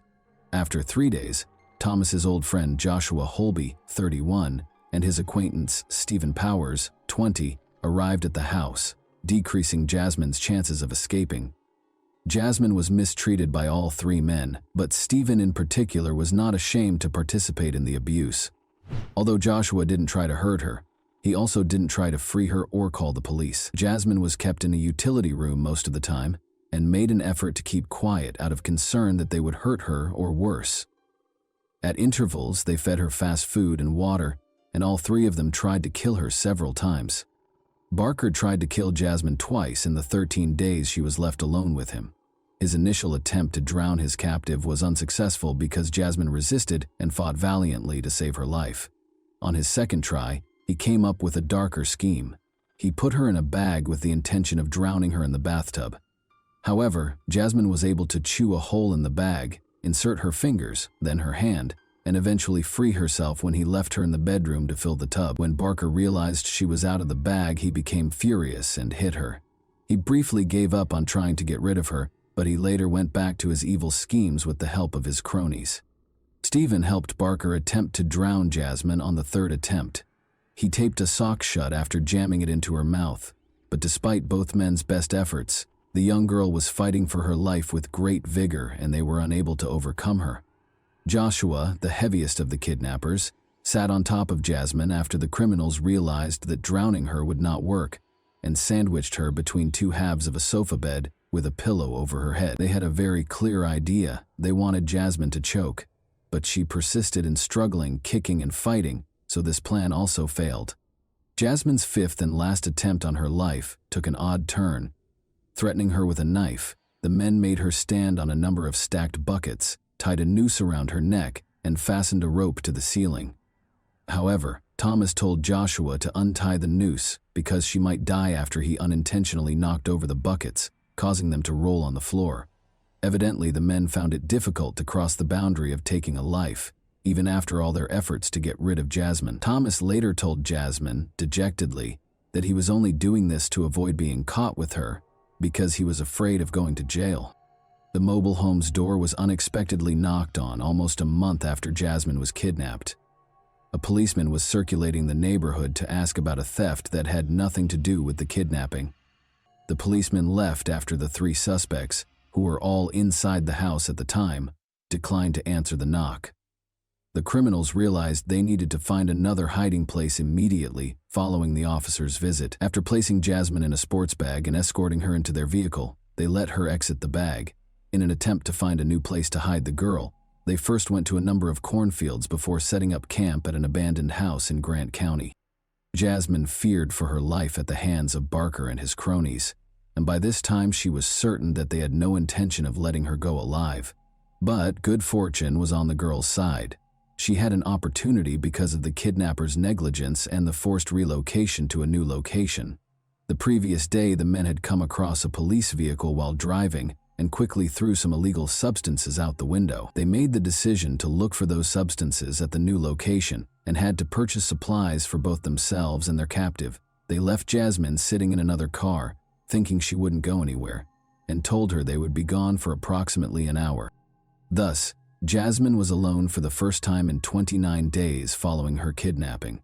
After waiting for approximately 5 minutes after Thomas's car had driven away, she plucked up the courage to get out and hurriedly jumped out. In the hopes of finding assistance, she hurried to the 2 closest homes, but they appeared to be deserted. She didn't even think twice before jumping into the water when she spotted a house across Thompson Lake. In order to swim more quickly, she removed her pajama pants and shoes. When she got to the opposite shore, she saw Thomas's car as she crossed a field and came out onto the road. Jasmine hurried to hide in the grass, keeping low and trying to control her labored breathing so she wouldn't be noticed. She was so relieved to discover that she had erred in putting someone she had never met before behind the wheel. Jasmine ran across the street and across the field to a house close by. On Tuesday afternoon, local farmer Earl Melcher was meant to be at work, but he had to go home because he had forgotten his tools. He saw something strange in the distance among the grass before he got into his pickup truck to return to work. He thought it might be a deer grazing his field from hundreds of meters away, but when he saw it was a girl, he turned on his car and headed in her direction. When Jasmine heard the car, she rushed to meet him. The man was astounded by what he saw when the girl arrived at Earl's pickup and opened the door. In a single breath, Jasmine exclaimed, "Call the police! I am Jasmine Block and I have been abducted." But Earl had already seen the girl's face on posters around town, so he knew who she was. For him, as a farmer and the father of 3 daughters, it was an incredible sensation. He turned on the car's heater, sat Jasmine down, and gave her a towel. He was going to take her to the hospital when he called 911, but the emergency dispatcher advised him to wait for the police. When the police got there, they saw an absolutely unbelievable scene.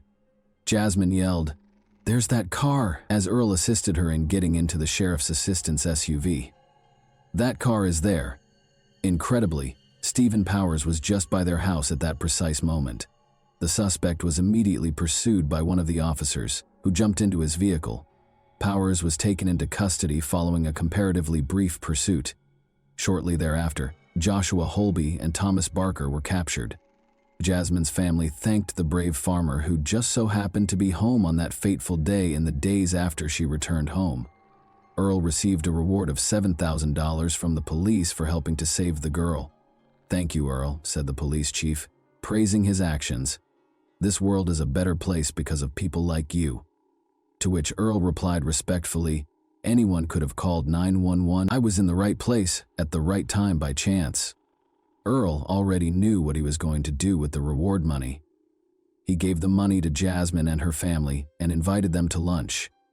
He clarified that, although the sum meant a lot to him, Jasmine's family needed it far more than he did. Their family and friends were shocked to learn that Thomas, Joshua, and Stephen were the ones who had abducted the girl, even though they had previous criminal records. According to Thomas's sister, she couldn't fathom how her brother, who has cerebral palsy and uses a walker, could have managed to kidnap a teenager. She added that she helped with the search for the girl, and that Barker's wife and mother even went to the house where he was keeping her, but they had no suspicions. Thomas Barker was given a 25-year prison sentence for his actions toward his son's friend a year after the kidnapping. He will spend the rest of his life listed as a violent offender. He can, however, apply for civil commitment after being released from prison, and, if accepted, he will live out the rest of his days in a specialized facility. Stephen Powers will spend 8.5 years, and Joshua Holby will spend 8 years behind bars. Even though the girl managed to get away, the 29 days that the 3 men held her captive had a profound effect on her. Never again will she be the same. Her words, "None of us will be." She has trouble sleeping because she fears nightmares, and every time she closes her eyes, she sees the faces of the kidnappers. Jasmine finds it difficult to trust people these days, so she withdraws from them. Fortunately, acknowledged Sarah, her mother, the world is not without kind people. Jasmine had the chance to visit a post-traumatic stress disorder specialist in Texas to try out novel therapeutic approaches. She brought 2 gadgets home from the meeting that have been effectively assisting her in managing her PTSD symptoms, anxiety, and nightmares. In addition to these resources, Jasmine says she has found comfort in talking to friends and creating art as a way to express herself. She is getting better every day. In order to support other girls who might have gone through something similar, she made the decision to share her story. Jasmine smiles and responds that she just wants everyone to know that she is doing well when asked if she has anything else to share. And that wraps up today's chilling story. If you enjoyed this video, don't forget to like and subscribe so you never miss a new upload. Also, let me know in the comments what part of this story shocked you the most. Thank you for watching, and I'll see you in the next video.